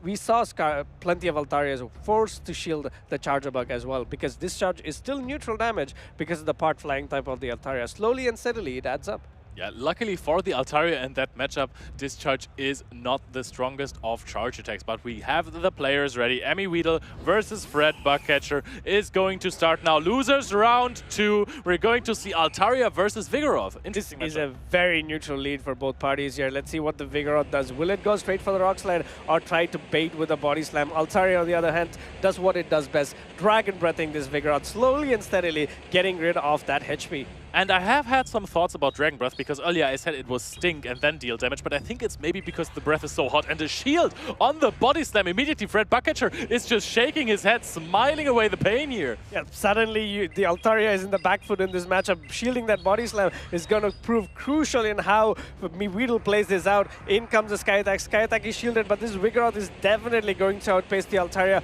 for 2 things. Oh, what a catch, but unfortunately that catch goes onto the Lantern, and it's not that Rock Slide, it's a Body Slam. Yep, and Body Slam is going to deal a lot of neutral damage, immediately pivoting out into the Altaria that deals a lot of damage with very hot Dragon Breath and is going to reach a Moonblast before there is 2 Thunderbolts at least. Yeah, but what do we see at the backline? We see that Skeledirge looming, and what we see for Fred the Bugcatcher is another bug, but that bug does not want to catch that Skeledirge. Oh, that was a very good one, Avi. We're going to see a Moonblast possibly throw, a Surf immediately just to put this Altaria extra low so it doesn't get more Dragon Breath onto the next matchup. But does it put the Lantern in full farm down range here? Ooh, it's still maybe not in full farm down. You have to get rid of that Sky Attack energy. This means that Altaria does not have another move stored. What does Fred the Bugcatcher do? Does he come in with that Charger Bug and try to get that energy lead to do something against that Skeledirge and Vigoroth? Let's find out. Will he go into his own Altaria, which can potentially knock the Altaria down with the Dragon Breath? But no, goes to the Charger Bug here, only to be met with this Sky Attack. And to be honest, that energy maybe also goes a little bit to waste, because there is still the Skeledirge that would get more Incinerates in. But however, at this point, I mean, there's an Altaria with a lot of energy on the side of Fred the Bugcatcher, and this is going to reach a Sky Attack just before the Incinerate goes through. We're going to shield this up immediately. Skeledirge is your win condition, Emmy Weedle. Yeah, Skeledirge is the win condition, but there's also Vigoroth, which is, I think, 2 counters away from the next Rock Slide. In comes the Disarming Words. This is super effective damage, potentially you have to shield this, right? Because your Altaria is the only Pokemon that can deal with whatever is in the backline. Vigoroth comes in 1 away from that Rock Slide, and this will still not be enough to take out the Altaria, but can this Altaria put the Vigoroth in a range where it can be completely farmed down by that Charger Bug? Let's see what happens here. Slowly and steadily getting away at that Vigoroth's HP, and it knocks the Vigoroth out, but this means that Skeledirge gets the worst possible thing that it can get, an Incinerate advantage. Yep, that is true. I mean, you're going to get some more Dragon Breath in, but this is going to be absolutely huge. There is damage on it. Now, we are going to race to a Discharge. That was a nice play there, hoping that the Discharge might knock out here. I think it will barely not. And then we're going to see a Shadow Ball from the Skeledirge. Does this knock out? I don't think so. No, it doesn't. It lives very healthy in the red. Shadow Ball is going to connect M.E. Weedle. What a game here. Very close. I think with the lead that the Fred Bugcatcher had, it was amazingly played. Meweedle going for that body slam bait. Unfortunately for the Fred the Bugcatcher, he could not call it right, and that completely changed the game there. Meweedle, he does amazing plays at the most crucial moments. You saw the game against Pataman where he called that body slam. That's a huge call to make. And here, going for that extremely risky body slam bait, knowing that his opponent is more inclined to shield his move. Yeah, and I really like that when you are in the loser's bracket, you will have to come up with more plays. You can't only go for safe plays, because at latest in the grand finals, you will have to win 6 games, and you have to start making calls earlier, especially in those neutral matchups. And what I really like about a Pokemon like Vigoroth, keep in mind you can catch it with a funky head soon, those baits. Can you really call it a bait? Because, yes, Rock Slide is super effective damage, but Body Slam is one of the best charge attacks that goes with little energy cost. Same type attack bonus boosted by a Vigoroth. It is going to deal a sizable chunk of damage. Yeah, but it's all about dictating the control of the matchup here. Once the Vigoroth lands the Rock Slide, it can opt to go straight Body Slam. If it lands the body slam, then it still has to opt to go for the rock slide, which gives the opponent more chances to predict whether they can pull up another Protect Shield. That means that matchup is favored towards Altaria. The moment you get the body slam bait, the Vigoroth is in complete control of that matchup. I mean, you have been talking a lot about Marth earlier and what chances there are for shielding. I'm gonna say it 50-50 every single time. Either they shield or they don't. Really? It's always a 50-50. Oh wow, my mind is completely blown here. This is a lesson on probability by Leo. Giga brain IQ play from me. It's always 50-50 if they shield or not. So if you're ever in doubt, throw a bait, even if it doesn't make any sense at all. 50-50. Or if you're like me, I never bait. I can't wait for your next tournament to see if you really never bait. But we're going to see the players lock in soon. They have about 2 minutes to decide what team they are going to run. And have we even seen a Shadow Alolan Sandslash here? I have not seen it throughout the tournament, except in that one game where Shadow Alolan Sandslash completely shined, and it was against Paulasha. And and that was a very, let's say, polarizing matchup that Paula's team ended up with. But these two trainers have made their decision. In we go. It's an Altaria again into the Charger Bug. This is not where the Bug wants to be.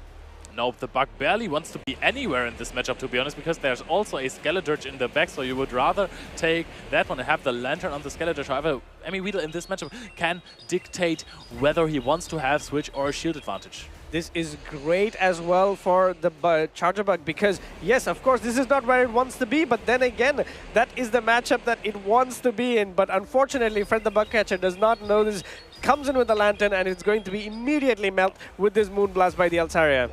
And I can imagine that there is a Vigoroth immediately that is going to neutralize the threat of the Lantern. This Skeledirge is looking happy in the back. However, after taking a Thunderbolt into a shield, early shield by Meweedle, we haven't seen that much. There's going to be the Altaria as an absolute threat to both of the Pokemon's back because the Altaria from Meweedle is very chipped. Yeah, the Altaria for Meweedle looks really great into this matchup, but then again, there is so much energy onto this Vigoroth that's going to be completely unloaded onto the Charger Bug. I think it is already at 100 energy and potentially going to completely counter down this Lantern, and Vigoroth is looking in.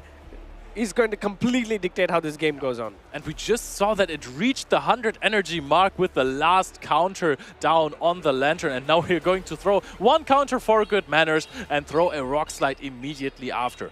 This Rock Slide will do super effective damage against the Charger Bug, so Fred the Bugcatcher knows this and pulls up a Protect Shield, but it's going to be met with another Rock Slide. Do you go 2 Protect Shields down to protect the Charger Bug that has nothing to do in the back, but he knows it. That's exactly why he goes for the no shields and immediately swapping into the Altaria, and in comes this Skeledirge. And that is maybe a potential win condition for Fred the Bugcatcher, because this Disarming Voice, yes, it is super effective, but it's not going to deal that much damage, especially not if it's Protect Shielded. The Altaria can dictate this game because the Dragon Dust will add up rather quickly. Yeah, Altaria has some control in this game, but then again, the Altaria has to go through this Skeledirge and also go through a 50% HP Altaria on Meweedle's side. Let's see what Meweedle does. He lets the Skeledirge go. He knows that this is not enough to knock out the Skeledirge. Gets to this Disarming Voice.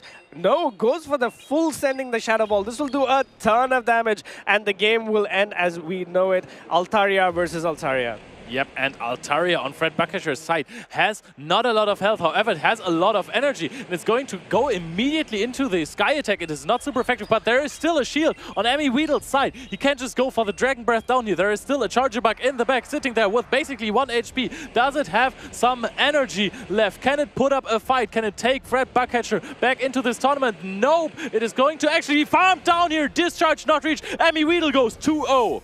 2-0 for Emmy Weedle there. What a dominant display. I think Fred the Bugcatcher had a gameplay in mind. Unfortunately for him, that Charger Bug had nowhere to go. Full energy Vigoroth, Skeletor, and Altaria completely neutralized by Emmy Weedle. He knew that the main Pokemon that Fred the Bugcatcher would want to bring into that matchup was the Lantern, and completely neutralized it with these 3 picks. I just can't wait to see how Vigoroth is going to play with this funky head that it receives too, because it is such a great Pokemon. Every time you see it not being answered by an Annihilate, it is just dominating. It is just so flexible. A Pokemon that has fast attack pressure, good coverage in Rock Slide, and a spammy Body Slam that is boosted by the same type attack bonus is just absolutely insane. Vigoroth is almost the perfect Pokemon. Yeah, but what I would like to see with this funky hat is that does all the evolution line get it, or is it just the Vigoroth? Slackoth definitely gets it. Slackoth is the little one, right? Yes, yes. And Slacking is the Slacking should also get it. Yeah. Oh, that is great. I would like to find a shiny then. Oh, that is true. I think it's also definitely possible, and I just can't wait to play that event and get a good Vigoroth on my own there. Yeah, I think Vigoroth is a Pokemon that you must definitely have if you're willing and wanting to compete in these regionals. It's such a flexible Pokemon. Comes in with a great stat product, comes in with great access to those fast moves, counters, and Body Slam and Rock Slide. That's almost perfect coverage against whatever it plays against. Yep, exactly. And if you want to prepare for upcoming tournament, definitely get a Vigoroth ready. Speaking of upcoming tournaments, you can still register for the NAIC that is happening in 1 week. And how to prepare for it if you want to participate, we're going to show you now. Welcome in, trainers. NAIC is going to happen very, very soon. In fact, it is going to be next week. And I found myself a competitor and an NA caster who somehow made his way to Europe. So, Eric, who is going to compete at NAIC? Who should the viewers look out for? If you look on the NA leaderboards, basically all of those top names are going to be there. Let's say number 1 right now, Dunebug. Lyle Jeffs as well has won multiple regional champions just this year, and both of them are going to be competing, so a lot of difficult names from NA itself. But from Latin America, players like LNDS Jeff, Trainer Steinar, and recently Marcel Galde has also announced that he will be going to NAIC. So some of the top players from Latin America competing there. What about Europe? I mean, we have just seen EUIC, and Dunebug was also making an appearance there, you could say. Yeah, I mean, we have a competitor from Europe right here. The format is a little different to regionals or special events, which you just won, by the way. How do you prepare?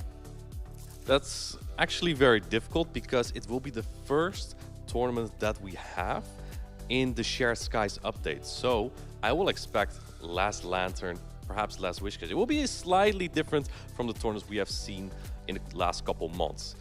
How am I going to prepare?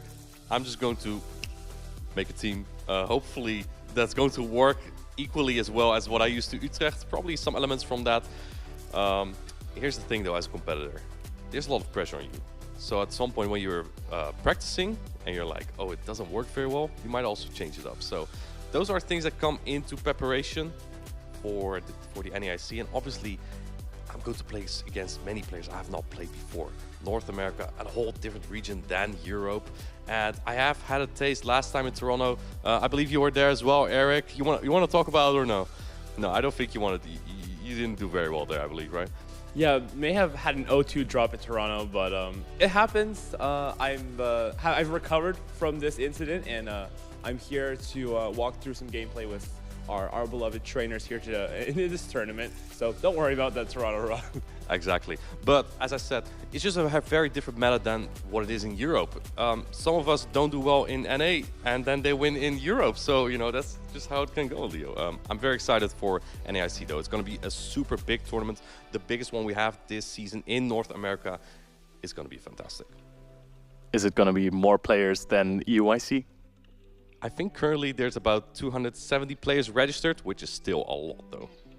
So it's going to be an absolute fest. You have been participating in more NA tournaments than any of us. Of course, you're from there. And you did not only go O2. How is it to play in America as opposed to in Europe? It's actually very interesting because the North American metas feel a lot more condensed than the European metas. In Europe, you kind of have to team build for literally everything. There can always be a stray Mantine. There can always be a stray Alolan Sandslash, or let's say Wigglytuff that will just core break your team, and you have to be ready for all of that. In North America, if you are preparing for the top 12 graphic of the last regional, chances are that's probably what you're just going to run into. And it makes the way you want to build your team a lot different, because rather than watching out for core breakers, you're trying to include them in your team to be able to effectively counter that top 12 meta. Yeah, we in Europe, we love our Wigglytuff. You guys know it. Okay, that was it for the NAIC preview that we guys can give you. And we're going to go back to the live broadcast very soon. Don't go anywhere. Welcome back, trainers, to the Bologna Regional Special Event. And we are here with a very exciting match, honestly. At this point, basically only event champions are still in the tournament. For those just tuning in, we've had a lot of battles, and we are I think we're on the top 6 right now. Colin and Tomahawk are in the winners finals, and we just saw Palasha cook again with that Magnezone. So it really was kind of disrespected by Cockshock there. It was led into that Skarmory and then swapping in the land, which also had a terrible matchup. Speaking of, let's take a look here. We don't have the Magnezone Fredbook Catchers team. We have the Bastiodon there. Bastiodon also ran by Tomahawk in this tournament, but he's in the winner's side here. I feel like Bastiodon, honestly, is quite safe into this team. I must say, though, this is on the left side, Junkas, on the right, Palasha, of course. Palasha has that Magnezone again, so we're going to see Palasha again here. Junkas also has the Bastiodon, so the teams are correct that we have here. How good do you think the Bastiodon is in this team? I think, is it crazy to say that it's pretty good here?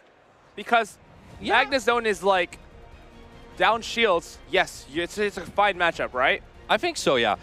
Tapu Fini, down shields, guess what? Also still okay. Yeah. Cresselia, Skeldurge, Altaria, easy. Even Gligar, you have reasonable enough play. I would agree. That is also why Tomahawk actually is running the Shadow Bastiodon, because it has better play into Gligar. Shadow Gligar indeed. Yeah, Bastiodon looks good. I would argue that the Shadow Magnezone also has quite some play into the Gligar. The Bastiodon is, as we said, a little bit of an iffy matchup, right? It can be good for Bastiodon, can also be good for Magnezone as long as shields are in play. Altaria, great matchup. Charjabug is a pretty weird one because X-Scissor pace is just a little bit quicker, but the resistant Wild Charge still does a lot. Eric, I think we are about to get into this battle. I'm curious what these players are going to use here. We have the Charjabug into the Tapu Fini. This is a fantastic lead for Junkas. Paula said that one of the Pokemon that she wasn't too happy with was this the Tapu Fini, actually, because it keeps getting onto electric types. Here, it seems like the story is the same. Aqua Tail coming down onto the Gligar. This is not a very threatening amount of damage, honestly, and they will never be able to mud-shot down. So one dig could actually be pressuring a shield here from Junkas. I don't think Paula should consider this as a bad matchup here. So the safe switch here really makes kind of sense because Gligar with energy advantage is not the worst into this Quagsire. Junkas already using one shield. Ooh. Looks like Palasha might try to flip this, actually. But if she forces 2 shields, does that open the door for like an Altaria to sweep? I think so. Gligar can actually win the 1 shields against that Altaria, so you want 2 shields here. I'm not sure if this dig is going to look up. He lives. I think barely, yeah, but... Can't go down shields. Ooh. He does, though. He does. He's not listening to you, Eric. Let's see what Junkas is going to do here, farming up more energy. I think Paula might try to flip the switch advantage here. That could be pretty big. And yes, she is. Here we go. Now the Tapu Fini will be aligned to the Gligar of Junkas. The thing is, the Tapu Fini is not even that good against the Gligar down shields because that dig is so much damage. Let's see, this goes down here and he farms down with the Gligar. This Tapu Fini is not comfortable by any means. I would agree with you there, but since shields are down, Tapu Fini only needs 1 charge stack, really. Wow, that's 4 wing attacks. That's quite a lot of energy. Yeah. Tapu Fini comes in here. It is a theoretically good matchup, but as we see here, this is not going to like this dig. is going to do so much damage. I think this puts it right under half HP here. And then the Altair in the back looks quite good against both that Gligar and the Charge Bug. Even if an attack is caught here, Paula just one water gun away from that serve, now swapping the Altaria in, and it has a pretty good matchup into this Charge Bug, even when Charge Bug is ahead in energy, because Discharge is just not that efficient of a charge attack. So does Paula not have the surf yet? I think she's one wing. You know what that means? That there's play for Yukas. If you can get like an energy, like a farm down, it's possible, because this Discharge is going to put the Altaria very low. I think Palasha knows the position that she's in right now. This is very tricky. End games when no shields are up is one of the most difficult things to play in this game. She's trying to get lower, and here, I think she needs to undercharge. Undercharge. Otherwise, the Gligar gets so much energy. But yes, perfect. There it is. You want to put it into water gun range where you can actually not take. Oh. Wait, is that too much? Wait. Oh no! Oh no! No! Wait, but can the water gun knock out this Charge Bug? Oh, it gets the charge!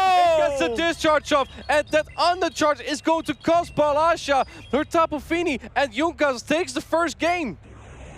That's exactly what we talked about. Even though on paper it seemed like Paula's situation was amazing there's so many nuances within how you undercharge that, how you manage the charge bug. But honestly, Junkas, it looked better for him than it really was. Oh no, it looked worse for him than it actually was, because he genuinely had a lot of play from start to finish. As soon as the Gligar had energy, and when shields are down, it's pretty. It was just a matter of a couple seconds, right? Literally. I think if Paula knocked out the Charge Bug there, the Gligar would have had, what, like 2 wing attacks, maybe 3? Correct, it has 3. It would still not have been at that dig to knock out the Tapu Fini. So, and the other option she had was also... It's too difficult. Switching out with Surf.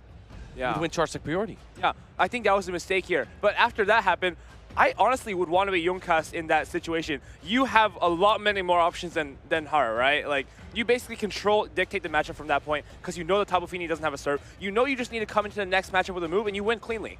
It was very difficult for Palasha indeed at that point. She was trying to make sure that the Gligar wouldn't get too much energy, and then that she would win this battle. But unfortunately, that Charge Bug was just barely able to get the discharge off here. So yeah, Junkas 1-0 up now. We still haven't seen Bastion in like forever. I think if there's a time to play Bastion, it has to be here. Or in the Grand Finals. You don't reveal your hand until you need it. You don't reveal your hand until you believe it's a winning hand. But Junkas, I feel like, hasn't used the Bastion in a while, when yesterday it seemed he was the number one global Bastion criminal. Basically brought it in every situation, even when you probably shouldn't have brought it. Here we take a look at the Altaria in the Magna Zone. I don't even know what that other thing is underneath. It's a Gardevoir, I believe. Oh, I was looking at it as a horizontal Pokemon, not like... So I just see... I have to see a wider view to make sure it is the Gardevoir. Maybe a shiny one, right? It's blue. Yeah. Right, that is one of her favorite Pokemon, actually. So I still can't see it properly, but I think it is Perspective matters. Exactly. And from both these players' perspective, what is going to be in the next round? I think Paula...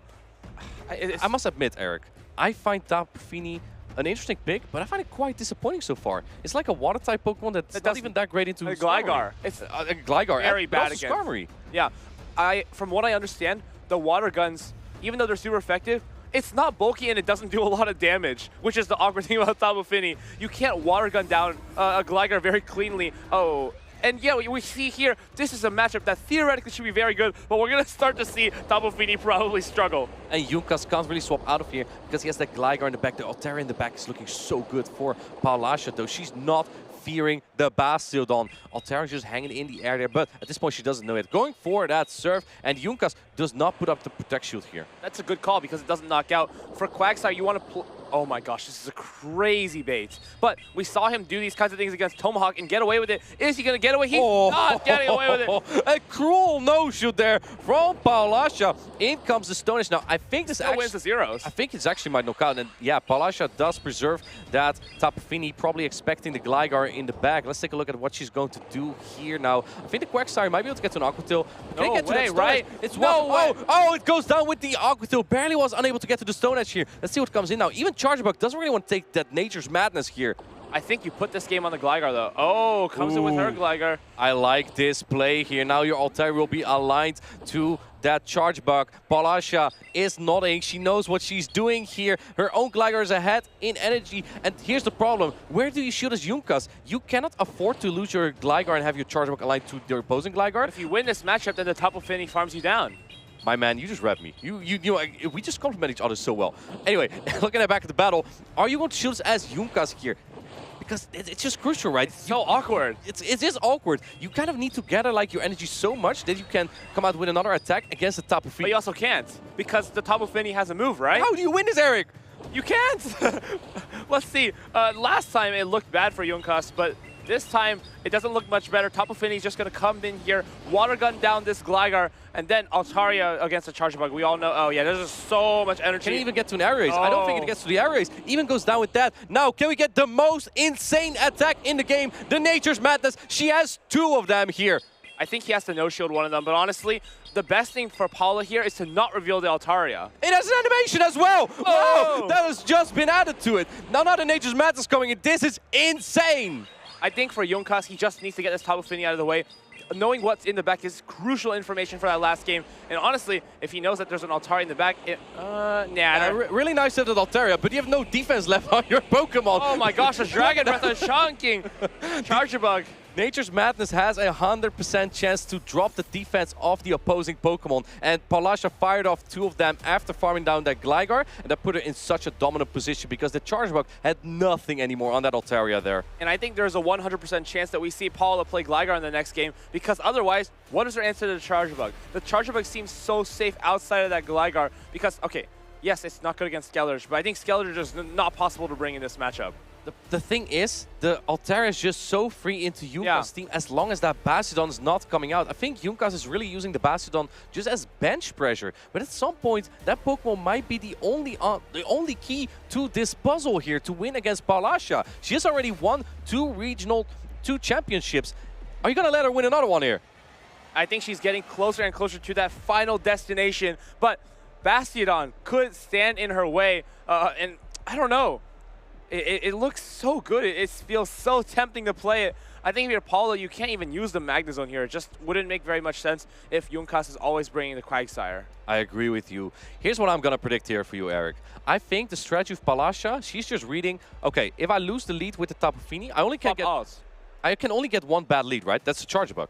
Correct. And if she swaps out into the Gligar, she's always ahead in energy against anything else. Or even the other Altaria. And there's no bad matchup. The worst is the Quagsire, which is not even a bad matchup. So I kind of think that Palasha might just lead the Tapu Fini again, say switch the Gligar again. Maybe it's Altaria in the back. She could also opt with another Pokemon, such as maybe that Magnezone or perhaps the Skeledirge. I think it would be unlikely to bring Cresselia there because then Charger Bug becomes a big problem. It was quite funny, honestly, how bad the Tapu Fini was into the Quagsire. Like, you have the shield and they don't have the shield. Stone Edge is so threatening, and I don't know, it just does not feel good. Tapu Fini definitely needs all shields up, and that's why it's best seen in the lead. Does she opt for that play here? It looks like she does, and it's going to be matched up against a Shadow Gligar. Don't be deceived, though. It's the same team. She brought the same team again. In comes the Quagsire. She doesn't have an exactly hard answer. The Altaria does quite well there, but it's prone to that Stone Edge. First going for the Surf, probably just to ease up this Quagsire a little bit. I don't think Junkas has brought very strong against Altaria here. No Basti means no answer for that Golden Bird in the back. Absolutely. It's going to be difficult, right? You need the Basti for the Altaria. Altaria, again, is so free into the Gligar, into the Quagsire, into the Charge Bug. I think at this point, Paula just kind of knows what might be in the back again. Might want to keep switch advantage, but if you think there's Bastiodon in the back, you might want to keep shielding this Tapu Fini right here. You might need to shield this, actually, because first of all, no, how are you going to deal with the Altaria? True. Here's the thing. This Stone Edge does knock out, but here's the thing, Eric. She needs this for a potential Bastiodon, so she will always try to preserve the switch advantage. She has a Gligar. Well, Gligar is a so-so matchup against the Bastiodon, right? It's like your last resort because your wing attack is double resisted. You have Dig, which is double super effective, but when shields are up, in comes the Charge Bug. I think she just does the same thing here, Eric. We're playing the same playbook. Gligar comes in, baits out the other Gligar. Now the Altaria will be aligned to that Charge Bug, and this is looking very good for Palasha right now. Junkas in big trouble. I think his demise might be his reluctance to actually bring the Bastiodon at the end of the day. Because if you know that Paula's got that Altaria, you might just need to fight hard for switch and then go in with the Basti. I agree. And you, again, just like the previous match, you kind of have to put up your shield here. Otherwise, that charge bug is going to be so prone to this Gligar here. Let's see if Junkas is going to do that, or maybe try to clean up this Gligar with the charge bug. And it looks like he is going to do that because he doesn't want the Tapu Fini to get more energy. But the Tapu Fini, Tapu Fini still has so much health, though. So you still need to fire off a discharge to knock that out. And then you also have to deal, well, with the remainder of this Gligar and then the Altaria. I mean, here, can you even farm down? I don't think he can even if he wants to. 2, 3, 4. No, you cannot. Oh my! She gets to another area ace. Man, that may have been the last chance for Junkas there. This is looking like an uphill battle. The writing is on the wall here in italics for Junkas. It looks like the Altaria was the least valuable player on this team. Basically just sat there doing nothing for these last 2 games. Not needed at all. Discharge comes down. Tapu Fini actually lives that. It still gets to a serve, Eric. Tapu Fini, the Pokemon that I said wasn't performing very well, is actually being one of the most valuable Pokemon here for Balasha. Paired with a Gligar, put in so much work, and it leads Balasha to the next round. I wonder if SS Thorn is up right now because he would love seeing this Tapu Fini go all over the field. Even no shields there. That Surf did a pretty good amount of damage, but I think we still can't state enough how Tapu Fini's not that good against Quagsire or Gligar. Right, it's really sometimes more underwhelming than you might think. But Nature's Madness is a big upgrade. It's a signature charge stack that it recently got, and it's like cheaper in energy than Moonblast is, and you have that 100% chance to drop the defense. Moonblast is a chance, a 10% chance to drop the attack, but Nature's Madness 100% chance, and that's a big upgrade for Tapu Fini. Makes it more viable in many neutral matchups. But the one thing that Tapu Fini primarily is for, Gligar and Dragons. It's also good, somewhat good into Dragons. It's okay against Dragons because of I would say against Altaria, it might be fine. Just because Skytech doesn't add up as much. But against Dragonair, it's a little bit iffy because the Body Slam comes out so fast, right? Yeah, and you have to go for the Nature's Madness. Even after you go for the Nature's Madness. Pretty insane attack. Yeah, the Water Gun still does nothing after that. So it can be very awkward if you are a Fairy type that does not beat Dragons. You are a Water type that does not beat Ground types. I don't know. It seems very rough. Eric, I have a question for you. Do you think Tapu Fini might be better than the Azumarill? Never. Never? There is no wow, chance. You are confident. Okay, Tapu Fini, it's great in the 2 shields, right? But you need 2 shields. Azumarill is a monster in the 0s, in the 1s. How come? Tapu Fini, let's say against Skarmory and Cresselia, you win in the 2 shields. Okay, that's great. Azumarill loses both those, I mean, pretty so far, badly. you're not very convincing. Yes, sure, but against matchups where it's supposed to be good, like Gligar, Annihilate, Altaria, it doesn't feel as good as it should. I agree with you. Especially it's just losable. How can it be not good in its typing advantage matchups? That just says everything you need to know. Annihilate, if it has a break point with the counter, it will one-shot you with the Shadow Ball, and you definitely do not one-shot it with the Surf. But you're a Fairy-type Pokemon. You're supposed to be the Fighting-type Pokemon. You can potentially lose the 0s if your Tapu Fini is not a good one from the trades. In Pokemon Go, it's all about neutral damage. Annihilate has resistant counters, but that strong Shadow Ball, if that lands, neutral damage. Yeah, you're cooked. You're cooked indeed. Let's take a look again at the winner's bracket to see how far we have come here. I believe that we have Tomahawk UK against Colin 6 in the winner's final here. Junkas, he played Bastiodon as well, but Tomahawk UK also has Bastiodon. And guess what? Both players haven't used it so far. And then Colin versus Fred Bugcatcher. Colin, the final boss, has played many tournaments, and Fred Bugcatcher, coming in the winner's side, hasn't played a single tournament before yet. So, very interesting, right? That Fred Bugcatcher got this far. Unfortunately, wasn't able to make it against Colin there. And then we have 2 friends, 2 teammates in the winner's final. Yeah. We would have seen that coming. Tomahawk UK getting this far. I know, this is crazy. It looks like EU Caleb was really making a run with the Bastiodon. But yes, these two lovers have turned rivals. I cannot with the UK left. Give him some slack. But man, it seems like his Bastiodon piloting has been a little bit limited so far. And we'll see if this actually helps him secure this game. We know Colin's team is not that good against Bastiodon.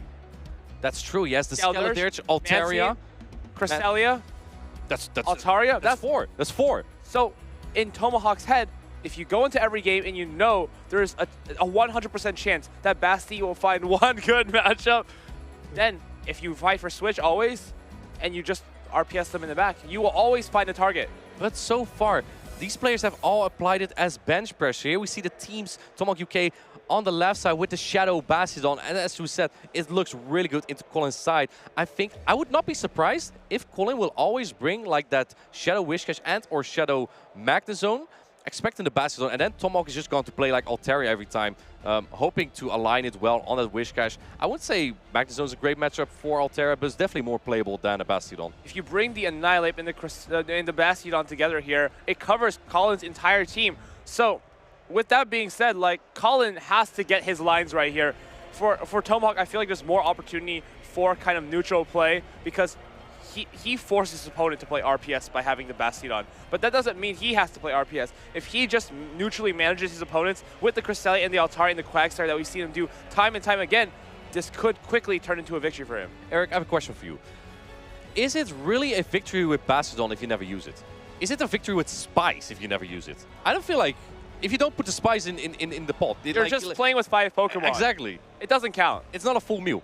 It's not, yeah, exactly. It's like you serve them an okay appetizer. Right now he's at the main dish, but the dessert is winning the grand finals with Bastion. And it's lacking. There's no dessert. There's no dessert. Yeah, here we see the team of the final boss, Colin 6. The team that Palasha used in Stockholm. We saw her use Magnezone early against Cockshock, which led to him forfeiting the battle. I don't think Tomahawk UK will get to that point, but Magnezone could really put a dent in that Bastion Altaria course. So I would not be surprised if we do see the Bastion come out. Bastion, I think, is a must-play here from Tomahawk. But if you're thinking, okay, well, it looks so good against the team, maybe the best play is to not bring it because it's too obvious. I think so too. That's what Tomahawk UK has been doing the whole time as well, just not bring the Bastion. And let's see, we have Charjabug into Altaria. This is a great lead for Colin. Oh my gosh, Colin played extremely weak to Bastion here. And down shields, Bastion beats everything on this team. If he just soft loses this matchup with the Charjabug, farms down with the Bastion, where does Colin go? Exactly. Crunch is going to come through. If you get a debuff here, this might be really good. It might actually, well, I wouldn't say really good, but it's yeah, not the second knocks out the worst. Yeah, exactly. Crunch is not that less efficient than the Discharge is, but man, Tomahawk UK kind of really wants switch advantage here. As you said, Colin went really weak to the Bastion lead. Imagine you let it here, honestly. But here's the thing, if you get shields down, and Tomahawk might know this, you might be able to land a flamethrower later with the Shadow Bastion on that Shadow Magnezone. Wait a second. If he can get this low enough and counter it down with the Annihilate, it makes it very uncomfortable for Colin.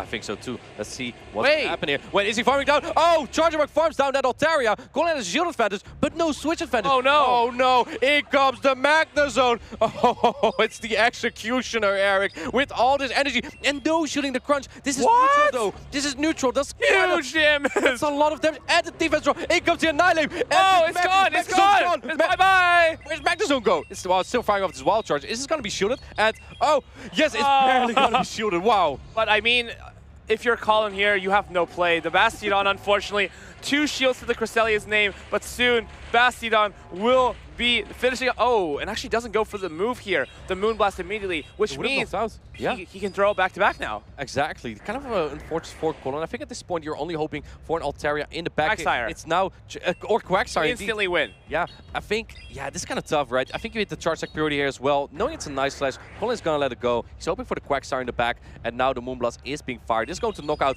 the Annihilate, as it's super effective as a Fairy-type charge tech on the He looks at the camera. He gives us... We know, Tomahawk. He gives us a... Let's take a look at these faces. And Colin is shaking his head. He's like, no, why did my teammate do this to me live on the official broadcast? He brings a Bastion on to humiliate me. This is criminal. Not even that. That Charjabug is still healthy enough to even make a move. So honestly, at this point, Tomahawk has this game all locked up. I know he's going for that flamethrower. Wow. Going for the alignment. Tomahawk UK has been giving the Americans a hard time for their timing, but he can't even do it himself. Embarrassing. Embarrassing. I can't believe we just saw this. Is EU timing, folks. We need to take him to the American boot camp. We need to take him to the move timing boot camp. Yeah, this is really something here. But I think, honestly, here, you just switch into the Charjabug. Actually, it doesn't matter. He's farm all the way down. Throw the flamethrower. You know you want to do it. You know you want to do it for Reed. Throw the flamethrower. Come on. Nah. He's just smacking down here. He's laughing. Wow. Must be cool to take down your teammate with a Bastion. I wouldn't do that, Eric. You know, something we say in Pokemon Go is it's all about the community. what I just saw here was not about the This is a typical Basildon player, right? He just wants to wall Pokemon. He just wants to win this tournament. Even doing that. Who wants to win a tournament nowadays? If you do this to a friend, what will you do to other people? We're just messing around a little bit. Tomahawk UK and Colin are good friends of us. And so far, Tomahawk UK 1-0 up. Finally using the Shadow Basildon, and it's coming through for him. It just makes it so difficult now for Colin to choose. Before, Tomahawk UK was bluffing the Bastion a lot of the time against Youngcast, for example. But here, he's shown up in the first game with that Bastion, and now Colin thinks, I feel like I have to bring the Whiscash. What other choice do I have? Is the best answer to that Bastion, but maybe Tomahawk UK might be thinking, yeah, now my opponent's going to expect Bastion more often. I should probably bring more Altaria and Cresselia, maybe. Also, remember, Eric, this is a best out of 5. So, Colin has at least 3 battles to make up, at least 2 battles to make up for this. You don't want to get 3-0 by a Bastion, but Tomahawk UK is 1-0 up right now. The pressure is on the final boss, Colin. The thing is, the Tomahawk UK's Altaria seems so strong because if you're Colin, you can't afford to bring Mantine. That's your main answer, right? I agree. It's not good against Charge Bug. It's not against Bastion. Guess what we just saw? It makes Mantine feel almost unplayable. But it is unplayable into Bastion. Yeah. If you had Water Pulse, you at least could deal super effective damage. It's actually okay, I think, because a Shadow one... I think it's terrible still, but... you can do damage, let's put it that way. You can do something. But I think here, because the Mantine is unplayable, Tomahawk UK, Altaria is his best swap. He can play as risky of a lead as he wants, even Basti. He just swaps the Altaria, right? Colin, best answer is what? Magnezone? You can't swap in Magnezone because you can't even do the Wild Charge. If Altaria shields a Wild Charge, they farm you all the way down. I know this. I used to play Togedemaru, and in the 2s, you just lose to Altaria on the swap. This is one of the worst matchups.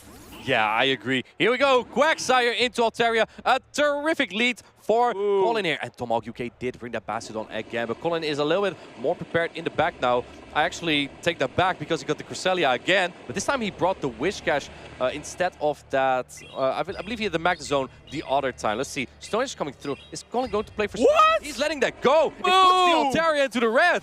I think you swap your Altaria immediately. He comes to the Cresselia, and now this switch is going to be crucial for... Actually, I think it's...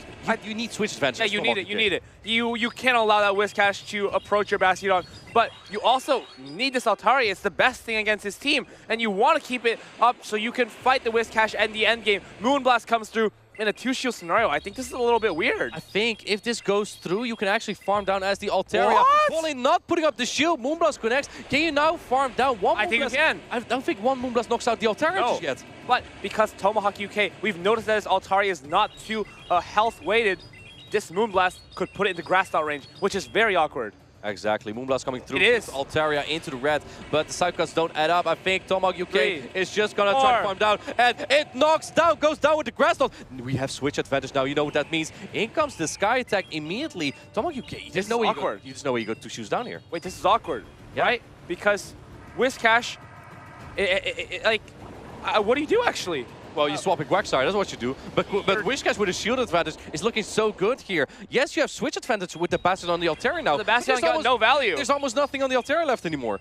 Yeah, there's no more to pluck off the wings of the Altaria, essentially. And here, you're just going to see Colin go for Scald after Scald. You can shield these up, but it's not going to be enough. One Aqua Tail after a debuff is almost a tickle against this Whiscash. Exactly, and no debuff this time. Let's see if you can get to Aqua Tail before the next Scald. I don't think so. Going for the Mud Bomb here. This might actually knock out Eric. This will knock out, I think, and Colin knows it. He is now extremely excited to go up against this Bastion. This is one of the best feelings in the world. Whiscash into Bastion, baby. Here we go. Spam those Mud Bombs. Number 1 comes down. I think this is going to be doing 60%, which is still very little. Oh my gosh. It's Shadow. It's fragile. It's fragile. This is a fragile Bastion. It's no longer bulky. Bastion, you know, as I say, it's one of those Pokemon that goes from so bulky as a non-Shadow. As soon as it's Shadow, it's paper. It's made of paper. But it does so much more damage. It has value there, right? Man, the Whiscash, the evil form of the Whiscash, did so much work there. With that shield advantage, Colin knew that he had this in the back. And I think as Tomahawk UK, when you see the Altaria lead and the Cresselia in the back, you kind of know you're in trouble, that there has to be a Whiscash or Annihilate in the back, or Magnezone in the back. Colin has played extremely bold, basically going ABA weak to the Bastion. He's doing what Tomahawk UK did against Junkas. It looks like they're all getting away with it so far, but you can't keep getting away with this.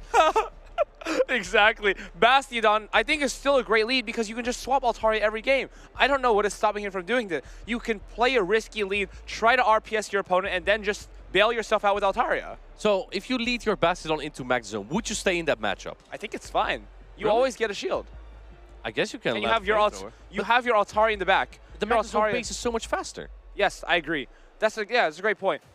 But if you can manage the Magnezone, your Altaria in the back with a shield advantage is completely free against the rest of the team. You can basically sweep anything. You actually make good points. Yeah. Yeah, it can. Maybe you're not as bad as I thought you. Hey, that means everything to me. Yeah. Let's take a look at what these players are going to use for the next battle. I'm very curious if we're going to see the Shadow Bastiodon come out for the third time. Maybe he heard us casting the first time when he didn't use it at all. And then we were kind of, chat really wants to see Bastiodon every single game. And now he's actually doing that. So maybe this is just for the community. It's all about the community. It's all about the community here as he leads his Shadow Bastiodon into like a Cresselia. I thought you were going to say a Wish Cache. That would be devastating. It's like the opposite of having your Bastiodon into an Altaria, right? It's just as good of a feeling if you have like your Annihilate or your Wish Cache into a Bastiodon. It actually it's so much fun to be like countering down a Bastiodon. Let's see if that's the case here. Wish Cache versus That is a great lead for Tomahawk UK. And yes, there it is again. Let's see. No! We see the hard Look answer. at the back line. This doesn't get much worse for Colin. But it doesn't get much better for Tomahawk UK. This is as polarizing as it can get. There's probably no way that Colin can flip the switch advantage here. X's are almost as half damage, but with the Volt switches, 2 X's should be enough to knock out this Charger Bug. But if it's a very good Cresselia, 2 X's won't knock out. And if it's not a good Charger Bug, if it has less than 127 HP, it actually goes down to 2 Moonblasts. Yeah, that's cool, all those numbers, but let's take a look if it actually does, Eric. It looks like Colin is having confidence. It doesn't knock out. It doesn't knock out. It doesn't. He makes it. He makes it. Can he get there? Oh, He has it. Even does another Psycho Cut. Does Tomahawk UK want to offer up a shield here? Yes. He wants to preserve the switch advantage, wants to keep his Altaria on the Wish Cache, which is a great matchup. You cannot afford to have your Bastiodon there. I saw an attack drop. Yeah, even an attack drop. Now the X's will do even less. I don't think this is going to help Colin out much. Maybe 2 shields, the Mantine can sweep the Bastiodon in the back. Absolutely, yeah. We're gonna see that soon. I see a little smile on Tomahawk UK's face. He knows what's going on. He knows what's going on. He's like, oh, this is gonna be the same line again, but like a little bit in reverse. It's like an ABB team to Bastiodon, right? Where you lead strong to it, where you're weak to it in the back. And here comes the Mantine. Big bad Bastiodon bounces on the battlefield. He just gives us a smile at the camera. He knows who's watching, and he is laughing his way to the bank here. Colin's just like, there's no way. Colin is like, why are you doing this? I thought we were friends. I bought you pizza yesterday, man. And this is how you repay me? No real ones. No real ones. Chad is absolutely enjoying the high-skill Bastiodon player. Stone Edge coming through. Wish Cache feels so threatened here. It's smiling right now, but it won't be at the end of this matchup. Actually kind of did a good amount of damage. It's attack-weighted, this Bastiodon. This is clearly an attack-weighted Pokemon. Very frail, as we're going to see here. But wow. Honestly, I'm impressed with this amount of damage. Yeah, we see Bastiodon take out the Wish Cache. You don't see it every day. We saw on day 1 Bastiodon being led into Annihilate 3 times. Bastiodon took out the Annihilate twice there. And now we see the Bastiodon take out the Wish Cache. Bastiodon is a Wish Cache counter confirmed inside of game number 3 here. And honestly, both players kind of just laugh it off. What can you do other than smile and you just have to smile and continue on. That's what Colin is doing. When he's in positions like this, he's been known to make very strong comebacks, honestly. I believe against Cashton in Dortmund, he was able to turn things around while he was in match point in the winners finals and actually took that match eventually. As we see here. So many accolades, right? He is such an accomplished player. I would not be surprised if he will still be able to come back from this. He is 1 point down now. And yeah, if you get 2 more, you are again in the grand finals for the 3rd time this season. Colin is a really good player. It would not be a surprise if he makes it. And here we have EU Caleb. Caleb Pang in North America, our co-caster as well, has made to 3 grand finals, I believe, and top 2. This might be Tomahawk UK's 3rd time to get in the grand finals as well. You know what that means? Will he lose? But if he wins, what then? Then we cannot call him EU Caleb anymore. Do we have to call Caleb... NA Tomahawk. NA Tomahawk. Tomahawk US. Tomahawk US. Tomahawk US.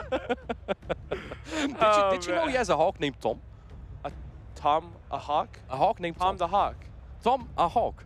Tom, a hawk. Yeah. Oh my gosh. It perfectly lines up. Yeah, he looks very focused. Where am I going to align my Bastion this time? This is where the skill comes in play, right? Where do you place your Pokemon and how do you read your opponent? This is basically, you don't even play the game like mid-game, or your win condition is not mid-game. It's like before you even enter the battle, right? That's when you win your battle here. Yeah, the game, honestly, sometimes when you see a Bastion lead into something like an Altaria, the game's like done before it even began. But Colin is a player who always knows how to come out of these kinds of situations. If you're Tomahawk here, you know what I like?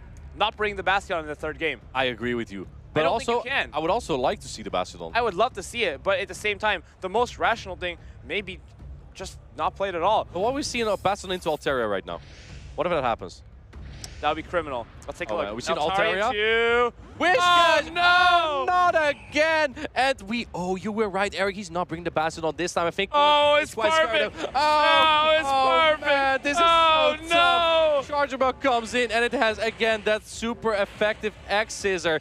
The Cresselia, as we know, will likely win the Zero Shield scenario, but I think this time, Colin did a few more Dragon Breaths, so the next X-Scissor might actually knock out. I really like the adaptation. Actually, I don't think his Cresselia wins in the Zeros, because we saw the Moonblast, it needed 10 Cycle Cuts in a Moonblast to put into the yellow.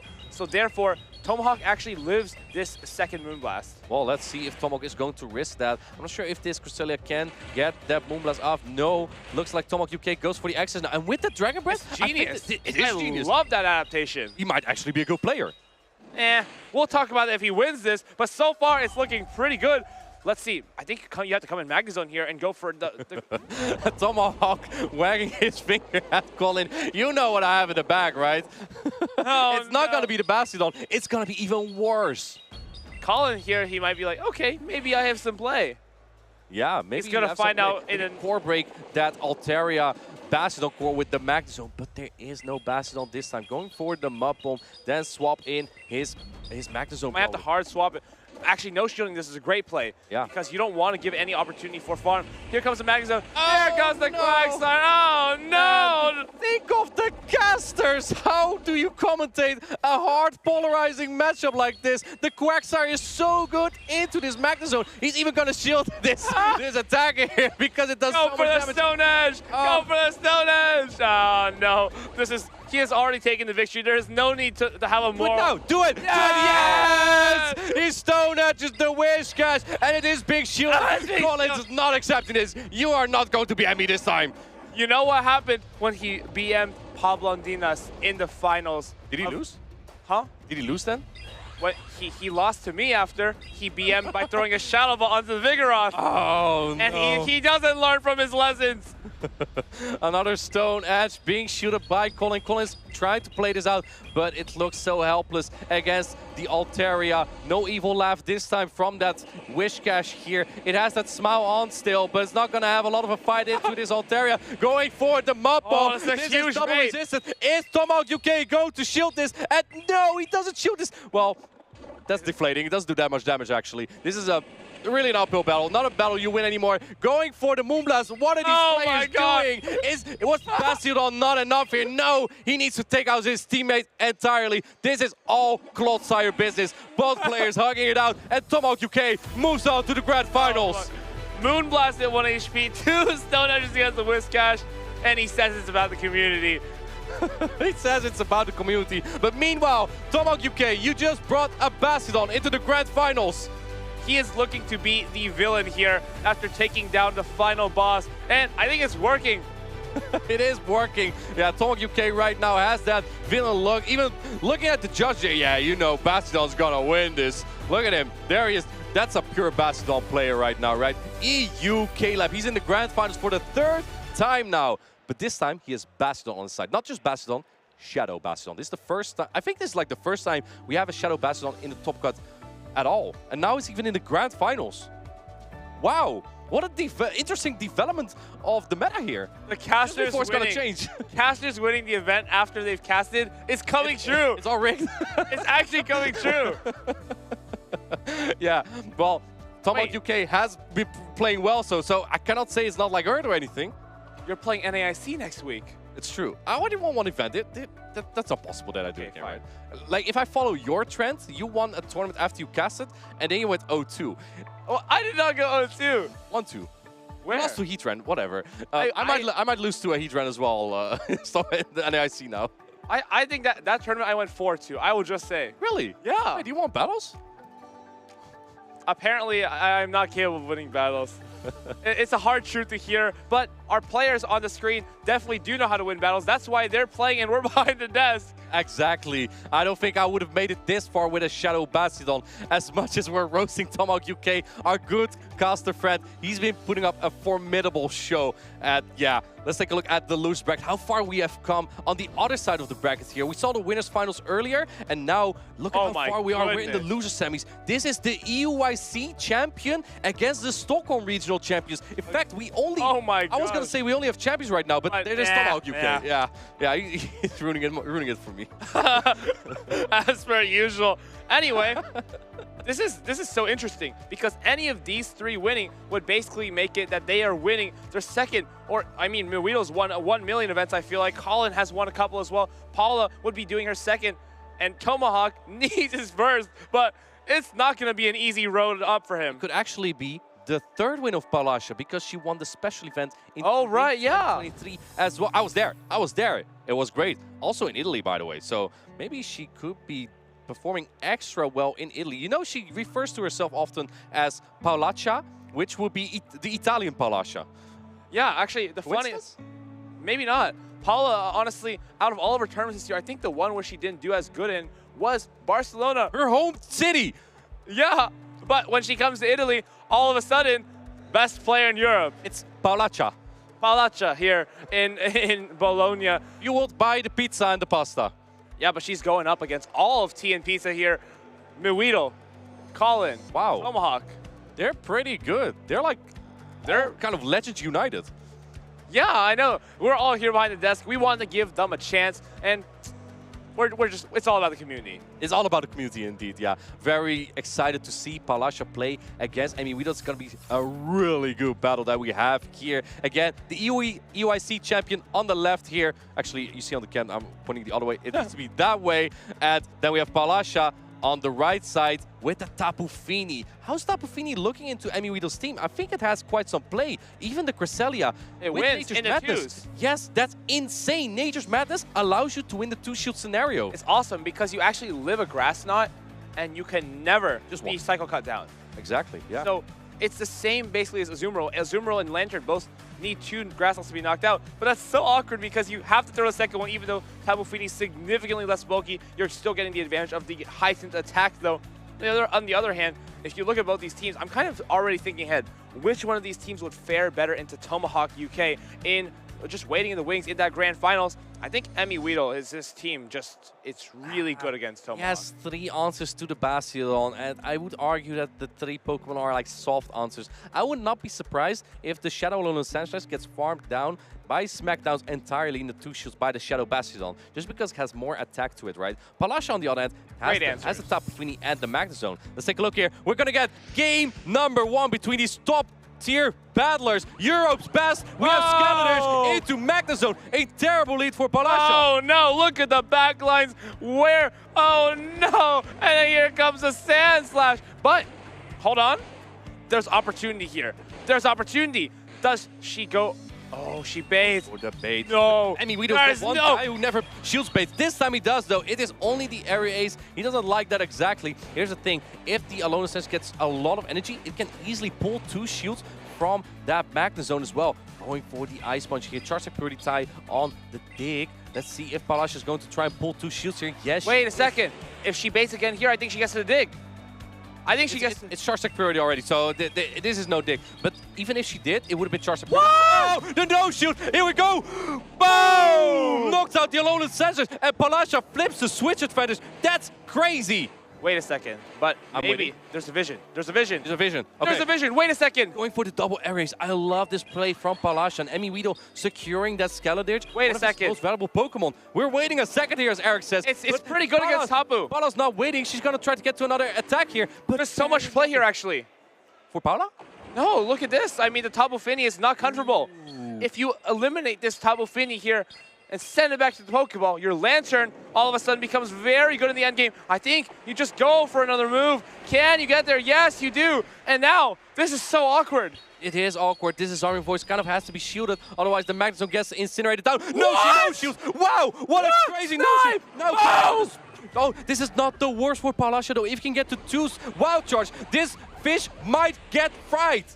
I think there's a strategy here. What is the strategy? Actually, For who? For Emi or for Pala? This looks very tough for Emi in my opinion, right? might have to no-shield this. I don't know. I mean, There's no point. Emi likely. Is he gonna get to 2 here? I'm curious. He is 1 spark ahead. Let's see. Oh, Yeah! already tie. I think this is enough. Here we go. Can we get a zap here, Eric? This 3, wild charge is 2. being charged. Here we go. Zap! And it's gone! And here we go again. Another wild charge. Incineroar goes through, but Magnezone is charging. Here we go. 3, 2, 1. The zap is coming through. Zap! Wow. Whew. That's crazy. That's wild. Crazy. She is not thinking of our voices, at least. I'll say that. I'm trying to think what the vision was behind no shielding the Alolan Sand Slash. Yeah, I guess. After he shields the dig, right? Yeah. Well, here's the thing. Oh, Because it's Charge Tech priority tie, I think in that case he was like, okay, I don't get enough energy. I'm afraid that the Tapu Fini or the Magnezone might get too much energy, and then I will be helpless when I'm shields down. So maybe that was the thought that Emi Weedle had there. But I think Switch Advantage was just about as important there. Emi Weedle just in a really tough spot there by Palasha's Gligar. I didn't really expect that to happen at all. I think I'm really curious why the Vigoroth is not being brought, though. This is the best thing into this team, period. I agree. Vigoroth has play into everything. I would agree, yeah. He's the whole team. You're right. Well, okay, yeah, don't go too far now. In 2 shields. You lose the most shields against Cresselia. I think you can win the 2 shields on the slight energy advantage, as Skelediers is not the worst matchup as well for the Vigoroth, but Skelediers does have a slight advantage just because it double resists the counter from Vigoroth, right? So, and also Gligar wins the 1 and the 2 shield scenario. I do agree with you, Eric, for once. That Vigoroth actually might be the key to victory here, just because why did he bring in the first game? You go ask him, I don't know. Fair enough. The Vigoroth might just be the Pokemon that Palasha may have expected, and maybe that's why Emi Weedle didn't bring it. But I think it might be too obvious. You might want to bring your best Pokemon here, though. I think that is the Vigoroth. Also, one thing that I want to point out as well here, this is a best of 3 again, right? We went from winners finals, which was a best of 5. Now we're in the losers semis. This is a best of 3 again. So Paula needs 1 win, and Emi Weedle needs 2 wins at this point.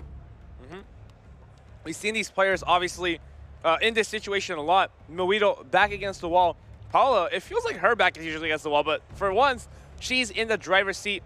And after this best of 3, it's going to be going back to a best of 5 against Colin, who is probably looking at this very, very carefully, thinking about, do you want to play against a person who basically made the team you're using? I don't know how I would feel. Who better knows that team than Palasha? Yeah, who plays Magnezone better? Palasha or Colin? Yeah. Queen of PvP or the final boss? I think it's hard to say that she does not know how to play the Magnezone as good as him. I mean, she basically started this entire crazy Magnezone trend. Hey, I also played Magnezone, got top 3. If you guys didn't know, he did get top 3 with Magnezone in Lille earlier this year, and that was an okay run, I guess. But thanks, I guess. Here we go, though. Game number 2. We have the Skelediers Mirror. Oh my god. Croc on Croc action here. But look in the back line. Skelediers in the front. I mean, where do you go against the Alolan Sand Slash? I think as Palasha, you got to get out at some point here. She's staying in for a little bit, going for another Incinerate through, and in comes the Shadow Ball. You can't call that bait. That's crazy. That would be crazy indeed. Shadow Ball is being protect-shielded here. If you bait now as Palasha, you might outpace to the next charge stack here, and she is actually not baiting. Emi Weedle is the one player who doesn't like to He's been very conservative in this match, every time I say that, he keeps shielding. So, yeah, that's just not the case. The Skelediers shields is up. Now these players are very even. I think at some point, you need to switch out though as Palasha. Spamming the Shadow Ball. Charge attack priority is won by Palasha. And now, because both players have used the Shadow Ball, she will make it to the next one and win the charge attack priority. Emi Weedle needs to catch. I think Paula might not shield now, knowing that the shield advantage is Gligar. Oh no! Yeah, this Shadow Ball's going to connect. Here we go. Shadow Ball comes out. Skelediers goes down. Boom! But the Gligar, so much play here with the one shield. I would agree. Here's the thing. Paula is thinking, yes, this is exactly what Paula wants to do. She has a shield advantage for the Gligar. Now Gligar can beat the Alolan Sand Slash. She's in a pretty good position here, I would say. makes a lot of sense because there's no Powder Snow. These Shadow Claws really don't seem to be doing a very significant amount of damage. Here comes that dig. 1, 2, 3, 4. Farms up a little bit more, and then wow, perfect energy management and counting there, right? I think this should be enough to knock out. Yeah, this is gonna knock out 1,000 alone Sand Slash. Here it goes, back into the ground, the Hedgehog, and now you have the Skeleton with some energy. I think you bring that in. I think you kind of have to, but I'm not sure if the areas plus wing attacks might almost knock it out. You're one incinerate off the Disarming Voice, and he knows that Palacio will get to the areas, so going for that Disarming Voice, a very, very smart play by our EUIC champion here. You want to get all the damage in as possible, but the problem is, let's go for, oh, look at that energy management. I think she could have one more wing attack there. Yeah. But now, can you get to a charge tech on the Lantern? Because that might be crucial here. We've seen this before. Paula versus Matt Beer in the Stockholm Regional. How did that go in these Euros? Yeah, but this time, has Altaria, energy. yes, has energy, but the Altair is also already a little bit chipped by the Alone Sand Shadow Claw, so it's going to get very close. I think Palacio might also be able to get to an area ace on the Gligar here, so this is... Ooh, this is close. This is very close. I mean, Guido is on the brink here. It all comes down to Lantern the Fish. In comes that Thunderbolt. Altair is going to hang on, but you need to knock it out. You need to get to a will be enough. It'll be enough. Yeah, big damage here with the Sparks. I think he's going to be able to get it. Yeah. Here we go. It's enough. But he might need to overfarm. He needs to throw. Gets to the serve. Can you now get to the areas as Palacio, or do you get sparked down? This is going to get very close. Guido's hanging by a thread here. Let's go. The serve knocks out the Altaria. Now it's wing attack against Spark. 1, 2, 3. She gets to the areas. Palacio knocks out the EUIC champion, Guido. Oh my goodness. Those were some absolutely heart-pounding games. Guido sighs just in sadness. The Lantern not having the right amount of defense for the Altaria with the breakpoint. I feel like cost him the match. And Paula has done this twice with Altaria already. Once here and once in Stockholm against Matt Beer. So it just shows how much it matters to catch a good Swablu, train it to become a great Altaria, and use it to dominate in the play Pokemon. Exactly. That attack stat really might help on that Altaria. Man, I think everyone in the lower bracket just gotta bow, gotta sit down for Palacia at this point. The queen of PvP. I think if you're in the winner's bracket, you probably have a shot against Palacia. In the loser's bracket, good luck, have fun. Good luck. Well, at least good luck. I don't know if it's gonna be fun losing to her because she is on a roll. She did this in Stockholm as well. I can't believe it. Coming from the lowest bracket, it's like we see this again happening. It looks like a complete repeat of Stockholm, but the main difference is she gonna let those grand finals get as close as they were before? I don't know. And second of all, she has to flip the bracket as well because she's at the lower side of the bracket. And Colin will be at the winner's side of the bracket, so she needs to win 2 best of 5. We are talking way too ahead, though. Because we still need to get ahead of Colin. We still have a losers finals to get to. Tomahawk UK... Dude, we're mixing up. It's Tomahawk UK is in the grand finals. Colin has to get through first. So that'll be really fun. It's going to be Colin with Palacia's Stockholm team versus her new improved team. I don't know if it's actually improved because Tabu Finney seems to be a little bit of a letdown at points, but Mantine actually allows Colin to have a good matchup there because it's, of course, good against the Tabu Finney. Both are just, but on both sides, the water types are not great because of the Magnezone. I think Tabu Finney honestly has a legit amount of play into Magnezone, which kind of says a lot about Magnezone. Kind of says a lot about you. I think that's a terrible matchup. Why? Well, Volt Switch is super effective. Even Volt Switch even the Mirror Shield with the Volt Switch is gonna add up damage so much. I'm willing to bet you can win the zeros if you don't shield the Mirror Shot. Okay, yeah, cool. That's not that bad. I think that's not that bad. But you get farmed down. That's true. We all see how far Magnezone energy can go. Look how far we've come. Look how far we've come. We're so far from home. Right, and it's all about the community. That's right. Here in Bologna is the last event of the year. And for Europe. For Europe. Yeah, we still have the North American International. Which you're going to win next week. Sure, so you cast it here. Yeah, of course. It's a natural pattern. That's the natural pattern. Yeah, players like that have that plot armor. Tomahawk UK right now in the grand finals, casted the previous event, now in the grand finals, might be able to do the same that Rise to Occasion did last week in Los Angeles. So, yeah, maybe he can do it with a Shadow Bastodon. Is Shadow Bastodon becoming meta?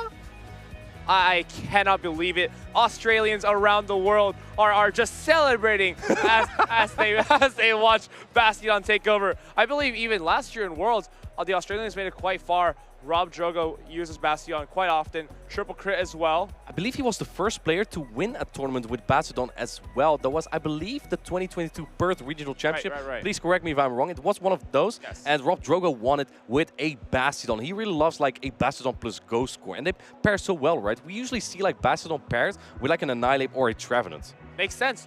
It just covers for each other's weaknesses so well. Annihilate is not good against Flyers. Guess who is? That's Bastion, I think. Yeah, and also, not even just from Oceania we see Bastion. I believe Ishikawa Boy last year used the Bastion to 9th place inside the Yokohama World Championships, paired with the Ghost Alolan Marowak, which I don't think I've seen in years. Exactly. Alolan Marowak has quite an interesting typing, but Scatter's just does a little bit better because it's more flexible with his energy. I do think that Alolan Marowak still would have played, though. It's just a little bit more difficult to utilize. It's also the favorite Pokemon of one of our co-casters, Zionic, as well. So maybe if one day he competes, perhaps. Maybe if like one day he casts and then competes, he might win one with an Alolan Marowak. It's his turn. I mean, eventually we'll all have taken our turns. I really look forward to seeing what the regional champion graphic looks like next year as well. Absolutely. Now, you mentioned Ishikawa Boy earlier. We actually had the Japanese qualifiers today. I believe there were about 162 players competing in that qualifiers, all in one day, and the top 16 have qualified for the World Championships. I believe only one player that has played in the World Championship so far has qualified as well. Yeah, one of the players that has... Actually, there's one player who has played in all World Championships. That's Crescent Angels. Correct. A player to watch usually for the World Championships. One of the best Japanese players. And he will be at the World Championships again. Now, enough about the World Championships. Let's head back into Bologna here. We have final balls. Colin on the left. We have the Queen of PvP on the right, Paulasha. How's this looking, Eric? I'm just trying to examine again if the Mantine or Tapu Fini can pull any advantages. Honestly, the Tapu Fini is really good against this team. Outside of the Magnet Zone, it's quite good into this whole team. I would agree. There, I believe, a Mantine bulk point that you can reach on the Tapu Fini, which would But if allow you don't have it, you lose the zeros. Exactly. Yeah. Wow, you seem more knowledgeable than I would think. I've actually played this matchup a lot with the Tapu Fini. You win the zeros against a Mantine because you land a Nature's Madness first and then the surface enough with the water guns. You live 2 aerial aces. In fact, the problem is not the Mantine. I actually would really not like to see a Whisk Catch with a Tapu Fini. It just does way too much damage with Mud Bomb. 2 cleanly knocks you out. That is not fun. Does Tapu Fini win that matchup then? I don't think it's even... It may win it in the 2s. Do you go straight serve or do you throw the insane attack? In the 2s, I think there's opportunity where you throw Nature's Madness and you water gun down. Or if you go straight surf, you're probably fine as well. Because you see, you can make 3 surfs in, let's see, how many turns is that? It's about 16, 17 or so, I believe. Yeah, so that's around 40 turns for 3 surfs. Okay, that's a lot of maths. But do you win that? That is the question, yes or no? 40. In the 2 shields. I think that is a fine matchup there, especially if you have good Tapu Fini. There's no way. Because the Whisk Catch makes it to 4 Mud Bombs before you make it to 3 surfs. Is that so? Yeah. You're cooked. Well, we'll see soon. Let's take a look at Colin here, sitting relaxed, and there's his team. We've seen his team in Stockholm at the Regional Championship because Paula has won that Regional Championship with. I'm calling it. Colin's going to bring that Max Zone every game. I think you have to. You're playing against one of the original Magnezone users. You kind of have to prove your worth. But Magnezone versus Magnezone comes a lot to charge attack priority. That's the worst matchup. That is no fun. But believe it or not, I think losing the charge attack priority may be beneficial. Why? Because if they are debuffing themselves first, say theirs doesn't, into zeros, theirs doesn't knock you out, right? A wild charge would knock you out either way, no? It does so much damage. In the zeros, you will probably live by a little bit. That sounds right. But I'm not sure. You'll knock out them.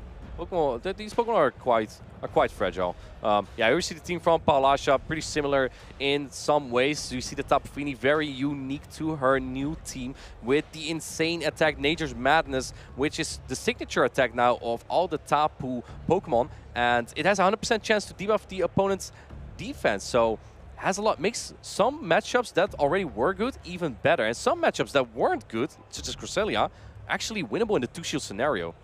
The thing is, how can you justify spending 2 shields on a Tapu Fini when your opponent has Magnezone? That's kind of very tough. Tricky. Yeah, exactly. I think Tapu Fini could be okay on the safe switch though. Maybe if you're a little bit ahead against that Magnezone, you could throw your surf forward. Exactly. And then if the Colin goes for a mirror shot, Tapu Fini might be a little bit okay, but I don't know. You don't really have anything as Paulasha nor as Colin to take a wild charge. I would argue even Shadow Whiscash, the wild charge does like 55%. It does so much. You don't want to take that there. I think I might have a strategy here if I were Paulasha. If I'm playing Tapu Fini as a swap, I can play very weak to Skeletors in the front. Because if I'm weak to Skeletors in the front and I swap the Tapu Fini, while that Incinerate's going through, I can do 4 Water Guns. 4 Water Guns advantage allows you to beat Magnezone. Oh, what a great lead! I was calling it. Colin brought that Magnezone, but it's led into the Skeletors, swapping into the Mantine immediately, and Paula has not brought a single answer to it. Oh, interesting. Goes for the air release immediately, losing a turn. I guess that's EU timing for you at home here. It's going to let this one go and probably throw Shadow Ball. And oh, actually, I think she has to stay in. Not going for that timing. EU Paula timing. Is coming with us to the boot camp. Let's see. But going shields down here for Colin opens up the door for that. Oh! Whoa! Hold on! Bringing in that Altaria. But Ice Beam will do so much here. Is Colin going for a bait would be criminal. A bait would be criminal. What would be more criminal? She's going to call this. Let's see. Do not call this. Oh man, Paula's thinking. No. Okay. That would have been an ice cold beam to the face of Altaria. Here's the thing. I think Mantine can get to another one. And oh, charge Paula clicking just barely too late. It's a Moonblast. It is a Moonblast. Are you going to let this go? No, she is going to keep the shield advantage, or sorry, the switch advantage here. Now you gotta undercharge this if you want more energy though. Yeah, he is not going to call the bait here. Moonblast comes through, a lot of damage, but and that's an attack spell. And it actually saves her a little bit of damage from the wing attack. We'll see if that ends up mattering. Let's take a look here. Magnezone comes in to get more. Not that good of a matchup, actually. Yeah, Moonblast actually might have to be protect shielded here by Colin. Now timing her Moonblast correctly. Are you going to shield as Colin? You could get so much energy if you do. And looks like he is going to make that decision. Here's the problem for the Skeletors. It's going to get knocked out by one single wild charge. Let's take a look here. I think Colin is going for 2 attacks here. And oh, Paula wants the Magnezone to be debuffed. Interesting play here. Sacrificing the Skeletors, maybe recognizing there's something in the back that it doesn't like to see. Boom! Comes onto the Skeletors. And what do you do here? You still can't really farm them with the Gligar. Neither can you. Resisted, right? The wing attacks. Oh. Wait. She was. No! I think she didn't. I think she could have reached the Moonblast. 100% could have reached the Moonblast. Was only 2 Dragon Breaths away, and you definitely lived 2 Dragon Breaths. This is a big problem. You get farmed all the way down. The Gligar has very little play in the back because there's a wild charge load on the Magnezone. The final boss has made such a great play here. Yes, your Gligar can take out that Altaria, but you're in wild charge range. Paula knows it. She, like no one else, knows that Magnezone wins about every single charge like priority tie. So you can farm up as much energy as you want here. Magnezone is a wild charge loaded. It's gonna be really tough. Let's take a look here. She's farming up more, going for the Aries. She has an Aries and a dig now. At this point, you could only hope that somehow Colin cannot fire up the wild charge, but otherwise, this is game over. Let's take a look. Does he get the 1 turn here? Yes, he does. Gets the mirror shot off. And Paula, heart all over her sleeve here, seems pretty disappointed in this first game, but she's got to recollect herself as she has done time and time again to be able to finish this set off and take herself into another grand final. The teacher has just been defeated in the first battle. That doesn't feel good, honestly. By the students, yeah. Imagine you come up with a brilliant strategy, pilot to perfect success in Stockholm at EUIC, and you're here. And someone just steals your team and then beats you with it. The audacity from the final boss here. Also, Eric, that's a reminder here real quick. We went from a best of 5 in the winners final to the losers semis, a best of 3. It's a best of 5 again. We're in the losers finals now, so now we have a best of 5 again. From here on, only best of 5s. And Colin is 1 point up now. He needs 2 more to win this matchup against Paulasha. This is going to be a very interesting one because it will mean that either way, whoever wins this in the grand finals will have at least 1 player who has won 2 tournaments already. It's basically like Colin is taking her homework and then turning it in to get a better grade. It's true. A little bit of a different path than she took in Stockholm, where she ran through the losers bracket. Colin went into the winners finals and lost there, but he still has a chance here, and he has a good chance because he's 1-0 up. Let's see if he can pull it off again. Even after losing the lead there, Paulasha just kind of... Magnezone's so good, though. But also that charge tech priority tie against the Mantine, right? That kind of foiled her plan as well. If you didn't do that, and even if the Mantine wasn't knocked out by the Moonblast, you could still get an energy lead on the Gligar and also threatened that Magna Zone. That really just made it so tough to come back for her. Yeah, and just one simple, 1/2 a second went over, and then all of a sudden the game was over. Yeah, that was very rough on Paulasha. These are the kind of things that you keep in mind for all your future battles. You don't want to make such a small mistake again. Let's go into game number 2 very shortly here. I'm curious what these players are going to use. We have, again, the Magna Zone. This time from Paulasha into the Altaria. This is a pretty decent lead, but look at the backline from Colin. The Mantine. He's definitely going to stay into this matchup. Yeah, he needs to keep the Mantine safe, and it is actually quite good against those two Pokemon. Oh, Paula goes straight for the Wild Charge. Actually, it looked like she was about to tap the Wild Charge, but Colin fires off energy first. It's a Sky attack, and it does get shielded up. I think she'll build two Wild Charges here, as we see. Number 1 comes through. Does Colin try to call the bait? He's already gotten a shield off, so this might be okay to no shield, but... He's got to shield this, right? You cannot risk that Mantine on your... on the Magna Zone here, so I think Colin is going to double shield this. If he's expecting Altaria back, he cannot lose switch advantage. So double shields that, and now the switch into that Gligar. Let's see. Answers. Oh, but this opens up the way for the Altaria of Paulasha, because in the back we see the Wish Cache. This is very difficult. I think Paulasha will almost 100% let this Gligar go down, let him Ice Beam it, and then farm down with the Magna Zone. Yeah, I think the next area is from the Gligar wouldn't even knock out, so there might not be really a point to shield this Ice Beam here. You could even get a massive farm down on the Magna Zone here. And actually, she is shielding up the Ice Beam here correctly. That would have been a very frosty knockout. Can you actually knock out? I think you can actually. Yeah, it's enough. Yeah. Perfect. What a perfect counting by Paulasha there. This should knock out the Mantine, and now you have so much energy for the next Pokemon as well. If that's the Altaria, I believe Altaria has energy, but it shouldn't have enough energy to knock out the Gligar just yet. Instead, in comes the evil Wish Cache. Wish Cache needs a Skull to knock out, but the Machos don't do anything. Dig is going to do so much damage here, Eric. This is huge damage. We'll take it into the yellow HP. Boom, here comes the Dig. Wow, that was very That's effective. A lot of damage. See if she's going to try to catch. No attempt to catch there. The problem here for Paulasha is, and this was a very smart play from Colin, the final boss. He kept all the energy on the Altaria, expecting the opposing Altaria, so he can Moonblast it. What an incredible play. But he still has a long way to go. They actually went into the... Oh, man! This is a problem, though. You get to the Mirror Shot, but there's still that Moonblast almost. I think the Moonblast... You need the debuff. I think so, but because otherwise you're in Scald range. Let's see, 30% chance, no drop there. The Moonblast is loaded. Can the Wish Cache afterwards can get to another charge stack here? I believe it's dry on energy though. I think it's going to be okay for Paula here. Even if with, yeah, it's just not enough. This does not do... Actually, I don't think this is with the Dragon. I think this might be Scald range. This might be Scald range. Can Colin, the final boss, get to that Scald? He needs to feel more. 4, 5, 7! It goes down with it, Eric. Paula ties up the score to 1-1. What a battle. My goodness. Good Lord, these are some battles that we have here. It's almost like it's no coincidence that both players have won 2 tournaments already. They're playing out of their minds here. It's almost like they know what they're doing. But yeah, the Wish Cache honestly made a little bit uncomfortable there. Maybe, let's see, if there was a Moonblast debuff, I think Colin wins. I think so. That would have been crazy. Perhaps it may have been in, yeah, maybe you needed that luck there, but I think this was just a really good read from Colin there. He needs to pull every trick to defeat Paula. She has so many accolades. She is a top player, has performed well at the EOIC and Worlds too. Yeah, keeping that Altaria, I think was very smart from Colin, because he needed the energy to take on the opposing Altaria. He knew that there's going to be Altaria in the back, so the Wish Cache had no play there. So he soaked up all the damage on the Gligar and kept the Altaria for the opposing Altaria. A very smart play. So go back to Colin here. We'll take a look. Maybe see his achievements on the right-hand side. Stuttgart Regional Champion this year. Lille Regional Champion last year. Dortmund Regional Finalist. And also Lille Top 8. Just so many accomplishments to his name. He looks to add another one today. Actually, I think today it will replace the Lille one here. So very impressive by Colin. And I think it would be nobody's surprise if either of these players won this event here. He is so good at this game. I can confirm this. He defeated me in Lille, actually. You could argue he is the best Dutch player, perhaps. He also defeated Toe Tactical. Toe Tactical, definitely the worst of the 3.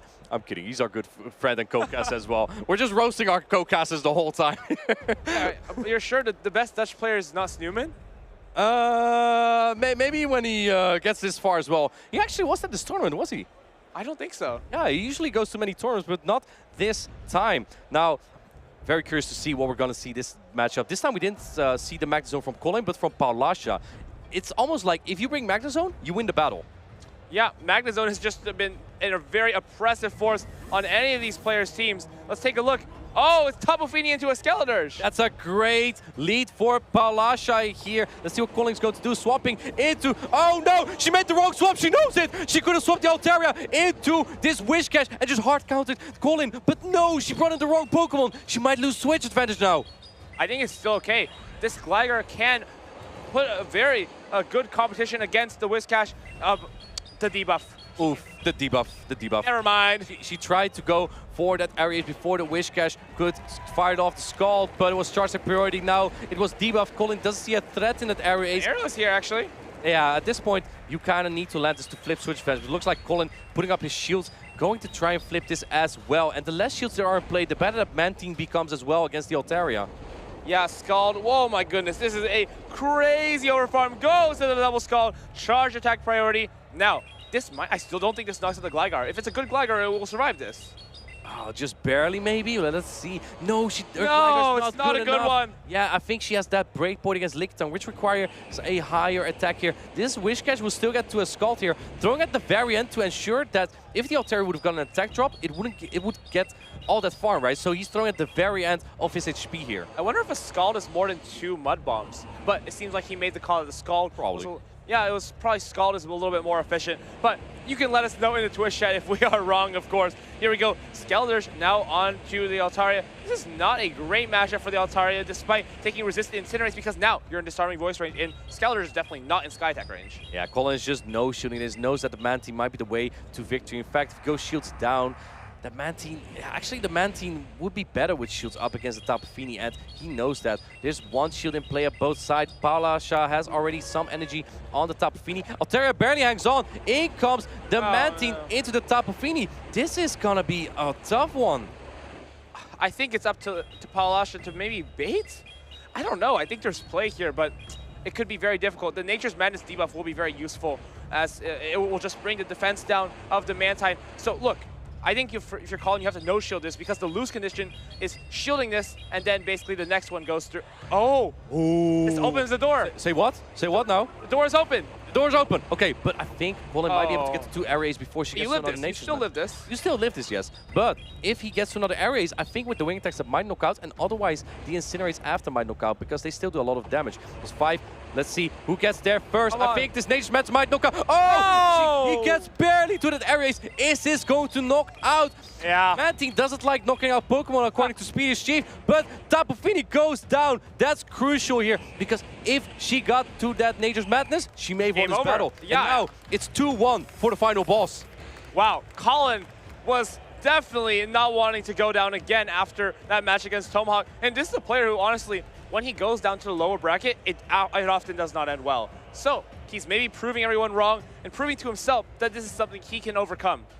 I think you're right, Eric. But how are you going to overcome her in the next battle? This time, neither player brought the Magnezone. Kind of paid off because Paulasha didn't have it on that Wish Cash. Yeah, there's always a threat of the Wish Cash, of course, for the Skeledirge and the Magnezone. This time, she didn't bring either of them. If she only swapped that Altaria into the opposing Wish Cash from Colin, she would have been in a much better spot. That was a really risky play from Colin, considering Paulasha basically always brings that Altaria. So, pretty crazy save switch there. So yeah, we're going to see how Colin is going to change it up, or how Paulasha is going to change it up. I think we have to see some more Magnezone player, Eric. Do you agree? Magnezone has so much play into Pokemon like Mantine and Altaria. Mantine actually has been a hero for Colin here, because Ice-type damage for Gligar on Altaria is just so rough. That's part of the reason why Paulasha hasn't been doing very good against Alolan Sandslash. Actually, that was the reason why she lost her first game yesterday against Fred Bugcatcher. Of course, Mantine, though, so polarizing because he just doesn't do anything against the Magnezone. Mantine has some polarizing matchups, but also has good matchups. Tapu Fini, Gligar, Altaria are all very playable. Skeledirge. Unfortunately, yeah, the Skeledirge is neutral. You don't exactly, because you don't have the water pulse, right? You do resist the Incinerate damage with your water type defense. However, Shadow Ball is neutral, and Shadow Ball is a very efficient attack and will do a lot of damage back, right? I think Cresselia, another Pokemon that Palasha has to counter Colin's Wish Cash, is kind of unplayable because of the Skeledirge and the Magnezone. Yeah, Colin also has his own Cresselia as an answer. Well, it depends on the charge attack priority. The Mantine's neutral, and the Altaria, of course. If it has the attack breakpoints, if it's an Altaria caught with a little bit more attack, it'll be very good against the Cresselia. Speaking of which, if you do watch the NAIC next week, you might be able to get an Altaria as well with a high attack. Oh! Magnezone Mirror. Now, which player is more in the zone? Let's take a look here. Colin really needs to get this Magnezone not on that Mantine. I would expect a shield here. This will be an insane no-shield. Insane. No way. Absolutely. No Oh, way. Wow. There's no way you no-shield there. Yeah, you can't afford it. And Mirror Shot, It costs too much. Doesn't get the debuff. Doesn't get the debuff. Go straight for the wild charge. This is weird because I feel like Paula will almost always shield this. Well, let's see if she actually does. She might try to call this. No, she does shield it. Playing it safe. Let's see what Colin is going to do now. Oh! Catching and sneaking the Incinerate. What an insane play by Colin. Shields! Wow, that's crazy. You get the attack drop. No attack drop from the Mirror Shot. In comes the Altaria. This actually might be okay for Palasha. The problem, though, I because think the Skeledirge wins here. The Incinerate snuck through, the Magnezone might be too low to take out the Mantine. Yeah, we look at the Magnezone in the back. I think that's an aerial ace range, which thought I'd never say, but I think here you get to this next disarming voice after you throw this one. You get to it before the Sky Attack, but it's a matter of if you can live the Dragon Breaths. Where do you put your shield here as Palasha? Colin might be down shields, but you can't really use one yourself because you have to protect. Oh, going to wait a little bit, then go for the Disarm, which maybe wants to get a little bit more Dragon Breath damage in, so the next Pokemon gets less farm. I think Colin's hoping that one. I think Colin is reading that there's likely that Mantine, the Gligar on the back, and here it comes, going for a farm down. This is exactly what Paula needs. Is it possible if he didn't do that, he might be able to get to another move? Well, let's take a look here. Timer's up for Colin, so once Paula swaps in, I think that Colin will answer immediately with his own Magnezone. First, we're going to play out this matchup, though. I think Colin's Magnezone might have this. He has to bait, I think, to make this more comfortable. One aerial ace is not enough. Two is not going to be enough either. This might come down to a catch. Waits a turn. Very smart. He goes straight for the Ice Beam. It gets shielded. Paula giving herself more play. We have a player on the left who's never baiting, and we have a player on the right who's always shielding all those hard-hitting attacks. You might want to try to catch an... Let's see. Oh, waiting just before there. Is this area going to knock out? I think Colin needs one more attack for the next Ice Beam. I don't think it does. Wait, but I don't think you hang on there. Again, yes, she gets to the dig. No, go for the Mirror Shot first, ensuring the attack. This is so smart because now the Gligar is in area ace range, but also you have your own Magnezone still as Palasha. Yeah, going for the dig now. This is going to knock out the Magnezone. We're going to a game number 5. Likely. Let's take a look first. If everything is going as we think it's going, Colin doesn't have a lot of HP there. Yeah, going for the air ace here, but there's still the Magnezone. Magnezone has double super effective Volt Switch. It's definitely going to take out the Mantine. Yeah, here we go. Mantine, is it a Magnezone counter?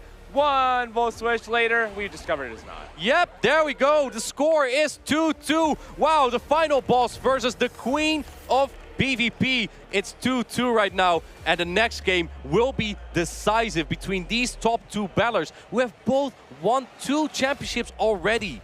Paula usually is a very, very emotional player. Gets very excited when she wins, but here, it's all business. No time to get excited. She still needs one more game to take off of the final boss here to send her up against Tomahawk UK. How do you adapt here? We see the Magnezone are just so good for both players. Colin didn't bring that Wish Cash this time, and I think he may have regret that, right? Because the Magnezone was just a little bit too much to deal with. I really love how he waited a turn to catch that Mirror Shot on the Skeledirge. If that goes wrong, the Wild Charge would do so much damage. But here's another thing.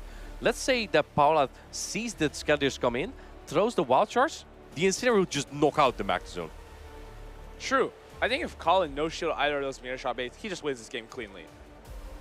Well, very likely. Very likely. The Skeledirge in the back and no-shielding the Mirror Shot. I mean, Mirror Shot on Magnezone is double resistant, right? So it won't do, like, remotely any damage. And I think if you are weak to Magnezone in the back as well, you probably want to just play out the 2 shields, just because the Volt Switch, even though resisted, still do a lot in the mirror in the 2-shield scenario. You farm down with the Dirge. The Dirge. Dirge. The Skeledirge. Let's get some Skeledirge action in here. But the Skeledirge with energy we know threatens this entire team. I think so too. Skylar is such a flexible Pokemon on both sides, but I think Colin is a little bit better prepared with that Wish Cash. Just a little bit more solid there, while the Tapu Fini charges slower to those charge stacks with the Water Gun and the Surf charge stacks. So kind of tough to predict what Paula is going to do to break those two. You could bring Tapu Fini to fight against both Mantine, Skylar, but also the Wish Cash. I actually really like bring the Tapu Fini, but Paula hasn't brought it much at all. It's just because it's not actually that good against a lot of these matchups. It has play, though. It has play, but it's technically bad into all of them. Yeah, well, I guess. Let's take a look here. Decisive, game number 3. We have the Mantine from Colin into the Scaladers Oh, from no. Paula. Look at the back lines. That Scaladers is so strong in the back. But if you're Paula, maybe you like slightly losing this lead and then just farming on... Ooh. Going for that Shadow Ball. Is Colin going to put up a shield here? No, not this time. Maybe he's expecting the Magnezone. Wow, Paula really predicting there would be no Wish Cash lead this time. Because if there was, the Skeletors would have been in big trouble. Yeah, look at this great EU timing. 2 wing attacks before throwing. The Aerial Ice is optimal against the 5-turn Incinerate. Here is Aerial Ice number 1. And as we quickly notice, 2 Aerial Ice is not enough here. Let's see what Paula's going to do. Is she going to shield? No. Wait, maybe a catch. Maybe a catch. Maybe you go to the Magnezone here, because the thing is, you can Volt Switch it out. Catch a Shadow Ball? No, the Disarming Voice. But you can Volt Switch, they can't do another one, right? Oh, Colin is going for a Magnezone. I think so too. But if Paula can read what's in the back, she might bring in her own Magnezone as well.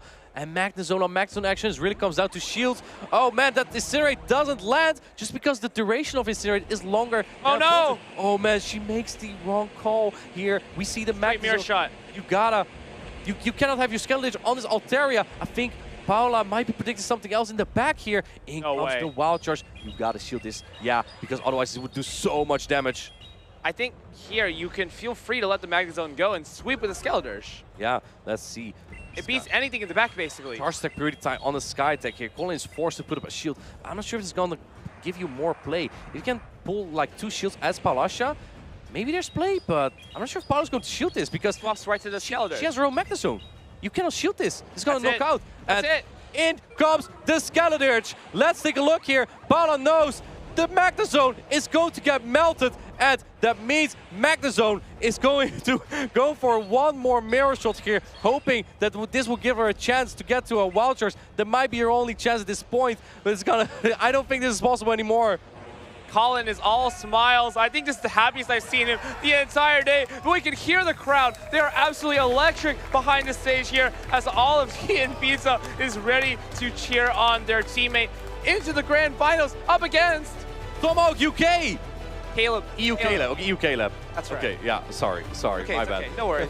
The final boss taking this matchup, this incredible matchup between 2 players who have won 2 tournaments each. This is crazy, right? It's crazy. It's crazy. It had to come to this point at once. The story doesn't get better than this. It's like the best European players are going to face off at some point. And Colin, with Paula's Stockholm team, took down Paula herself in Bologna. She's probably not too happy about that one. I can't imagine she's going to be celebrating too much after a loss like that one, but still.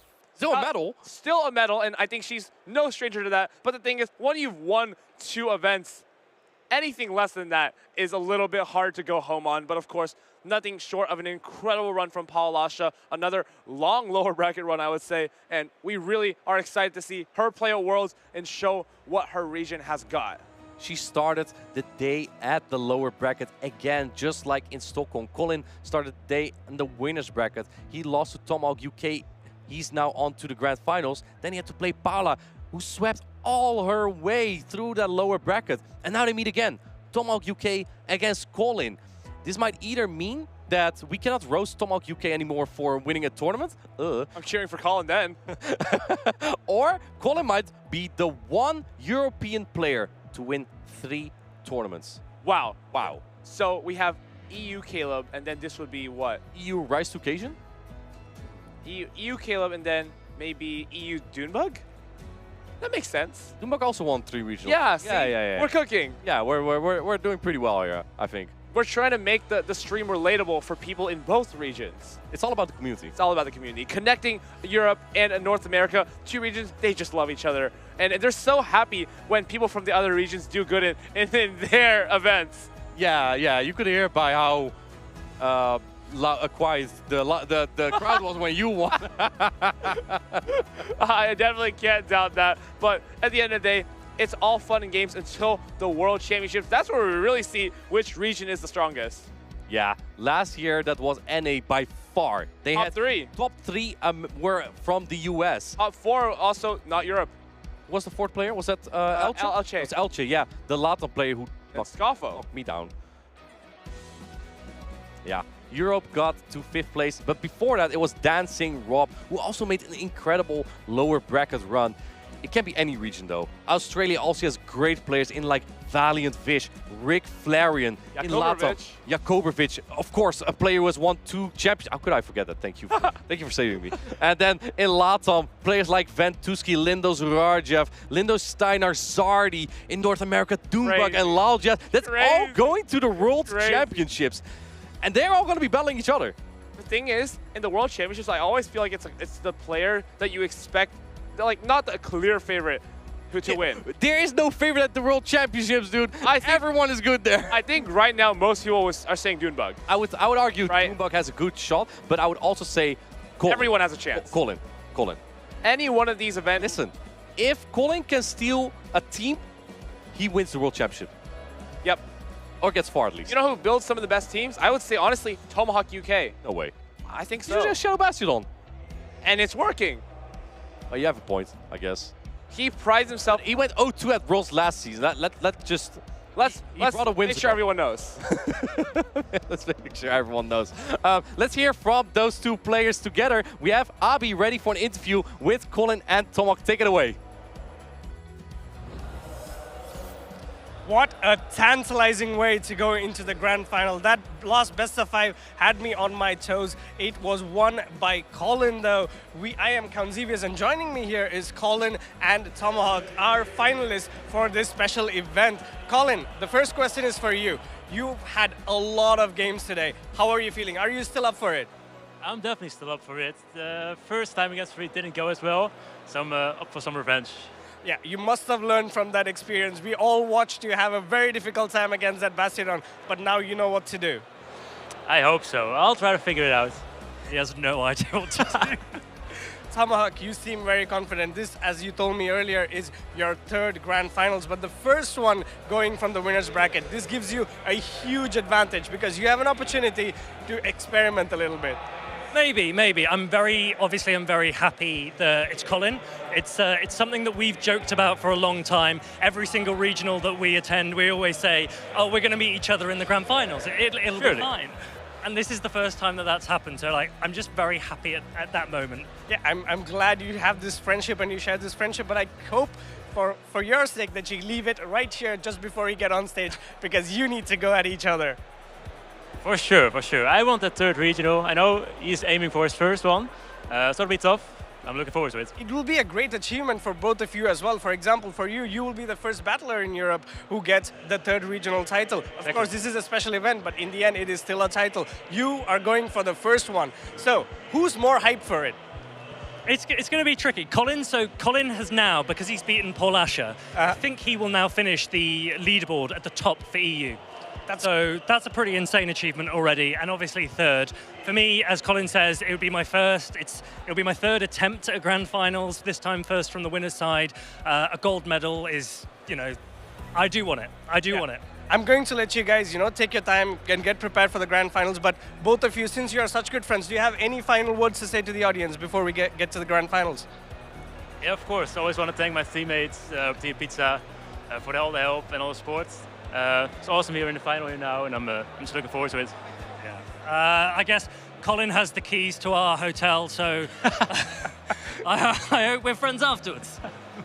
All right, thank you so much, guys, and best of luck for the finals. We're going to go straight back to the guest stairs. Do not go anywhere. We have a huge grand finals coming up. I love how Colin went like, I know he really wants to win 1 regional champion, but I want to win 3. It's just clear. It's clear who wants it more, and in this next match, we're really gonna see who wants it more. Colin has the keys to the hotel. That's true. So, are there some mixed incentives here? That's what it sounds like to me. Kind of rough, right? If you have to play your friend in the grand finals, I think you can also be happy for each other. There's no losing that here you got for that these two. far, and these are also important points that they got it for that travel award, right? So yeah, both have been super successful here in Bologna. At the start of today, we saw Tomahawk was actually around 14th place on the travel award standings.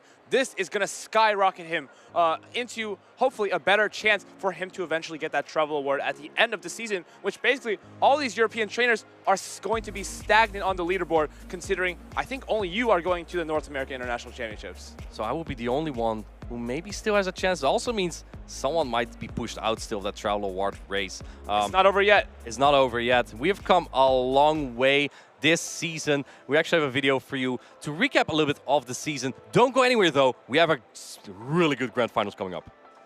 Welcome, trainers. I'm Count Xevious, and joining me are two of my wonderful co-casters, Inadequence and Nighttime Clasher. We are here to talk about how this season went for us, like the whole overview and what are the new things that were added. Martin, what was one main thing that was added this season? Well, for me, obviously it was winning a tournament. It has been a fantastic season, not just as a player for myself, but also just watching all these tournaments, and especially in Europe, players just innovating their teams and core breaking. I love, like Talonflame, just born in Europe, right? I have really enjoyed the season a lot. Yeah, it's not just Talonflame. Wigglytuff was also born in Europe, and that was something you piloted pretty well. This season, we also had this introduction of another way to qualify for the World Championships, and that was a CP point system. How do you think it influenced the tournaments? It actually introduced a lot of new players to the Play Pokemon scene. A lot of players who actually probably played their first tournament this year at a local rather than a regional tournament. And I think that's been really encouraging because they get a little bit of taste of the competition and build some confidence. Maybe allow them to have the motivation to go to a regional and earn those CP points. A lot of those people actually were able to make Worlds. 390 points from just locals. Then you just need one or two good regional performances and you're in. So a lot of new players are actually getting the opportunity that they previously would have never gotten. Speaking about locals, Martin, I know that you've been to a lot of locals and you promote the community. What do you think is the most important aspects of going to a local? I think getting that preparation into the tournament, into the meta, I think is really valuable on these local tournaments, right? You don't really have to per se play against 200 players. You can also play with your local community. I believe you also went there, right, Eric? You participated in some of our local tournaments. We had like some of this 8 to 16 people. You lost to all of them, but some players did really good, some newer players as well. And I really enjoyed that, to see like players just from nearby also compete and to play against them. Yeah, we love the banter that goes on between you and Eric. Eric, I understand that, of course, you can never always win, but it's a learning experience that you take from these locals. And I guess you learned a lot and you ended up winning the Liverpool Regionals. Absolutely. In the locals, I think a lot of the teams I tried, I found out, well, these are definitely not tournament-ready teams. I cannot use this in a regional. And a lot of the time it was a way to kind of get some of my bad ideas out of the way and kind of let myself try some things that I would have rather not wanted to try with a little bit bigger stakes. So I tried something like Azumarill, Trevenant, like Skeledirge, and like Wigglytuff together. It just didn't do it. So didn't use that in EUIC. So learning experiences. It's all about the community. Yeah, it's all about learning experience and it's all about the community as well. Thank you so much for watching. We're going to get straight back to the action.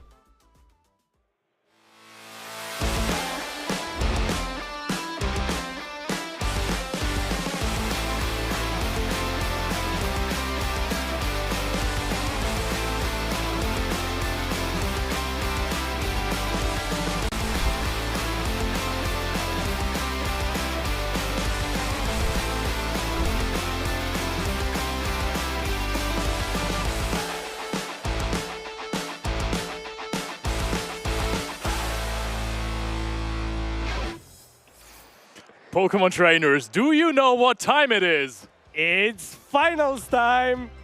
Yes, and this is very hard to get out. Let's go! Let's flippin' go. Okay, guys, we have seen Colin and Tomahawk play versus each other before. It was a very swift 3-1 with very polarizing matchups. Abi, do you think that we're going to see a repetition here? I don't think so, because what you know from Colin that he's a very quick learner and he learns from his failures really fast as well. We saw it in multiple grand finals where sometimes he's gone 2 down and then clawed the way back to win them as well. So this is no other scenario. And honestly, just before Colin after the game against Tomahawk, I had a chat with Colin, and you know what Colin told me? I'm gonna be back. Oh yes, and Colin already is back. It's his 4th grand finals so far.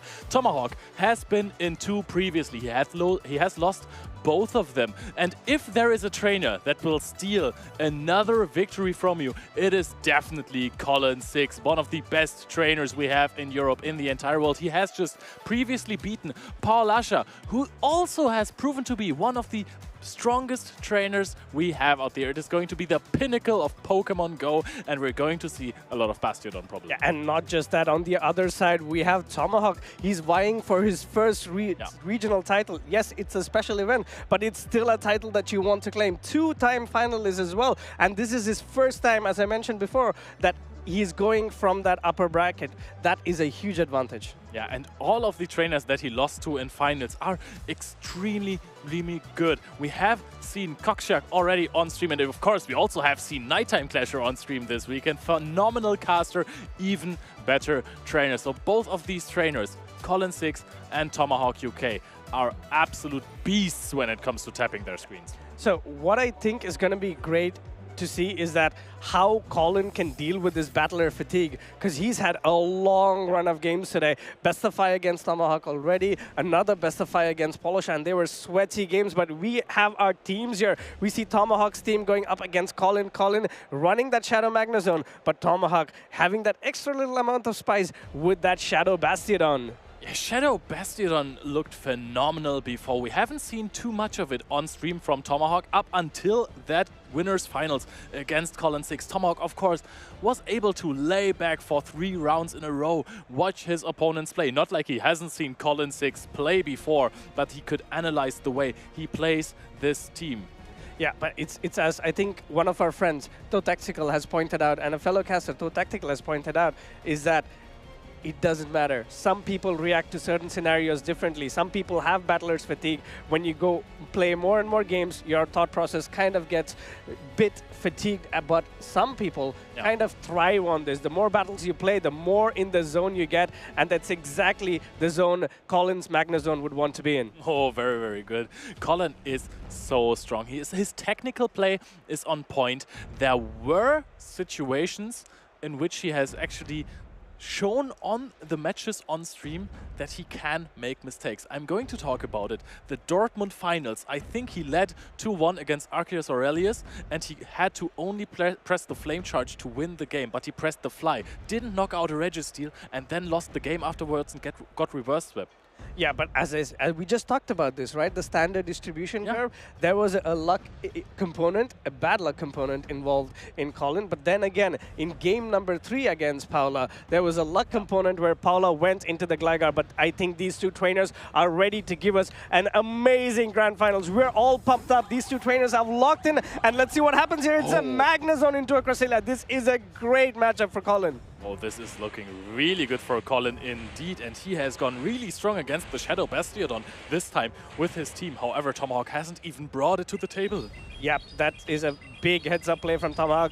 But again, he did not bring it to the table, but this Cresselia does not like to be matched up against his Magnezone. So much damage, but these Wild Charges will do even more damage to that Cresselia.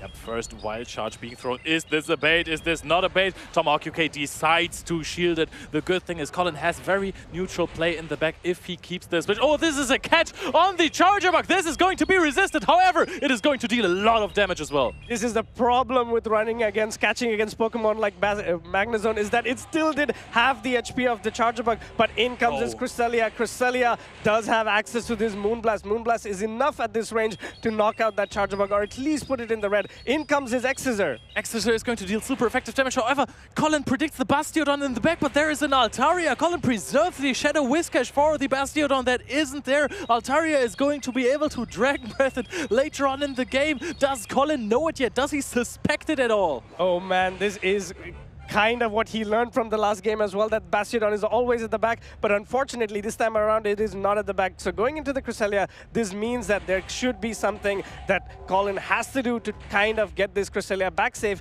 into his Pokeball. Colin still has a shield up. He has the Shadow Magnezone in the back. That is energy dry. However, it is going to still deal a decent amount of damage against the Altaria. Are we going to see a Moonblast debuff here? Yes, whatever happens here, it's going to be down to that Magnezone. Magnezone is a win con. Let's see how Colin decides to play it out. Going for a lot of farm, a lot of energy onto the Cresselia, and Tomahawk firing off this Grass Knot. Grass Knot will be enough to knock out the Cresselia, but then again, by going for a shield here. Colin calls it, and this is such a genius play because he knows if there is Bastiodon in the back, you still win with only your Shadow Whiscash. If it is something else, you still need that Cresselia with a Moonblast against an Altaria. Now the Grass Knot is being channeled by Tomahawk, and Colin shields it as well. He wants more energy on the Magnezone. This is such a good safety play, but there's another Grass Knot reached! No, Grass Knot comes in. That is so unfortunate. All he had to do was farm that Cresselia down, but Cresselia, being that bulky Pokemon, knocks the Magnezone out, and it's all up to the Whiscash and Cresselia at the back. But look what we see here. It's an Altaria. The Altaria, the ever-present bird in the sky, is going to give a very tough job for this Cresselia. This must be a debuff here, otherwise the Dragon Breath will knock out the Cresselia. Cresselia is going to channel the Moonblast, and it is not a debuff. The Cresselia is being knocked out. The Shadow Whiscash is alone against the rest of the world. Tomahawk is smiling it away, knowing, haha, I outsmarted my opponent. Tomahawk knew that it was going to be the Whiscash. You could also see him, even before the Whiscash came, he talks to the mic to Colin saying, is it the Whiscash? And Colin says, yes. This is unfortunate for the Whiscash. Whiscash has no play here. Yes, if you had the move Blizzard, there was some way to fight back against the Altaria, but there is no way this Mudboy can do anything against that flying monster of the sky. Wow, and now Colin has to play two mind games at once. He has to protect himself from this Shadow Bastiodon in the back, the Pokemon that has served Tomahawk so well so far. And maybe he doesn't even bring it. You have to adjust your playstyle to it. But if it isn't there, then those small adjustments that they might hurt you really later on in the neutral place. Yeah, it all comes down to this, right? He bought 3 Pokemon that can play neutral or good against the Bastiodon. Unfortunately, what Tomahawk did was, I'm not going to bring my Bastiodon because it did so much work for me in the 4 games that we played that I am sure that you want to counter it. These are all strategies from tried and tested battlers from throughout the season. Look at his credentials. 2024 Liverpool Regional Finalist, Warsaw Regional Finalist, Barcelona Special Event Top 4, and Stuttgart Regional Top 4. What an amazing 2024 he's been having. Yep, absolutely massive. Tomahawk last year, he just qualified for Worlds, and then he just did it again via points, but he would have also qualified under the old rules. And there, of course, Colin, Stuttgart Regional Champion, Lille Regional Champion, Dortmund Regional Finalist, and Lille Regional Top 8. What a Pokemon trainer. Yeah, great 2 trainers here, but I think one thing that you have to train, Leo, is actually calling Lille. No, it is going to be Lil Colin for me. That's his rapper name now. No, of course it is Leo. But both of these trainers, I'm gonna just say it. The team that Colin brings looks kind of weak to Altaria. Oh, this is a neutral lead. Of course, I want to see how much Smackdowns does on this Magnezone, but immediately swapping into the Annihilate, and in comes this Cresselia. This is looking great for Colin. It's a great lead into a great swap, but Annihilate with energy, you know how much damage it can do. He has to call this. Will this be a Shadow Ball or a Night Slash? And he goes for the no protection. Brilliant gameplay by Colin. We can see great calls from both trainers on this game. Throwing a Moonblast just before the Shadow Ball is reached on Tomahawk's side because, yes, the Night Slash was a bait. However, it is still important in this matchup because you need this and a Shadow Ball to knock out.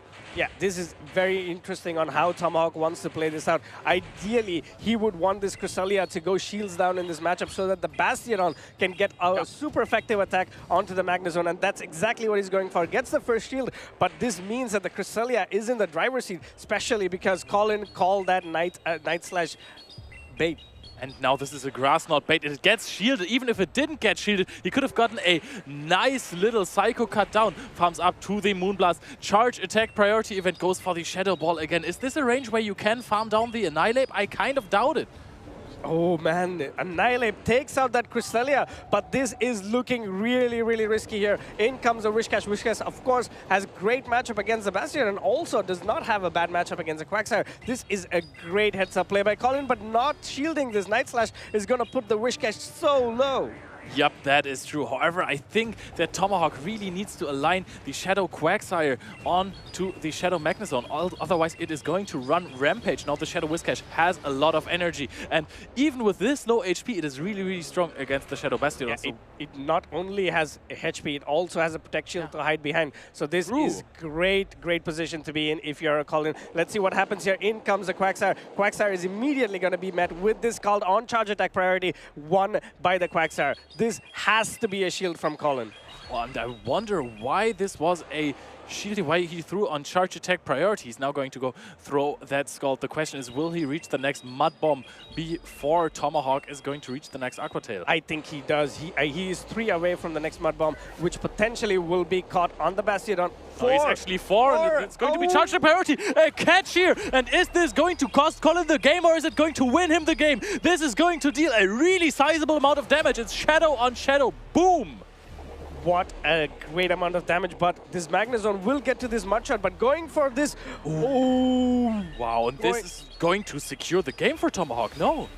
It's going to be really close here. It will potentially secure the game for Tomahawk just because, yes, the Wishcash does have some energy on it, but Quagsire has that energy loaded. He will have to go for 2 Mud Bombs and hope to get that charge attack priority here, farming all the way down and going for that Scald. Scald, will this be enough to take out this bulky Bastiodon? Scald is definitely super effective, deals a lot of damage on the Bastiodon, knocks it out, and even in the charge attack priority case, the Shadow Quagsire comes out on top. What a game. Amazing energy managed by Tomahawk. He had a bad lead into a bad swap, and he managed to come out on top. Colin went for the strategy that, yes, I have a Magnezone that can deal with the Bastiodon. I have a Wishcash that can also deal with the Bastiodon. I do not need Switch, but that was so crucial. Tomahawk UK securing the game even before the second to last Pokemon is knocked out, knowing, hey, there's only this Shadow Whiscash deep in the red. If I have an Aqua Tail, I'm going to win this game. Catches a Wild Charge on his Bastiodon, and then he knows, hey, whatever my opponent is going to do, I just have to tap on the Aqua Tail and win that game.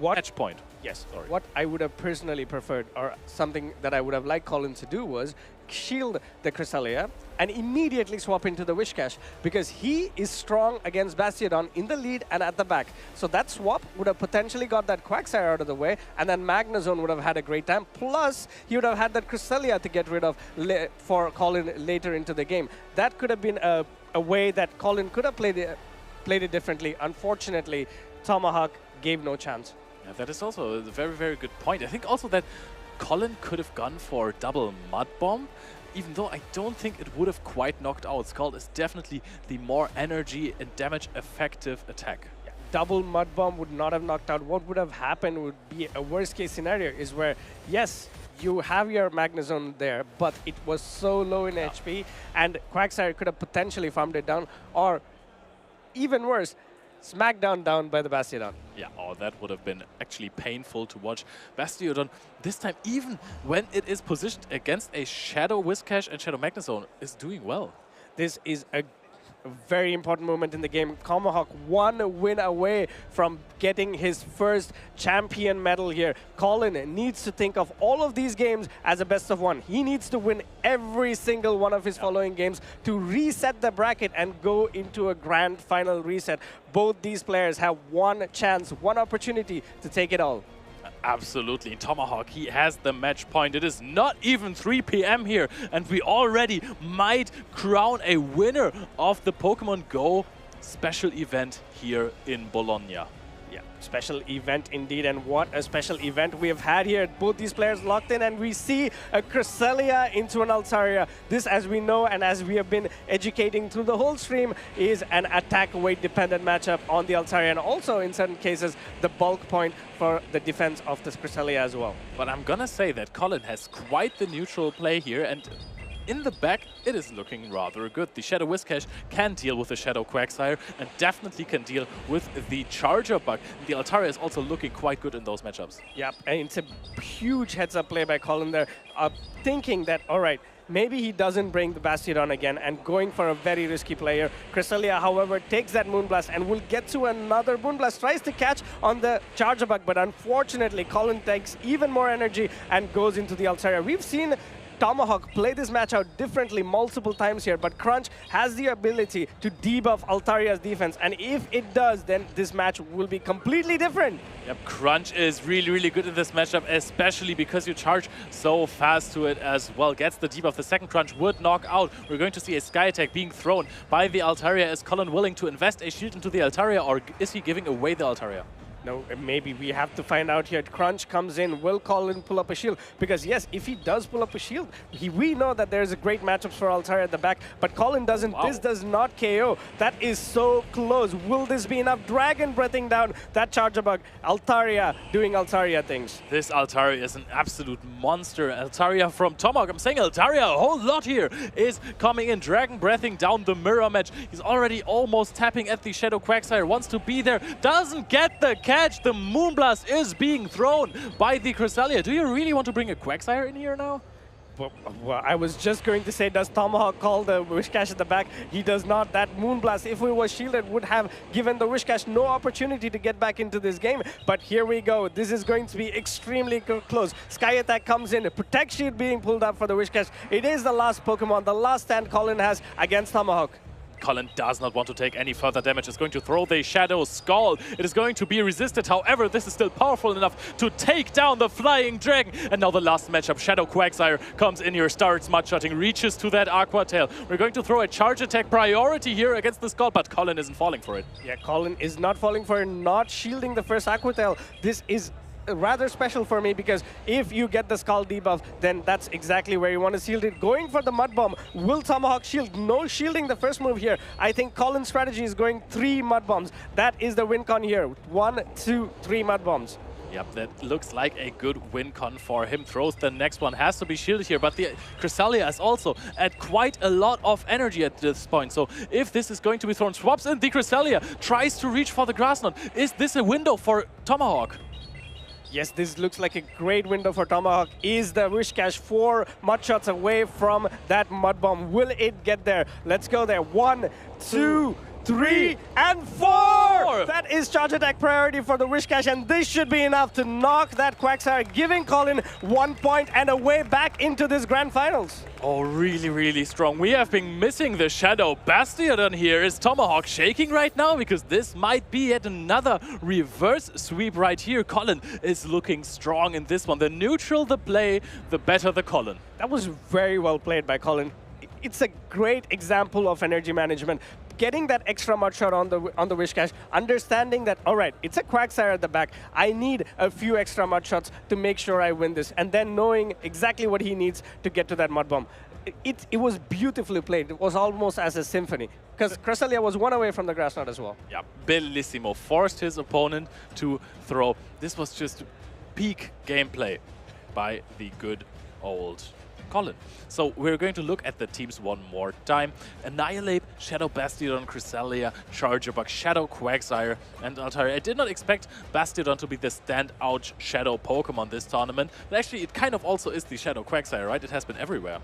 Yeah, but on Colin's side, we see a new Pokemon that we don't see as much in the recent meta, and that is that Mantine. Mantine is an absolute wall for the Whiscash, almost as much as Altaria is. But then again, Mantine is very risky Pokemon to bring into Tomahawk's side, because he has that Quagsire, which can have Stone Edge, which does super effective damage, almost a 70% damage onto that Mantine. And then again, there is also Charger Bug, Bastiodon. It is not a great Pokemon to bring. Yep, in this matchup for sure it isn't. It is a really, really good answer to the Annihilate. To be honest, in the Quagsire matchup, if you're investing shields, you have quite the... If your opponent goes straight Stone Edge, you have quite the decent matchup, because your wing attacks definitely do add up and the mud shots just deal 1 damage. But other than that, I also don't see too much play for it. I think I was just explaining this to you a bit earlier about the Vigoroth going up against the Altaria. If you land that big move, then you are suddenly in control. So it all depends on whether you can land that big move first. If you do, or get a bait, great. You are in control. Yep, that is true. Because then you can threaten with Aqua Tails to actually almost knock out the Mantine. Actually, in Shadow Quagsire, it could actually be a knockout. Not a one-shot, no, not a one-hit KO. No. All right, okay. 70%. Yeah, 70% from the Stone Edge, but can you then threaten with Aqua Tails? Yes, you can. Very good. So, we're going to see these trainers both are focused. Colin is grasping on his last straw. Last straw, but let's see what happens here. What a great lead again for Colin. Skeledirge into the Cresselia. Cresselia has immediately going into the Altaria. This is great news. This is exactly what Colin wants because he can get to this Disarming Voice, do that super effective damage, and then swap into his own Cresselia. Yep, Cresselia doesn't have the best matchup against Altaria, but it is still a really, really good one. You can go out there. Yes, don't take too much Dragon Breath damage there. Take 1 or 2 charge attacks from that Altaria. Actually, it's probably only just going to be 1, and then you're throwing a Moonblast yourself. Yeah, at this point, it doesn't matter. There is no need for investing a shield onto the Cresselia because Cresselia looks healthy, but no, there is the attack fall. Ooh, and now the game stops playing. Are we going to see them just play on after this, or is this going to have to be a rematch? The backline looks so good for Colin. Both players are trying to go for their charged attacks again. There's a Skeledirge in the back against Cresselia and Annihilate. This would be huge. Yeah, it would be. So Tomahawk kind of recognizing the importance of Switch in this matchup. He wants to preserve that Altaria, so he's staying in, investing a shield, and going for the Sky Attack to essentially knock out the Cresselia. Colin says, all right, you have done your job. What I would want to potentially do is come in with the Skeledirge and completely farm this Altaria down. Yep, I like and I dislike this play because look at the Dragon Breath damage. Yes, oh, and we're actually going to reach for a Sky Attack here. This shield cost the Skeledirge so much damage as well. Yep, this shield, no shielding did cost it, but then again, if shielded, the Cresselia was under the threat of being completely farmed down. Immediately going into the spam tapping that Wishcash so that he can try to get some more advantage here. 2-to-1 shields, Wishcash versus Cresselia is not that bad. And Tomahawk isn't bringing out a Pokemon, it seems. Now we're swapping immediately into the Shadow Whiscash because at this range, the Skeledirge has a terrible matchup against Annihilate just because it has so much damage with the Night Slash as well. We're going to see a Shadow boosted Scald here from the Whiscash. Yeah, bringing in the Cresselia into such a loaded Wishcash. The advantage of this is one move from the Cresselia will knock the Wishcash out, but Wishcash knows he wins the charge attack priority and goes for this Scald. Scald, if this debuffs again, puts the Wishcash in a very good position. To be honest, if this knocks out, then you can farm it fully down with the Skeledirge. This is a potential win condition for Colin. He has 2 shields available to his name. He could just go for a big farm down. Those Psycho Cuts aren't going to deal any kind of damage. You can shield up 1 attack, and then you can throw a Shadow Ball into the Annihilate.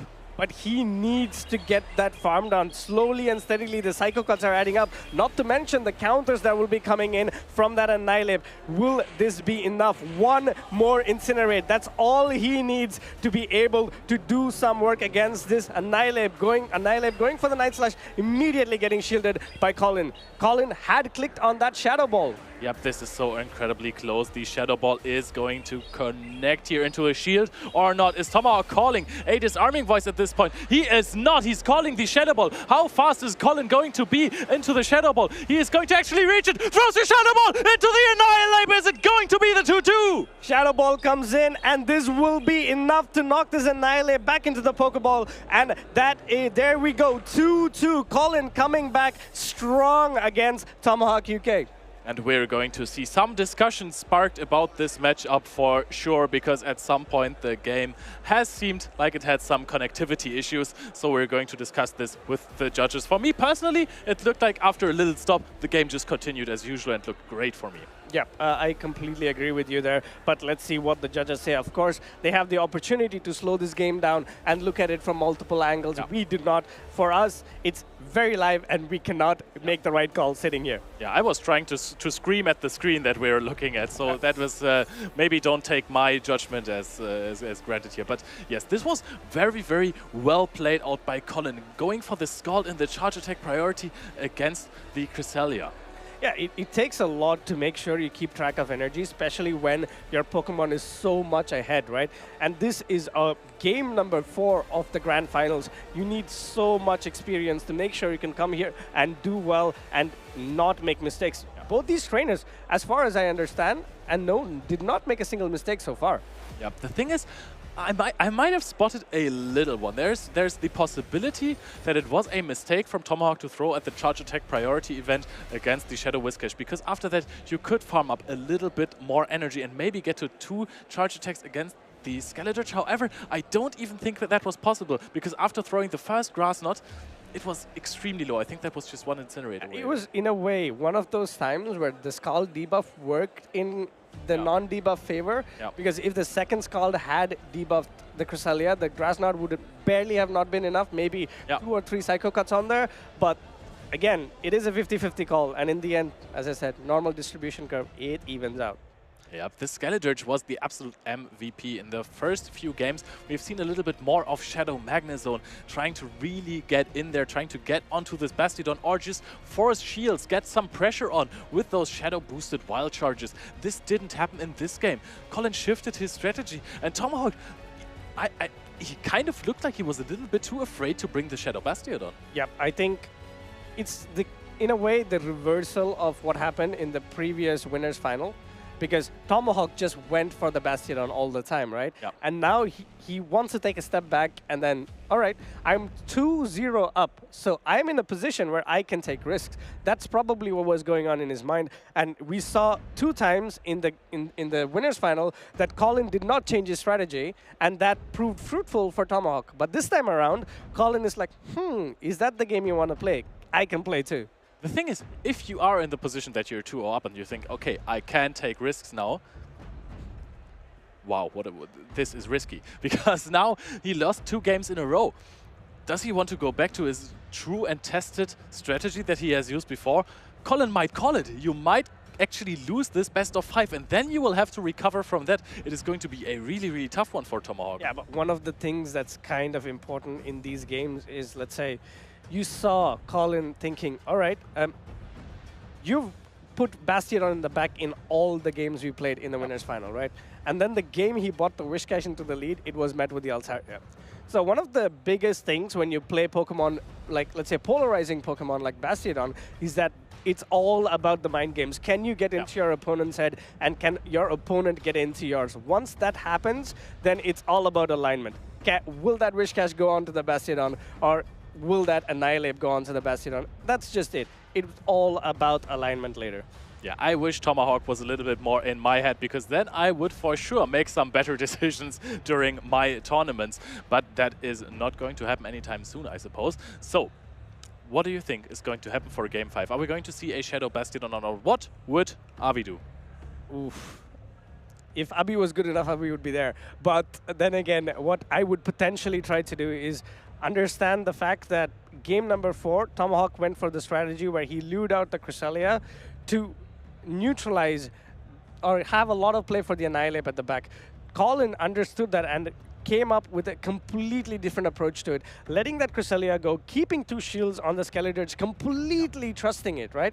It could have even a little bit more Psycho Cut damage. That Scald not debuffing could have completely changed the outcome of the game. Tomahawk would be sitting here and we would be crowning him the special event champion. But it worked out for Colin. This is what happens. You have to always continue playing for your your advantage. Every advantage you get counts. But if I was Colin, I would definitely be bringing similar teams again, because that Cresselia did a lot of work. Even against the Shadow Bastiodon, it's still going to do an impressive amount of work. But the game is the game. It's all about getting that Altaria away from the Whiscash. That Whiscash is so crucial for Colin. But so many times, it's been aligned to that Altaria. Yeah, I mean, this is why the Bastiodon Altaria core is just such formidable. Why it's so good right here in this tournament. Many players have played it, many players have advanced far into the tournament, just because every time someone actually gets their Whiscash onto your Shadow Bastiodon or regular Bastiodon, you just come in with Altaria and soak all of the damage. Yeah, you are right, but then again, it all depends on how these players played out. Like even game number 4, if the Altaria shielded the Moonblast, it would be a completely different game. The Whiscash had no way back.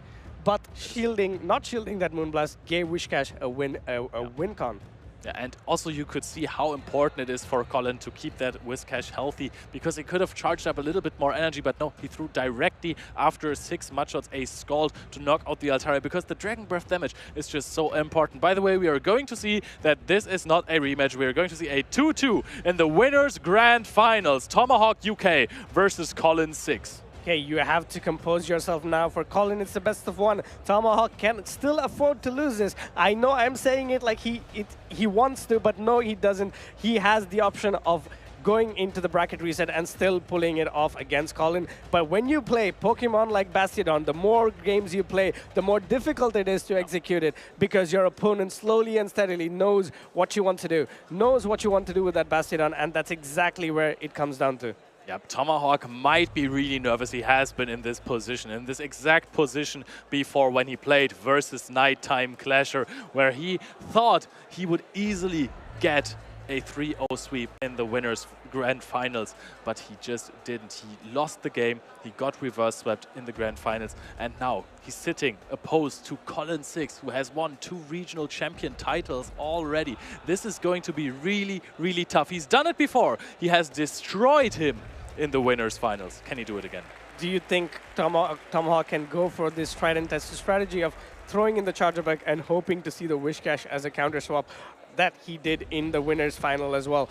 And this way you have a Pokemon like a Bastiodon at the back to kind of close it out. Or what he did in the Winners Final was, in the last game, he had that Quagsire instead of that what we expected to be a Bastiodon, what even Colin expected to be a Bastiodon. So what I would like to see here is a Shadow Bastiodon in the lead. We haven't really seen that so far, but then we have to check what Pokemon you want to have in the back to prohibit certain save swaps. Okay, so the game is about to start. Game 5 of the Winners Grand Finals here. It is Shadow Quagsire versus Cresselia. That is a very good lead for Colin. That is a great lead for Colin here. Quagsire will be one-shot by this Grass Knot, but then again, slowly and steadily, Quagsire's Aqua Tails will add up. Let's see what Tomahawk does. Goes for that Stone Edge. This does decent amount of damage to the Cresselia, because Cresselia is such a bulky Pokemon, but Colin going for the no shield.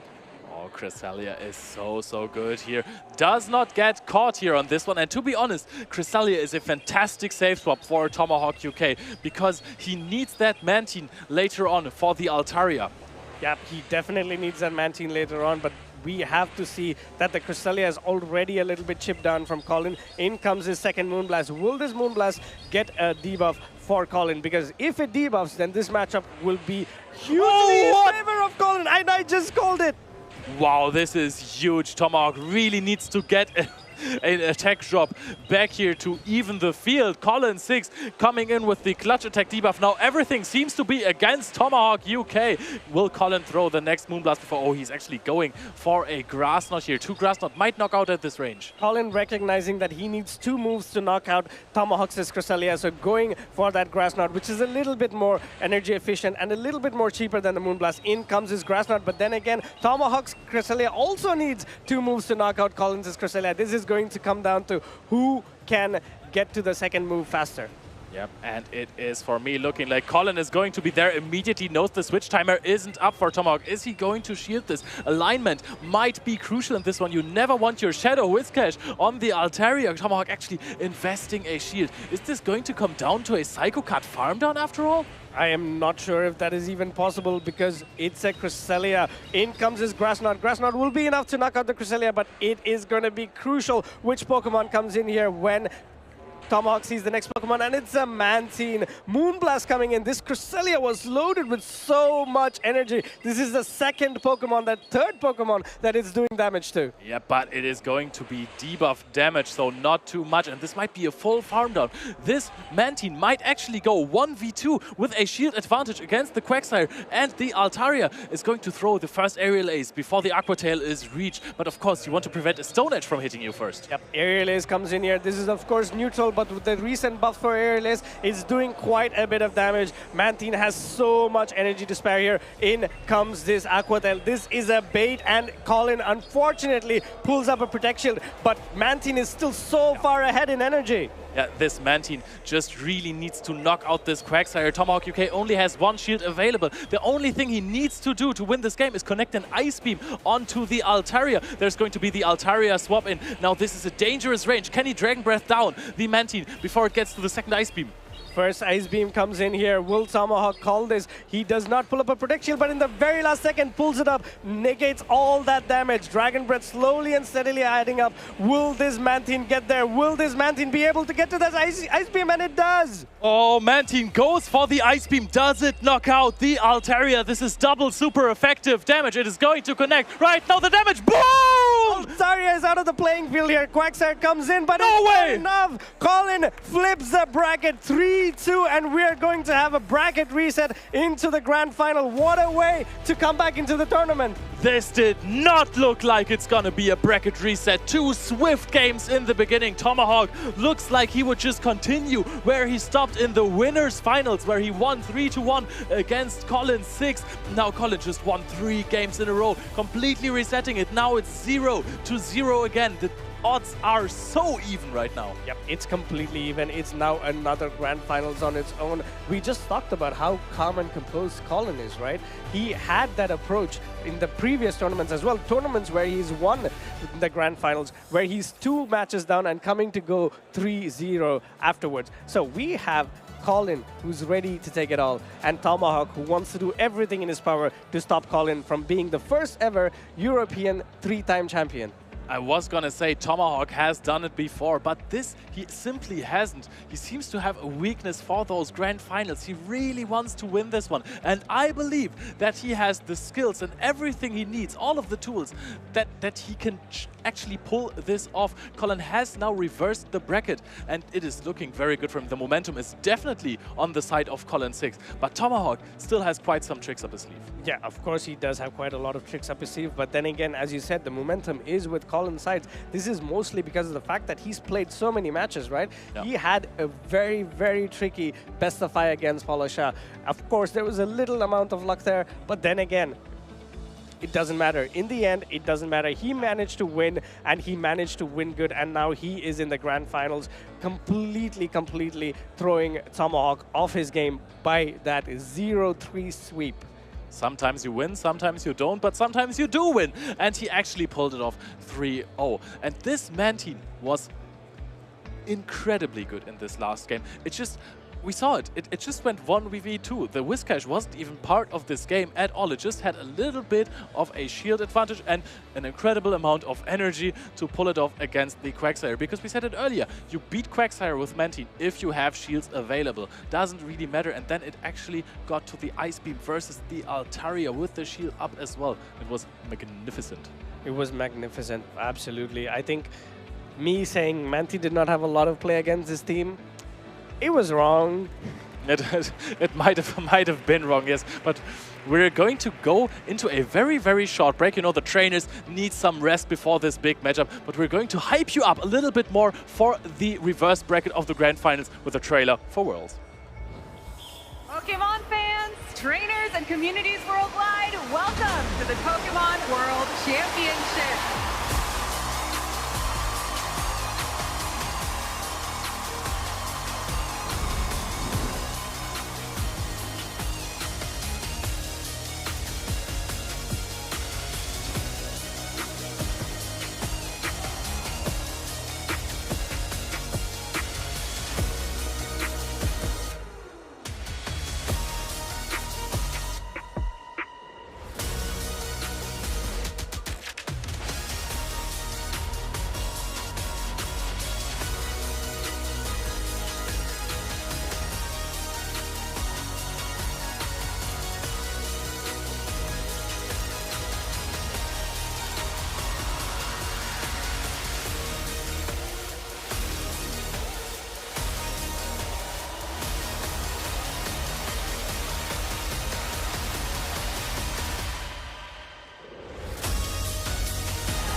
let's all take a deep breath. This was heated.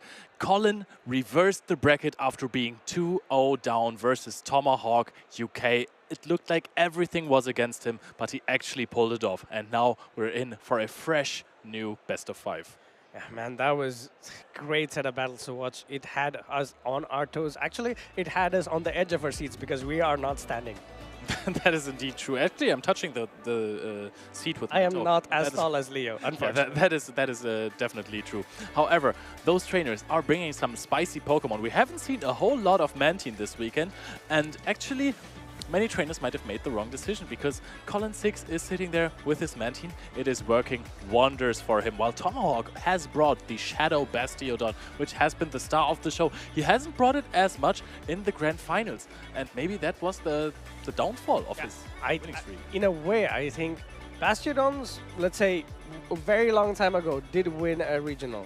But that was a long time ago. Ever since then, it's always the best finish that it has was second. This is the Bastiodon curse. Can Tomahawk's Bastiodon, which is a shadow by the way, can it overcome this curse? Let's find out. But these two trainers are now, you know, what do you call it, taking a quick breather because it's a lot to take in. That was an amazing set of games and it takes a toll on you.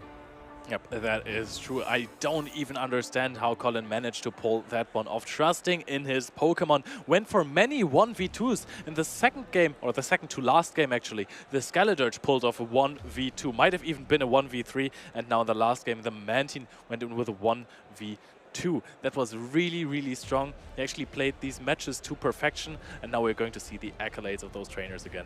Yeah, Colin, we just talked about Colin recently. Such a great PvP player. Stuttgart regional champion, Lille regional champion, Dortmund regional finalist, and Lille regional top 8 in 2024.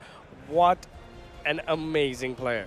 And we can also add another at least finalist spot in there, because Bologna Special Event finalist is also at least on there. And then we have Tomahawk UK, double finalist, top 4 at the Barcelona Special Event, and the Stuttgart Regional. He made it to the top 8. Yep. Again, another player who's been having a fabulous 2024 season as well. I think a lot of these players started playing a little bit later in the 2023 season, had a decent season, and then 2024 came to their peak performance, and they're just going to get better. Another thing that Tomahawk told us was that he might consider retirement if he wins the regional, if he wins the special event. So we have to kind of root against him now, because we want to see him in those tournaments. He's bringing spicy picks. He has brought a Wailmer. He has brought Arctibex as well. Didn't bring them to the live matches. But still, those are incredibly respectable picks here. And Colin, he's just relying on his Shadow Whiscash. Sometimes has met the Altaria, which was then, of course, a very polarizing matchup. But Colin is looking so strong right now. I don't even know how, because this matchup, honestly, it looks terrible for Colin. Yeah, it's all about how you adapted, right? He kind of figured out the way to make sure that he could handle the Bastiodon in every possible game. And as long as he's handling the Bastiodon in every possible game, it forces Tomahawk to play Pokemon that can be neutral against a Pokemon that Colin will bring. So suddenly, his pool of Pokemon is completely reduced. Yeah, and also, once Colin is in your head, he lives there rent-free, because he is such a strong trainer. Once he is in an advantageous position, we have seen this time and time again, once he knows how his opponent plays, he doesn't let them get out of the situation anymore. It took him quite a while. He has lost 5 games against Tomahawk in this tournament, but then he knew. Yeah, he knows indeed, but we have to see what they do here. This is the bracket reset, the grandest of grand finals. In comes his Pokemon. It's the Bastiodon against the Cresselia. It is the Bastiodon in the lead, and Colin is very ABA against it. However, Cresselia is the lesser of the two evils if you compare it to the Altaria matchup against the Bastiodon. Let's see how much a Grassnot does against the Shadow Bastiodon. It is still a Bastiodon in the end. It will do limited amount of damage, but then again, it's okay. It's a respectable amount, but this Psycho Cuts do almost no damage to the Bastiodon. I don't even see its HP being chipped. Yeah, that is true. I mean, Bastiodon just has enormous amounts of HP there. The Stone Edge is going to connect. Does a sizable chunk. The next one will definitely knock out. Let's see how many Grassnots Colin can get off here. Yes, Grassnot coming in. Of course, as the Bastiodon, you do not want to shield any of these. It's all going to be up to this Will he decide to completely farm it down, or will he be forced to throw a move here? Grass Knot, this might put the Bastion in a range where another Grass Knot might knock out. Yep, that is true. So Tomahawk kind of has to throw, maybe. Also, we can see in the backline, Colin's Shadow Whiscash is never going to be answered by Altaria. So if it gets a full farm down on this Shadow Bastiodon, it might actually run Rampage through Tomahawk's team. It's going to be crucial on if he decides to stay in this matchup or immediately swap out. Let's see what happens here. Whiscash comes in, an immediate swap into that Shadow Quagsire. Quagsire does have access to the Aqua Tail, which is going to come in quick and fast against his Whiscash. Whiscash, will it shield? No shield by Colin.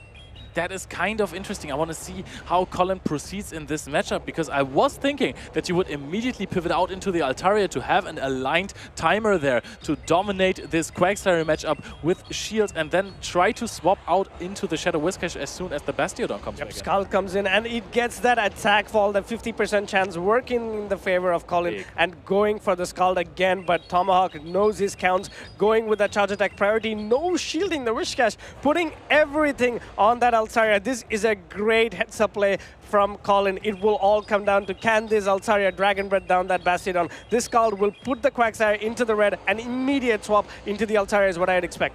Wow, I'm really, really surprised. It actually gets to the Stone Edge, but gets knocked out before Altaria gets the knockout here. The Bastiodon is going to come in. This is so much damage with those smackdowns. Can Colin Dragon Breath down? Actually, we are seeing a lot of damage being done here. This first Stone Edge is being thrown. Will it be shielded? I guess.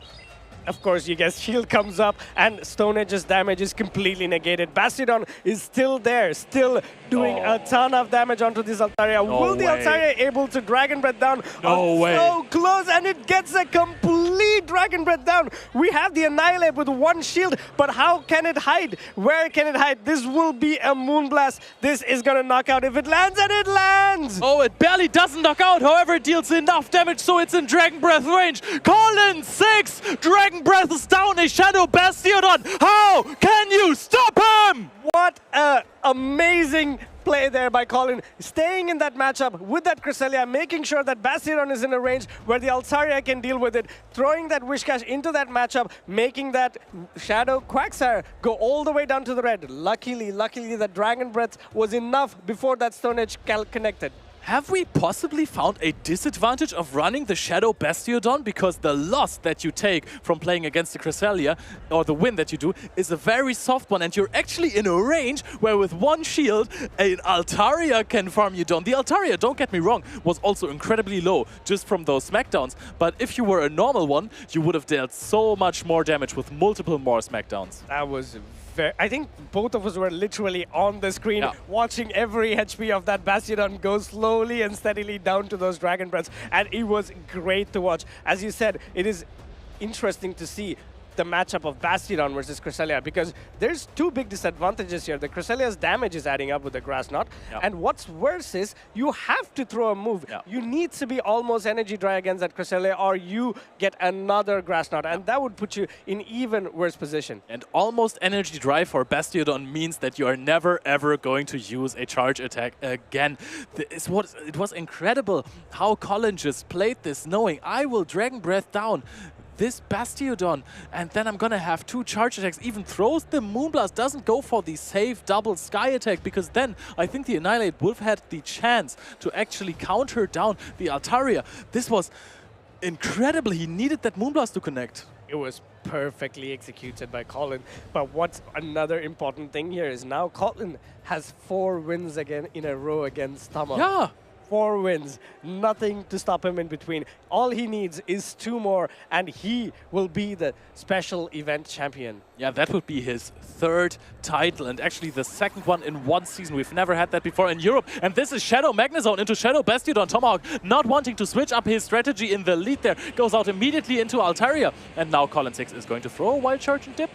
I think that's the play here, but he's staying in a little bit longer because he has that Whiscash to answer that Bastiodon in the back. So this is a great heads-up play by Colin. Will he shield the Sky attack though? No shield being called, and the Magnezone is still in the yellow. One more Volt Switch, and he has back-to-back Wild Charges. Wild Charge number 1 goes into the Altaria. Will this be enough to knock out? I do not think so, but Tomahawk pulls up a Protect Shield. He wants to get this Magnezone out of the way. Oh, this is shielded again, going down 2 shields immediately. What can Colin do now? He can go, he can pivot out into the Cresselia, can be farmed down. That is actually crucial because now he doesn't have a switch timer. Let's the Shadow Magnezone go. You have taken 2 shields from my opponent. I'm fully fine with that. And now we're going to see a move thrown just before the Moonblast reaches. Yeah, Moonblast comes in here, but Tomahawk also has a chance to catch this move onto that Bastiodon. In comes the switch, and he goes to the Cresselia! Oh, and this Cresselia is going to be very, very interesting here. Are we going to see a debuff first? Moonblast goes in, lands. Is that an attack fall? No attack fall here. Going into the Wish Cache. This is very surprising for me.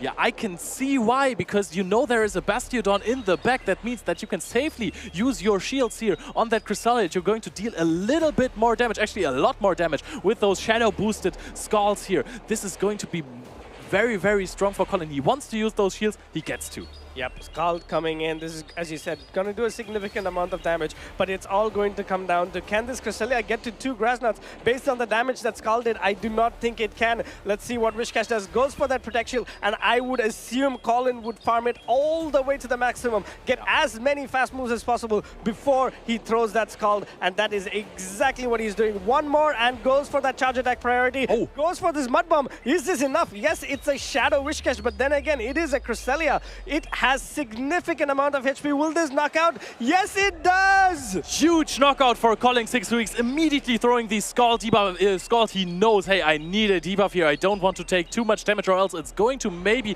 get close against the Shadow Bastiodon here. Tomahawk has no way of catching anything. You can throw a Scald right here. You can throw a Scald. He does throw the Scald. The Altaria is going to be knocked out after this, and then it's going to be a Mud Boy party against the Shadow Bastiodon. Shadow Bastiodon is a great Pokemon, but that Pokemon cannot deal with this Wishcash. Altaria being knocked out of the sky means this Wishcash is ready to play. Mud Bomb comes in, Mud Bomb number 1. This is gonna do about 50 to 60% to that Bastiodon, and this Wishcash is gonna outpace to the next Mud Bomb before the Bastiodon can do anything to it. That is so big. The Mud Bomb is reached. It is going to connect, fully charging up the bubbles. This is reverse match point for Colin 6. All Colin needs now is exactly what Tomahawk needed in the first set of Grand Finals. 1 more point for him to go. 5 in a row for Colin. 1 more game away. 1 more game away from being the first-time, 3-time regional champion. You said it before, Avi. The more games you play with the Shadow Bastiodon, the easier it becomes for your opponent to predict where it is. Actually knowing, hey, Tomahawk has never let the Shadow Bastiodon against me, so I'm going to lead strong against it. Has the Shadow Whiscash on it, then has the Shadow Magnezone on it. Completely outplays it, knowing, hey, I have Shadow Whiscash in the back. I can just throw 2 Wild Charges against the Altaria. Don't even need to shield a Sky Attack. Drain 2 shields from it, and then, oh, even beating the Cresselia with Shadow Whiscash. Colin 6 just knows what his Pokemon can do in every single shield scenario against every single other Pokemon. Yeah, but that was a heads-up play there, right? Once you see that Altaria in the sky, Wishcash is the happiest Pokemon. Woo!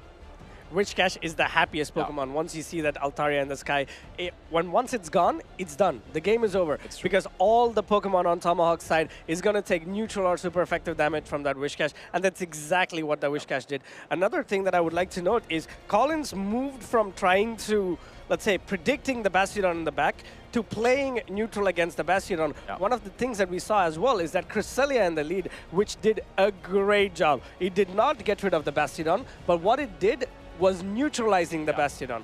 And that completely changed the outcome of the game. The Altaria farm down on the Shadow Bastiodon is maybe the most surprising thing I have seen all weekend. It's not the sudden pop-up of all the Bastiodon in the top cut. No, it is the Altaria Dragon Breath down. Not even on accident. This was planned from the very beginning. I think the Altaria at that point said to the Cresselia, don't worry, Cresselia, all those tiny amount of damage that you did with your Psycho Cut, it helped me get to this point. Every Pokemon counts in a best of 3. Because the Altaria, it's just barely hung on onto like 10% HP, so every Psycho Cut did matter, because for every Psycho Cut that doesn't go through, you're going to get a Smackdown almost. And now we're going to see Altaria on Tomahawk's side against the Shadow Whiscash, but there's no Bastiodon in the back. This is not the matchup you want to see. Immediately going on to the Cresselia safe swap and is immediately met with this Charger Bug. This is a positive matchup for the Charger Bug, but it will come down to, again, the attack fall here. Moonblast is going through, not shielded by Tomahawk. Will we get that attack fall? It's a 10 1% chance, and no! Nope, Tomahawk UK is charging up to 2 X-Scissor and is going to throw those. Probably going to farm up a little bit more after this to exit this matchup with low amount of HP and high amounts of energy.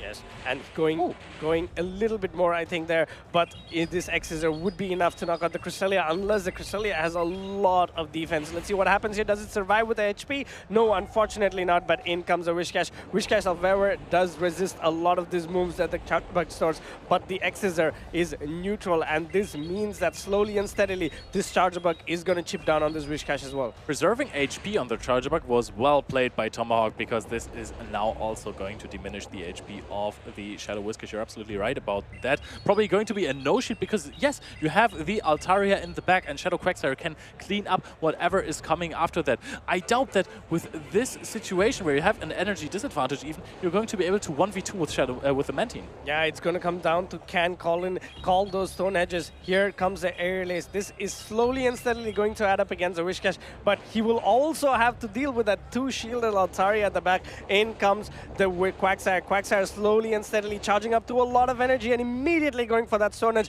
Every shield that's being pulled in this matchup means an extra shield for that Altaria, and Altaria is going to rule the sky with the shields. Yep, and Colin is going to farm up one more wing attack, knows that the Quagsire is not quite at a Stone Edge here. Colin is playing this matchup with shields. He has called the first Stone Edge. Can he call the next charge attack from Tomahawk UK? He's going to throw another Stone Edge. If he shields this, this is absolutely huge. That is a win condition for Colin to maybe reach an Ice Beam, and he doesn't call it. He gets connected to the Stone Edge. What an impressive amount of damage that Stone Edge did, and this Quagsire gets to this Aqua Tail. Aqua Tail will knock out the the Mantine if unshielded, but there comes a Protect Shield. But Altaria still has that shield to hide behind. The energy on this Mantine will have to go somewhere, and another Aqua Tail comes in. Unfortunate for Colin. He wanted to try to completely farm down the Quagsire, potentially bait an Ice Beam and land on the Altaria, but that did not work out. Whiscash now looking helplessly at the sky as his Altaria Dragon Breaths it down. Yeah, thank goodness. I thought we were going to just end the stream right here, but no. We actually get more matches in this grand finals, in the winners finals reset here. Tomahawk takes it back, claws his way back into this game. He lost 5 games in a row, but now he's finally got one back. This is his chance to win 2 in a row. Will this be a reverse sweep? Oh, I don't even know. This might very well be a reverse sweep where Colin 6 wins the best game, wins the last game out of the best of 5. Yeah, Tomahawk putting a stop to Colin's win streak there. 5 games in a row is a lot to ask. It's huge amount of wins that you can have against a player of Tomahawk's caliber, and Tomahawk shows why he's a player of that caliber by saying, no, that's as far as you go. I got this back, and one more game is what Tomahawk needs to go to that big deciding game. But for Colin, one game is enough. One game is enough to make him the champion. Is there anything we've barely ever seen? I think every single Pokemon has had some use in these matchups, right? There was the Annihilate appearance in one of the first games where the Skeledirge actually completely pulled off a miracle. But there is one Pokemon that we have seen in every single game. Altaria. Is that what Altaria says? I'm pretty sure. I thought it was a crow when you said it. I had a phone call with Altaria yesterday. That was exactly yeah, what fair enough. I must have missed that call. Altaria is a Pokemon that's being constantly used, and the reason why Tomahawk is forced to bring that Altaria is because Colin is forced to bring that Whiscash every game, because without that Whiscash, he cannot do well against that Bastiodon. Let's see if Colin kind of adapts. Maybe this is a point where he can take a risk there. I'm going to bench my Whiscash, and I'm going to bring 3 weak to Bastiodon. But then again, if there is Bastiodon, it's over. Yeah. But this is the point. This is the point where he can do that, because if he does that, and if there is a Bastiodon, he has one more game to make that play. Is, for example, a Skeledirge with 100 energy, how well does it do against the Shadow Bastiodon? The Shadow Ball do damage. Yes, it does do damage, but I still wouldn't count I mean, it's something that I would like to, do a little bit more sim, get some practices in as well. Maybe after the tournament, we should sit down and see what it does. Absolutely. You just built your Shadow Bastiodon really quickly, and I will use my Skeledirge. You're right. I need to find myself a Shadow Bastiodon. Okay, so we are in the 4th game of the winners finals reset here in the special event in Bologna. It has been a very long weekend. In the top 4, we have Europe's finest, the best trainers you could ever imagine. Tomahawk UK, Colin 6 in the grand finals, and then on 3rd place, Paul Asher, and of course in 4th place, M.E. Weedle, the current EYC champion, and now the game starts. This is Altaria on the Shadow Magnezone. This is Altaria on the Shadow Magnezone, and this is exactly where you want to see this Altaria for Colin 6. Let's see how he decides to play it out. Will he go immediately to the wild charge? No, he's going to charge up to 2 and potentially throw back-to-back, tries to catch a move on this Charger Bug, immediately met with this Wish Cash. This is a great position to be in if you are Colin. Oh, I am not too sure about that, to be honest. He no shields the X-Scissor here. I think that he predicts that there is no Bastiodon in the back for this game, because now that the Shadow Whiscash is going to take a lot of damage, the Altaria after this matchup can come in again. You just straight up no shield this and bring in Altaria after that. You're exactly right, Leo. I think this is a great position to be in. If you are Tomahawk, I was wrong, and this is looking very good here, because this X-Scissor is not going to be enough to knock out the Wish Cash, but if Tomahawk invests shields, he can flip this matchup. BM Smackdown with the BM Smackdown with the Bastiodon. Can we see a BM Smackdown with the Bastiodon here, or are we going to see the Altaria just going for a quick Dragon Breath down? You see what Colin did here. He made sure his Charger Bug was very low, so the Altaria does not get a lot of farm. The Magnezone still has 2 wild charges loaded, right? Will he make the play? Will he go into his Cresselia now to give that Magnezone a lot of play here? Goes into the Magnezone, and in comes his wild charge. I think he is predicting the Quagsire in the back. The wild charge goes unshielded. Tomahawk might be predicting a bait. This knocks out the Altaria! And there is the Shadow Bastiodon against the Magnezone. But Magnezone is at so low HP, it's going to get severely debuffed after this. Is this going to be extra damage from the Smackdown? Yes, in comes a wild charge being shielded. It will get to another move. Yes, it has a mirror shot loaded. We saw how close the Cresselia Bastiodon matchup was. Cresselia needs to do everything in its power to put this Bastiodon into that range for 1 mirror shot to knock it out. Mirror shot is still super effective against the Bastiodon. First Grass Knot comes in and slowly and steadily chipping away at this big wall of a Pokemon. Bastiodon saying, come at me. Stone Edge is being thrown. This might be good for Colin if he can get to another charge attack that in the end knocks out the Bastiodon, because this is effectively a 2 versus 0 shield scenario for the Cresselia. You want to keep your shield for the Shadow Magnezone there. Yep, you definitely want to keep a shield, but then again, we saw how close the game was, right? Yeah. So it will come down to the very last minute here. Let's see what Bastiodon does. Bastiodon, will it go for that Stone Edge? No, it's charging up to even more energy. Grass Knot comes in. 1 more Grass Knot, I think, will be enough to knock out this Bastiodon. Yeah. What will Tomahawk do? Because if the Cresselia shields this, it will outpace the Bastiodon to another move.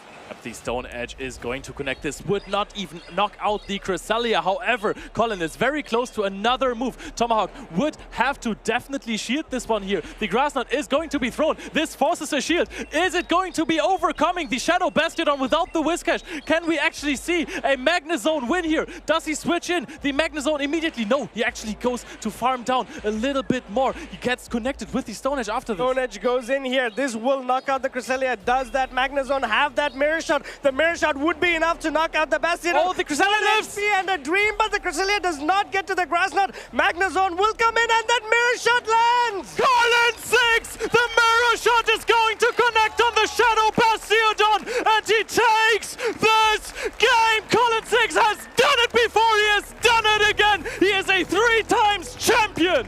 3-time champion and the special event champion for Bologna. What a way to end the season. He's been running after the 3rd medal for so long, and he finally gets it. He went down into the losers bracket, had that best of 5 against Paula, another best of 5 against Tomahawk, and sweeping Tomahawk again in that bracket reset.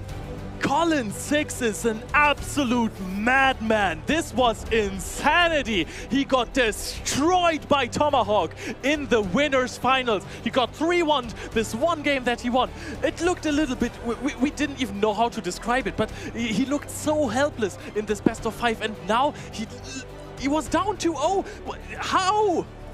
I'm lost for words, but I have to adjust my seat because I think I got out of my seat in casting that one. But what a way to win a regional, our special event as well. Amazing, amazing gameplay. Colin 6, the confidence he showed, right? I told you, when I saw him after his loss against Tomahawk, he told me, I will be back. And what a way to announce himself back. This looked like a really miserable matchup for the Colin team because he had the Skeledirge that is very bad against Bastiodon, Cresselia, which is against Shadow Bastiodon, not that bad of a matchup as we have figured out.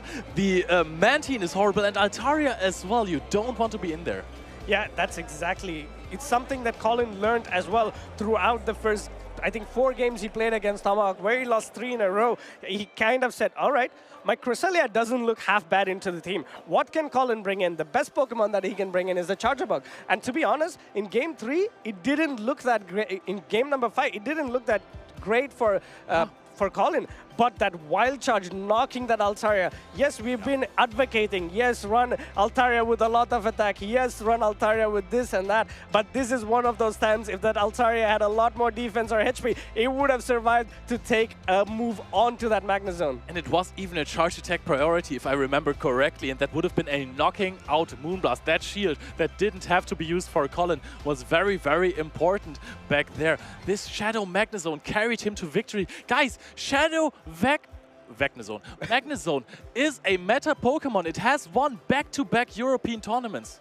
Yep, Shadow Magnezone is right now in the zone. Let's see what the new meta brings. Will Shadow More Magnezone, but people are going to be in and get ready, prepared for it.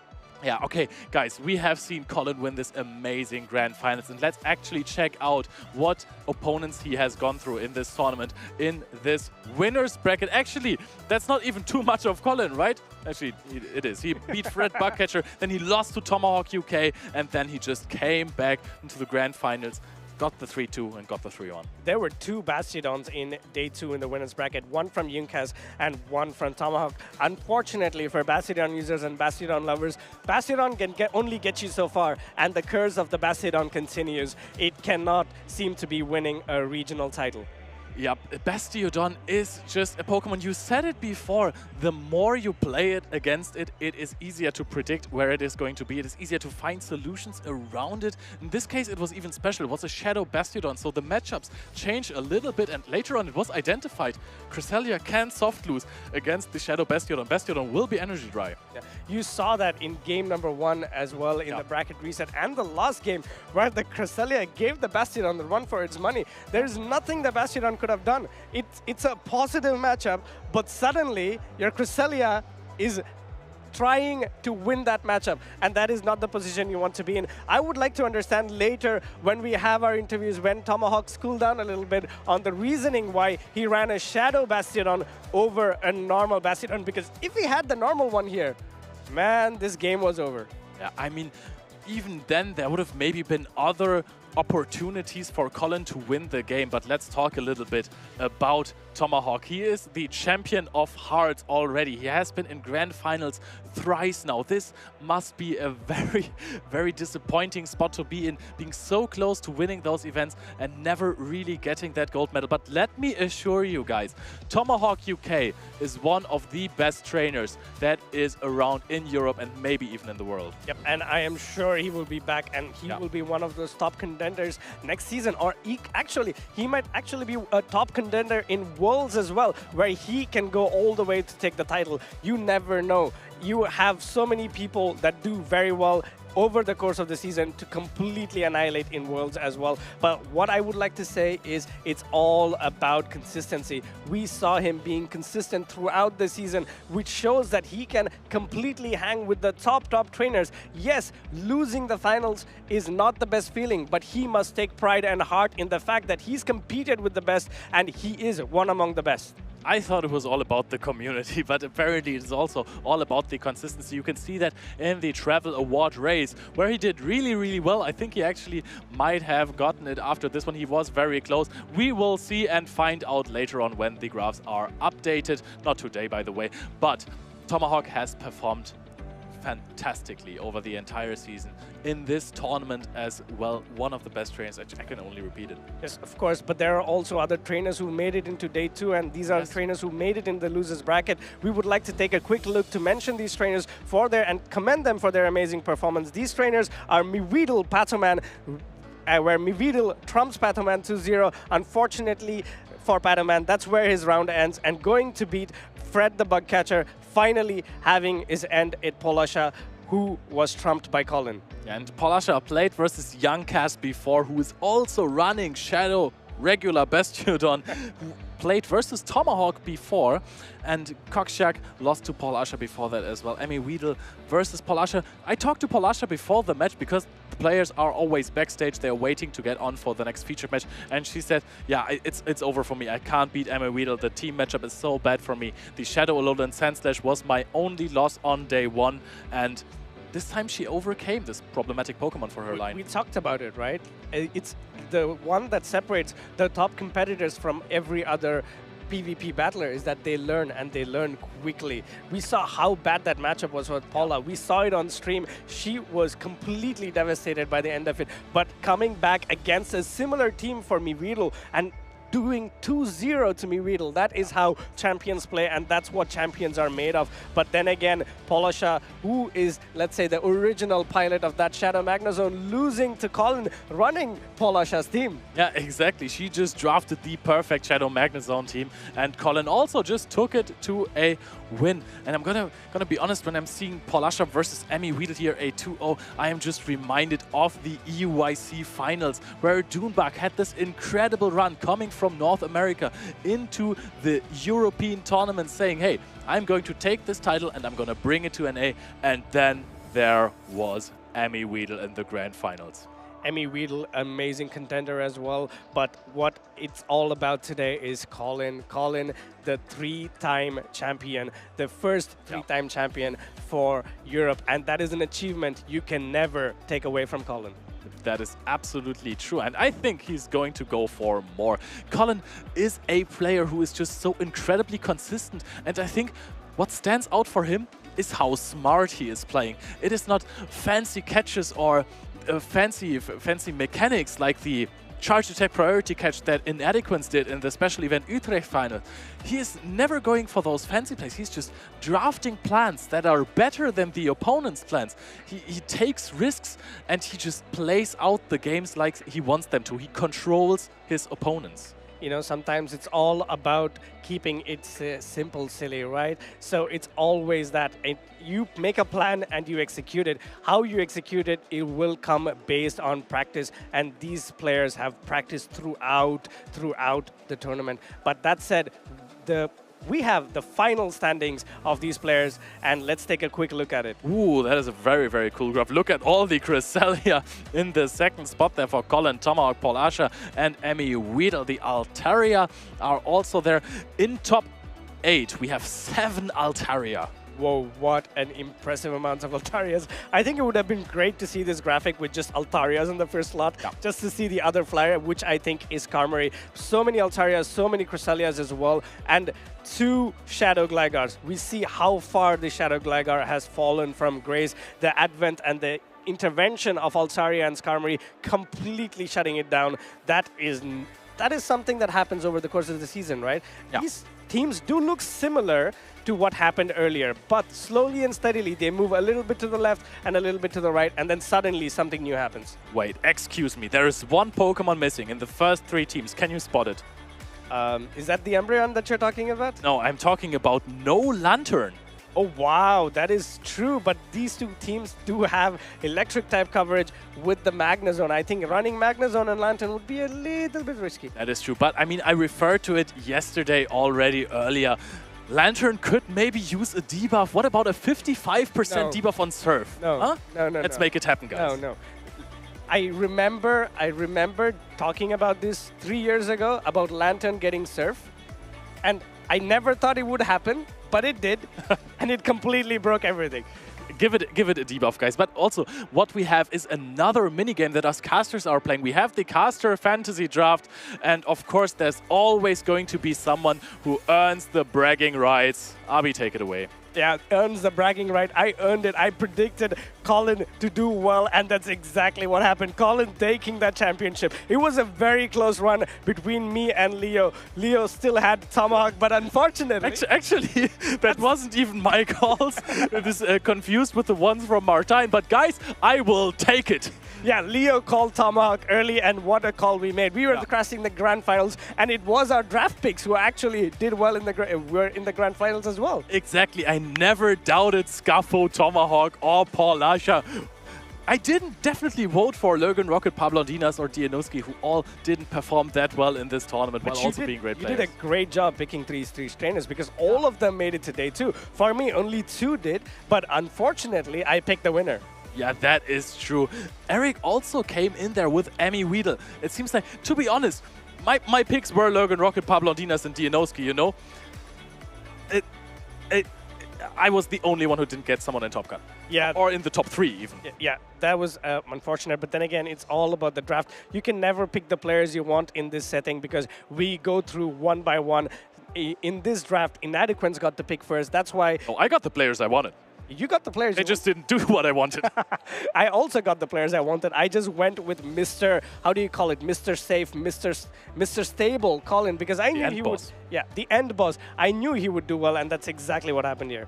Yeah, that is the thing. When you're sitting there on stage in the winner's bracket and you hear the boss music coming on while Colin 6 walks on stage, you know it might be over, except you are the Viking warrior, right? The only player to have ever beat Colin 6 in a grand final, Arceus Aurelius. Yeah, I think at this point, we need to give Colin 6 a background music every time he goes on stage. I think that's best suited. When he goes on stage, we give him a little bit of music. When he comes on stage, we need to give him another bit of music. I do absolutely agree, guys. We also have a little bit more about the metagame. We have the top 12 Pokemon of day 2. Which Pokemon have really shined in this last metagame of the World of Wonders? Well, we're already in Shared Skies, but the move update is just not in there yet. Ooh, look at that. Altarion, 75% of the team, with Annihilate and Cresselia on 50%, 58% of the teams here. Lantern, 50%. Charjabug on 33% of the teams. Skelidutch, 33%. Magnezone being only on 25% of the team,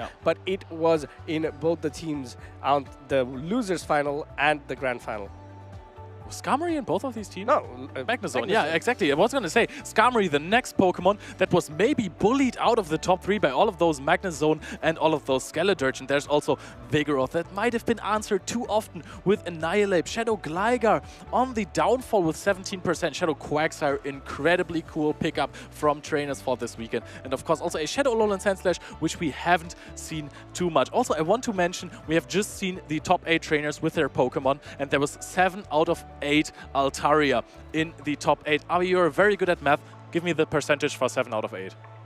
Is it 87.5? I would say somewhere in the high 80s. That doesn't make sense. 88 or 89 maybe. It would be a little higher.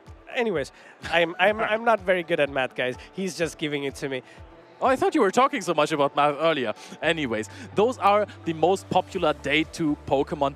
Lantern wasn't surpassed by Charjabug, but Lantern didn't perform that well in the end. It was other electric types. To be honest, it was just about time that there is another electric type on the rise. Lantern and Charjabug have dominated the first half of the Play Pokemon season, leading up to the World Championships in Hawaii. Then Magnezone appeared. People laughed. People thought, hey, wow, this is a cool spice pick. Who's laughing now? Yep, it's not a spice pick. It's a pick that's come to stay, and we are in the zone of Magnezone, right? Yeah. It's going to be interesting how NAIC is going to develop as well, because there is a new meta that is going to be introduced. It's actually going to be coming in. The moveset changes will be coming in tomorrow, and that is going to be pivotal in how the meta shapes. And Whiscash Scald gets a debuff nerf. It gets reduced. So who wants a Whiscash nerf now that Shadow Magnezone is on the absolute rise? Shadow Magnezone was definitely one of the MVPs for Colin 6 in this tournament. And talking about Colin 6, the award ceremony is ready. Guys, crown our champion. Italy is known for great food, great weather. But today and this weekend, we had great battles. This weekend was a tournament of the champions. This was an incredible showcase of what Europe has to offer for the World Championships. And now it is time to crown our top 3 finalists. Our third place finalist is someone who is an inspiration to all of the community. She's the person who made Magnezone incredibly famous all over the world in the Go Battle League, but also in the Play Pokémon circuit. She is the queen of PvP. Give a big round of applause for Paulasha!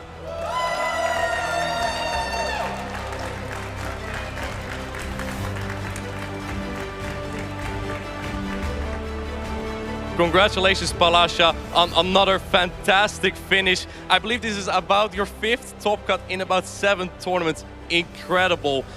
Do you think you can make Magnezone work at the World Championships as well? I mean, I will try it, but let's gonna try the new meta. I'm gonna test something. Let's see how this works. I'm sure that you're going to make it work. Paulasha, you have been incredible to watch this season, and I wish you the best of luck next season and at the World Championships. Give one more round of applause for Paulasha!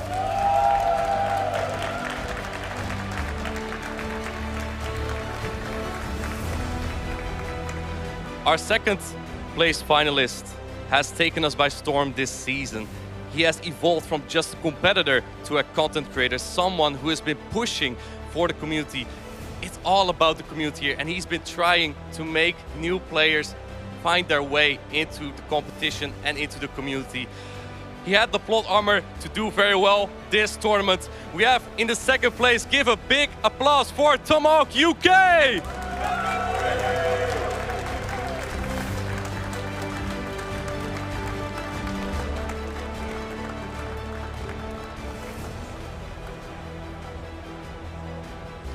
Farid, I know it's a bittersweet ending getting to the grand finals, but you have done a fantastic job. I believe it has been a while since you've been here on this stage. How do you feel going into the World Championships after this fantastic performance? I'll need to take a moment, I think, for Worlds. I'm gutted, obviously. I'm very happy it was Colin. I'm very happy for Colin. And I'm very proud that I was able to bring something that no one else has brought. So I'm very pleased about that, and we'll see what happens. I want to give a huge shout out to everyone who's scrimmed with me and everyone who's supported me, and the whole community. As Martijn said, you have been incredible, you've been amazing. All of these events are incredible. Special people out there to me, you know who you are, and appreciate all of you a lot. Are you and Colin still friends after this? Yeah, like I said, he's got the keys to the hotel, so of course we are. Of course we are. No, I'm really, really happy for Colin. Thanks so much, Tomahawk UK. Give one more applause for our runner-up, Tomahawk UK!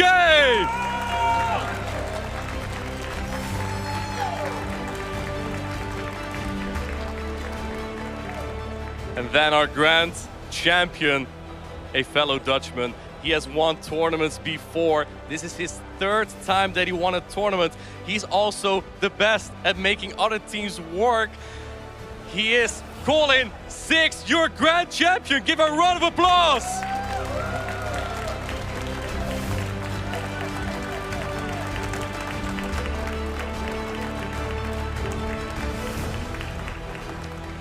Colin, congratulations on another fantastic performance. You are now the only European competitor who has won 3 tournaments. How do you feel? Feels amazing. It's a bit of a bittersweet feeling beating my good friend Farid in the final. But after Stockholm, I was motivated to get the 3rd. What motivated you to bring the team of Paulasha, which he used to win Stockholm? The Magnezone, to be honest. It looked so good, and combined with Skeletors, I really like the team. So credits to Paula for making it, and thank you. I know you had a rough competition last season at the World Championship. How do you feel going into the World Championship after winning the final European tournament of the season? Last year I registered the wrong moveset, barely missed out on day 2, so definitely look to avenge that. That's the first goal, and we'll see how far we can get. Thanks so much, Colin. I wish you the best of luck at the World Championships this season in August in Hawaii. Give one more round of applause for your grand champion, Colin Six!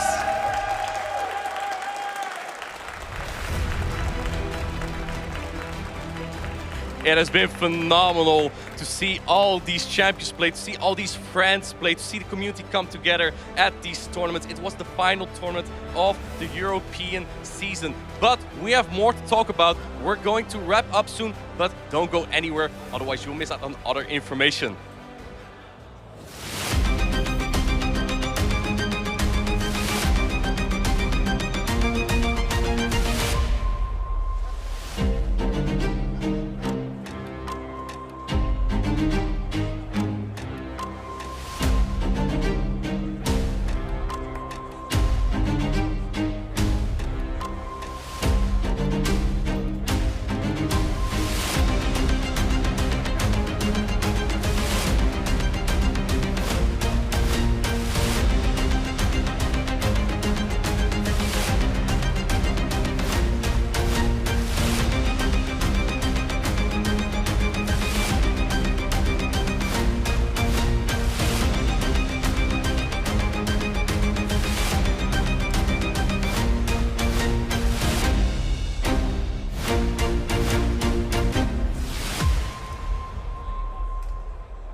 What an incredible weekend we had here at the special event in Bologna, the final European tournament of the season. I just want to hear real quick from you guys what your favorite moments were from this tournament, because we had so many champions and so many spicy Pokemon. Let's hear it from you first, Eric. Yeah, honestly, the best matches, I think, were Polasha versus Colin 6 in those losers finals. That last game really came down to it. And I also loved when Colin just managed his Skeletor energy so well throughout the tournament and basically sweeped teams with it. Also, I liked when Altaria Dragon Red down to Bastion. That wasn't so bad to watch. Leo, what did you think of the Shadow Bastion that Tomahawk UK piloted here at Bologna? So at first I was thinking, what makes Shadow Bastiodon better than regular Bastiodon? And then I didn't really find out. I just saw two things, and that is that Cresselia makes it really close if it has a shield advantage, and that, of course, an Altaria can Dragon Breath it down later on, as you said. So this might have been a reason why regular Bastiodon is better. But I'm sure that Tomahawk is at some point going to explain how the... He probably has his reasons too. He's a very experienced battler. Abi, I want to know your opinion on Shadow Magnezone. It has been stealing the show over and over in Europe.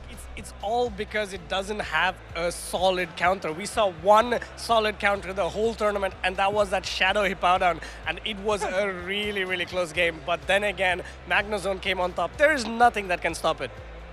We saw that in this tournament, Magnezone won another championship. Let's take a look at all the champions that we've had so far. Look how far we have come this season. Let's take a look here. Eric, who do we see here?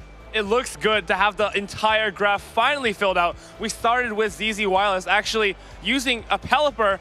Now I don't think that Pelipper would be very happy about the Magnezone meta. Then Galactic Bolton used Elite Tornado Superior, which also doesn't like to see Magnezone.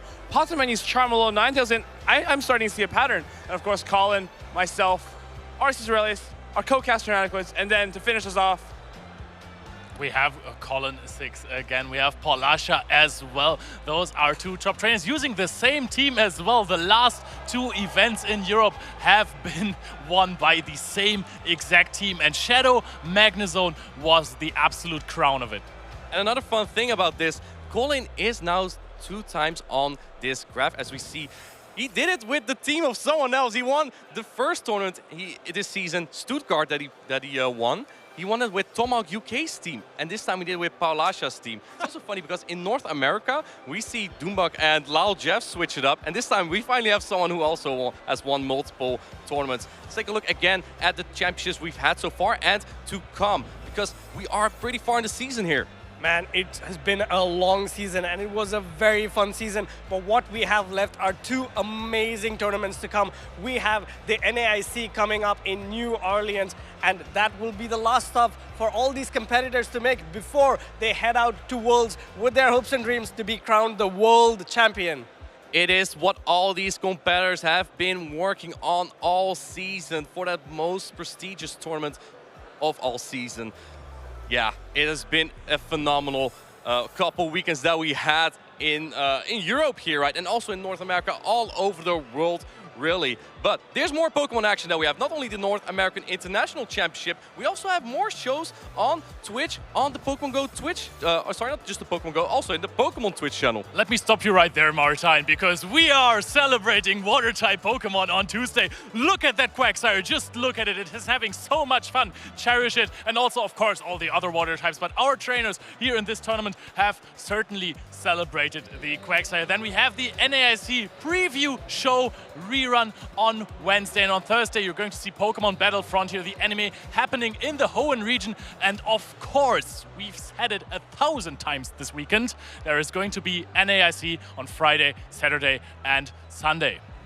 And all these times are in Pacific time. Make sure that you tune in time so you don't miss all this Pokemon action. The North America International Championship is going to be next week. It's going to be in that new meta. Eric, what are your predictions? Now that Whiscash might be less efficient with that Scald, and Lantern Spark is also a little bit nerfed, right?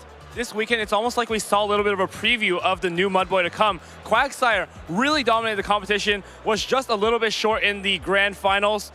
Well, even though it counters Magnezone, it definitely doesn't still like to see Pokemon like Cresselia. So as we see Whiscash go down, of course, there are other equivalent Mudboys that can kind of just fill its spot in a way. And as you compete in NIC, I hope you can defend my travel award. We'll see about that. I think the Europeans think different about that because otherwise I'll knock someone out of the Travel Award. However, to talk more about NAIC, we're also getting fire types buffed. I believe we have Typhlosion. Abi, what do we think of the Thunder Punch Typhlosion? I think, just as Eric said, if Quagsire is going to be the top meta Pokemon, we've known that Typhlosion can still have a little bit of play if you run Shadow Claw. You land the Blast Burn, you can potentially completely farm down a Shadow Quagsire. And again, we saw how good Magnezone is, and what does Magnezone not want to see? A Fire-type Pokemon like Typhlosion. Exactly, that's a very good point.